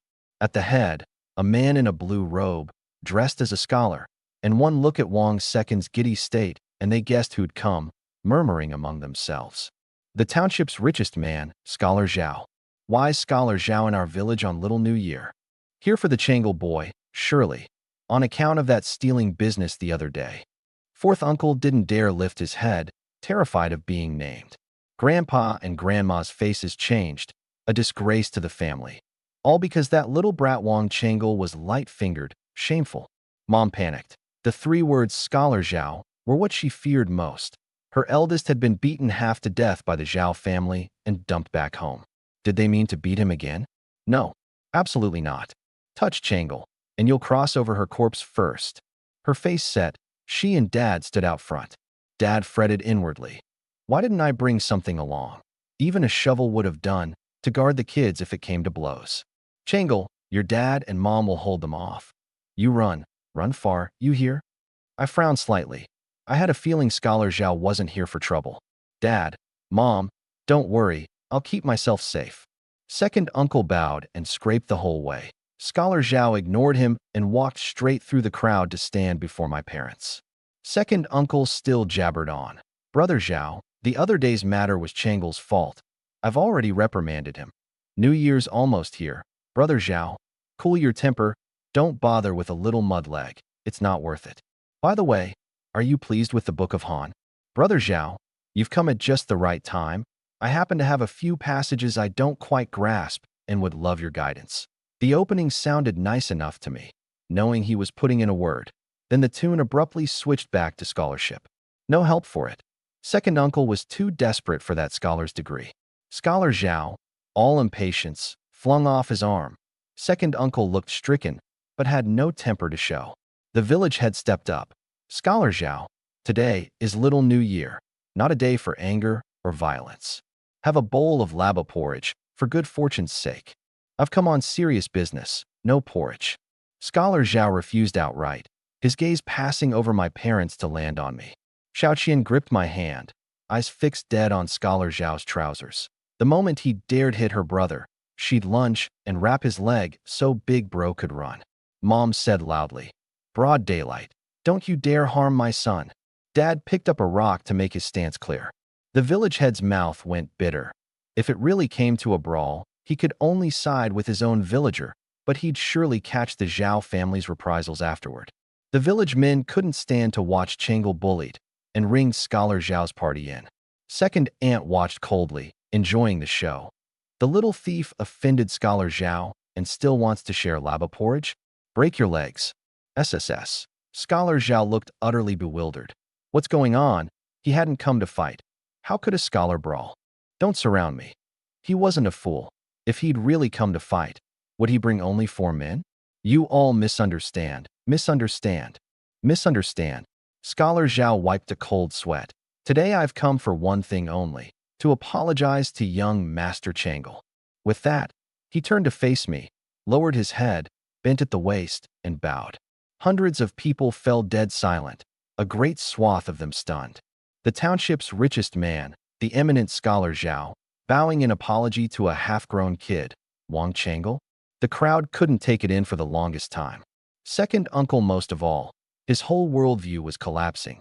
Heavens, Scholar Zhao was proud as they came, looking down not just on candidates, but on every other scholar in the township. How could he bow to a mudleg? Impossible. This had to be a dream. Baffled as she was, Mom let out a long breath. As long as he wasn't here to beat her eldest, all was well. Dad dropped the rock. I led Xiaoqian out. Scholar Zhao, what's this about? I was bewildered too. Counting the Hyde Market 2 days back, I'd offended him twice. So how had his attitude flipped 180 degrees? Scholar Zhao's expression was grave. It had to be. Once you'd witnessed that never-miss archery, even the proudest head had to bow. He had to stay alive, didn't he? Young Master Chang'e, the fault was my household's. We lost nothing, yet you took a beating for it. My servants laid hands on you without restraint. I've brought some gifts and tonics on purpose, and I beg you to forgive me a little. He waved a hand, and the 4 men behind him each opened a basket. Pork, mutton, salted fish, cured pork, rice, salt, oil, all costly goods, and even a bundle of cloth. Gulp, a chorus of swallowed saliva. Young Master Chang'e, a small token. I sincerely wish to turn weapons of war into silks of peace. That day, I truly was muddle-headed. You were only standing outside. You never entered my home at all.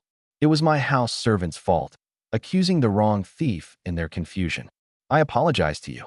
Boom! The villagers exploded. What? It wasn't the Chang'e boy who stole. He was only standing outside? So that's it. No wonder.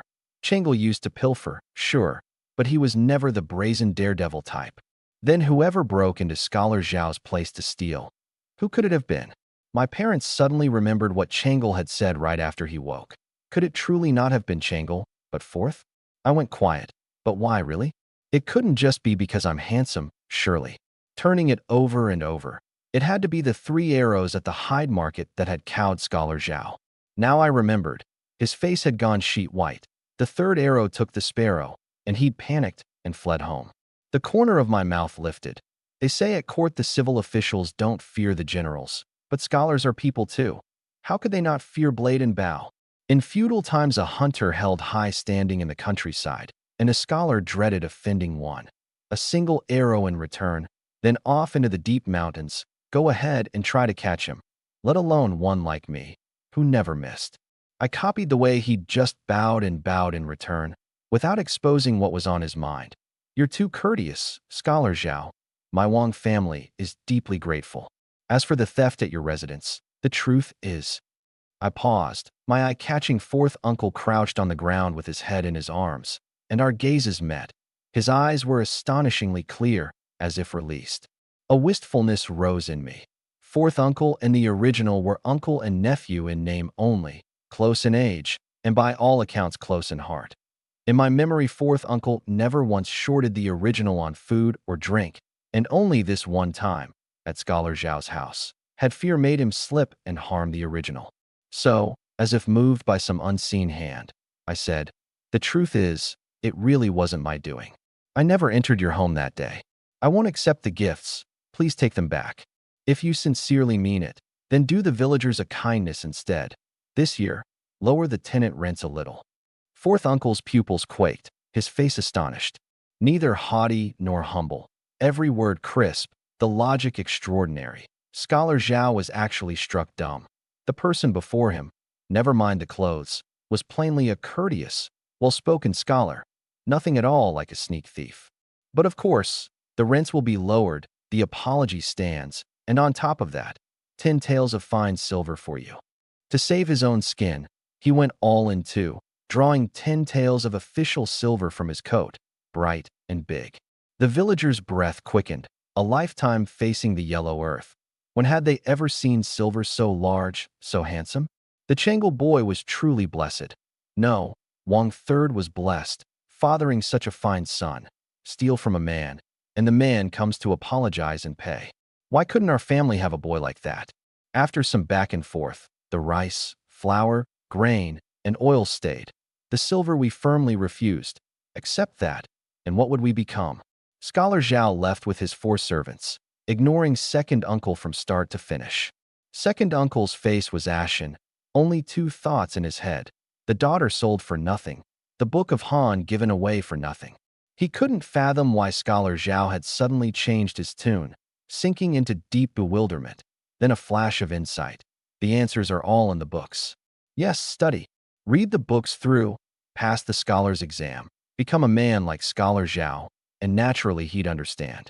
Second uncle picked up his scroll and lost himself in it, which only made second aunt, standing there dazed, look the more foolish and disgraced. Scholar Zhao had apologized in person, and to keep harping on it would shame even grandpa and grandma. Second aunt's face went green, then white. Thinking of the daughter she'd sold with her own hands, grief welled up, and she covered her face and wept.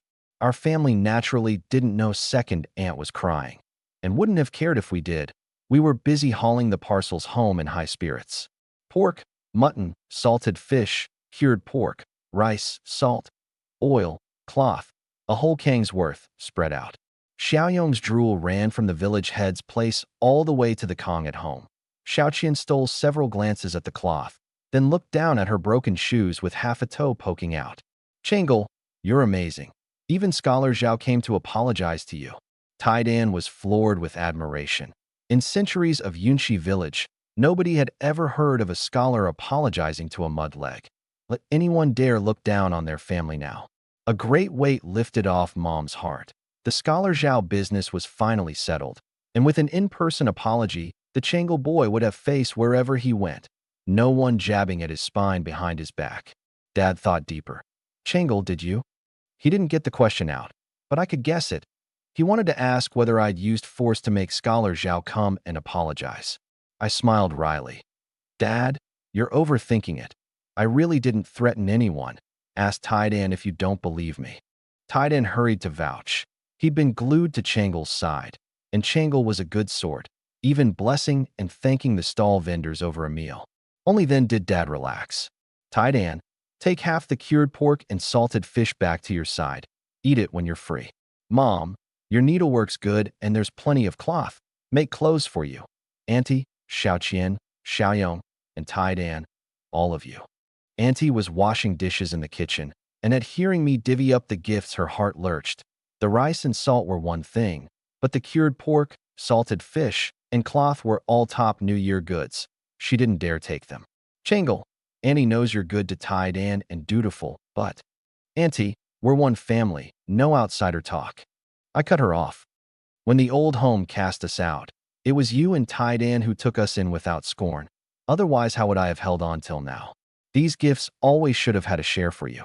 Taidan, won't you listen to me anymore? Take half over to the west room. Taidan looked up at his mom. Auntie's eyes already brimmed with tears. Cured pork, salted fish, cloth, things she'd never have dared dream of. Changle, Auntie really doesn't know what to say? From now on, you're Auntie's own good boy. She pulled me into her arms, and Taidan bawled and dove into Auntie's embrace too, hollering, his spit flecks drying on my face. Too much. Man, Cry all you want, but no saliva attacks. Mom and Dad smiled, gratified. This Changle boy had a mind of his own and real ability, and most important of all, a good character. Scholar Zhao apologizing to him meant his back would be straight walking out the door tomorrow. At midday, Auntie said about cooking. She'd meant to make mutton to thank the Changle boy, but I insisted on saving it for the evening and cooking it myself. Mutton's gamey, and someone who's never done it can't handle it right. I'd have to be the one at the stove. Annie took the advice. There was plenty of pork at home, so it was a big pot of cabbage stir-fried with pork, steamed rice and millet, and the leftover pickle pie split among us. The family ate good and full. In the afternoon, Auntie and Mom stayed home, making clothes for the little ones. My mom had learned fine needlework from my grandmother as a girl, her deft hands famous all over Hawaiian. Xiaoqian wanted to come out with me, but Mom kept her back, running wild outside all day. And if she didn't learn women's work, nobody would want her. With no choice, Xiaoqian could only watch longingly as Dad took me, my little brother, and tied in out the door. The 24th of the 12th month. Porridge at the village heads in the morning, and in the afternoon, over to Butcher Hans to help slaughter pigs. In past years, with the old home's dozen-plus mouths, Big Uncle and his two sons were busy with the vegetable plots and crops. Second Uncle begged off with his studies. Really, he just hated the filth. Fourth Uncle was nowhere to be found, and my dad always went to help with the slaughter alone, bringing back 4 or 5 blocks of pig's blood. And even so, the third branch got only half a block. Most work, least reward. Pure ox and horse labor, and my mom sighed over it more than once. This time, all 3 Wang menfolk were going. Xiaoyong doesn't count. Surely they'd get 10 blocks of pig's blood? So my dad figured. Even with enough pork at home for the whole winter, he still wanted to go help. That's just how a farming man is, honest to the bone.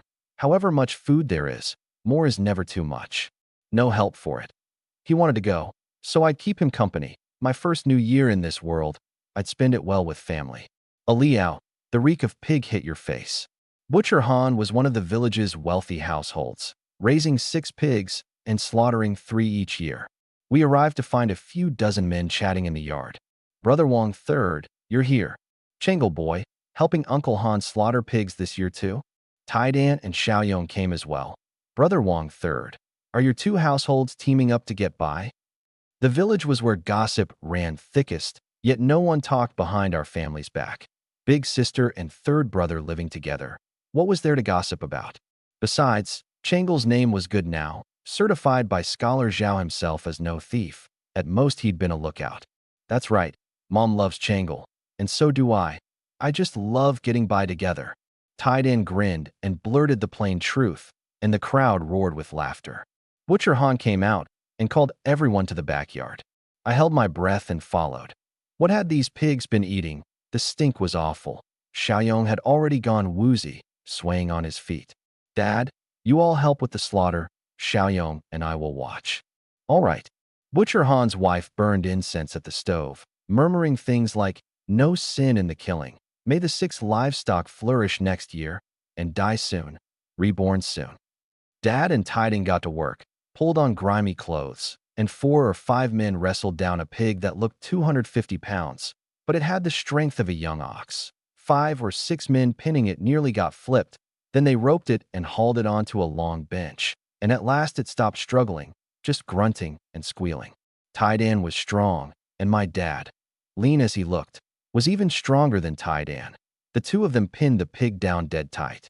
Butcher Han drove a knife into the neck vein, and bright blood gushed into a great wooden basin. The basin held water and salt to help the blood congeal. Butcher Han's wife was thrilled. Smooth sailing. The crowd echoed smooth sailing. For luck, the knife had gone in without the slightest snag, the blood bright red, a fine omen. Xiaoyong stared, riveted at a sight he'd never seen, and it was my first time watching a slaughter too. No easy thing. No wonder it took 20-odd men. Too few and you'd never hold the big pig down. Smooth sailing. I shouted with a grin too. I was starting to love Yunqi village. Smooth sailing. Xiaoyong piped along softly. Butcher Han's son and daughter-in-law had a huge wooden tub ready, the boiling water fogging white in the dead of winter. Lift. Everyone heaved together and flipped the pig into the scalding water, turning and scalding it over and over, scraping the bristles. then opening the belly to take out the innards, liver, lungs, intestines washed out and salted. A waft of that funky smell, and I suddenly thought of 9 twists braised intestines and hurried to cover Xiaoyong's nose. Gradually, the voices thickened. Nearly all the village women had come. The pork freshly slaughtered at Butcher Han's was even cheaper than in town, just 17 coppers a pound. With New Year clothes, anyone with a little spare bought some meat, and the hard-up bought some blood or leaf lard to taste a bit of meat. You can't be too bitter at New Year. Butcher Han's knife work was practiced. One stroke split half a side, then the head, trotters, pork belly, hind legs, and last the leaf lard, the pig's belly still steaming. Out of the crowd darted a down-and-out fellow, Wu the Fourth from the village's east end. A lone man with no kin, scraping by on 5 thin mu of land, his eyes going green at the sight of the leaf lard. He slapped a handful of coppers down for Butcher Han's wife, smeared up the warm leaf lard, dipped it straight in the soy sauce he was holding, and, smack, smack, gulped it down his throat, a look of pure bliss on his face. What a hard case. I'd seen it now. He'd actually eat raw pork leaf lard. Pack me 2 pounds of it warm, cold, and I won't pay a single copper. Wu the Fourth hollered, but Butcher Han's wife only laughed. He came to support them at this time every year, free with his coppers. Wu the Fourth want the big fatback too? Yes, 2 pounds of each, and cold I won't pay a copper. Coming right up. That big fatback was 3 or 4 fingers thick of pure fat, not a thread of lean. Cut warm and handed to Wu the Fourth. He took a bite of the fatback first, chewed and chewed, then unhooked the wine gourd at his waist and tipped back a big swig. SSS. That hits the spot. A marvel of a man indeed. No wonder he couldn't land a wife. A whole year's harvest off 5 thin mu, all spent on this year-end leaf lard and fatback. Changle, kid, want some fatback? Thanks, Uncle Wu, I can't stomach it. Please, spare me that way of eating. Pa, young folks don't know how to enjoy life. Thank goodness Yunshi village had only this one hard case. I heard other villages had worse. Splitting open a pig's skull to eat the brains raw, faces smeared red and white, frightening to look at. The meat cut, they began cracking bones for the marrow to boil soup. One pig was done, on to the second, then the third. While my dad and Taidan worked away with relish, Butcher Han's wife sold meat over there. The village women crowded up, slicing meat, asking for leaf lard, buying blood, pricing the deboned cuts and spare ribs, a constant flow of people. Yunshi village was neither rich nor poor. A year's labor put a few coppers aside no matter what. And what else were they for but New Year spending? As I watched, the people I least wanted to see arrived, Grandma, Big Aunt, and Second Aunt together. I took Xiaoyong to greet Big Aunt, who answered with a smile. Grandma gave a cold snort, and Second Aunt wore the same sour face. The villagers around her pointedly keeping their distance. What's that about, snubbing her? All thanks to that little brat Wang Changle, who'd made her lose face this morning. The second pig done, it was Grandma's family's turn to buy meat. With far fewer coppers in her purse than past years, she dithered, meaning to cut just a little, but I sidled over, eager as anything to watch the show. Grandma, the family's 5 mouths lighter this year, much better off. You ought to buy more meat, 10 pounds at least. I goggled my big eyes, the picture of childish innocence. 10 pounds. You think it's mung beans? Second Aunt sneered, taking me for a kid who didn't know prices, and said to Grandma, Mom, don't listen to this rotten brat. 4 or 5 pounds is plenty. 4 or 5 pounds, 70 coppers. That was as good as taking Grandma's life. All the family's money was kept with Grandpa and Grandma, and Big Aunt and Second Aunt both looked to Grandma. Don't just stand there, cut the meat. Grandma's face went awkward. She'd only brought 40 coppers, enough for 2 pounds, and that wretched Second Aunt and her flapping mouth. Second son has to study. Too much meat dulls the mind. By 2 pounds. Grandma forced it out against the villagers' mockery and handed over 34 coppers. A dozen plus mouths eating 2 pounds of meat. The nerve. Mom, why only 2 pounds? Second Aunt was stunned. Big Aunt sighed. She'd thought it was like the old days. With only one earner in the house, 2 pounds was already something. As they slunk off, I respectfully saw them out. Bye, Grandma. Second Uncle studying. Go light on his meat. Grandma stumbled. Second Aunt shot me a vicious glare. You little brat. All talk. If you're so capable, you buy meat. I smiled coolly and handed the cloth purse to Xiaoyong. Xiaoyong, go buy meat. The villagers settled in like it was a play. Timidly, Xiaoyong stepped up, climbed onto a stool, untied the purse, and dozens of coppers spilled across the counter. Cut. Cut 5 pounds of meat. 5 pounds of meat. The villagers were dumbstruck. Wang Third's family wanting 5 pounds of meat. Big news. That 10 taels of official silver from Scholar Zhao this morning had plainly been refused, and at the split they hadn't gotten a single copper. The whole village had heard. So where'd all this money come from? Right, it could only be money from the Changle boys hunting. Though who knew what the kid was bagging? Our own boys we wouldn't dare send into the mountains, might get carried off by a tiger. Butcher Han's wife was stunned too, scooping up the coppers and counting them one by one. Exactly 85. He'd come prepared. Changle really 5 pounds. Auntie Foam, split it in two. 1 part 4 pounds, 1 part 1 pound. Coming right up. That 1 pound I gave to Big Aunt. She refused for all she was worth, and I said it was to build up the 2 cousins, so Big Aunt took it through tears, and I made no mention of anyone else. Grandma and Second Aunt watched, stamping their feet, and went home fuming. Back at the slaughter yard, I produced another 40 coppers and bought 2 pounds of pork intestine and a pound of leaf lard. The villagers were struck speechless by my family's spending power, 125 coppers gone in the time it takes to talk. What on earth was the Changle boy hunting? They were curious. It wasn't that they couldn't put up that much, but whose family didn't save a little for their children's marriages?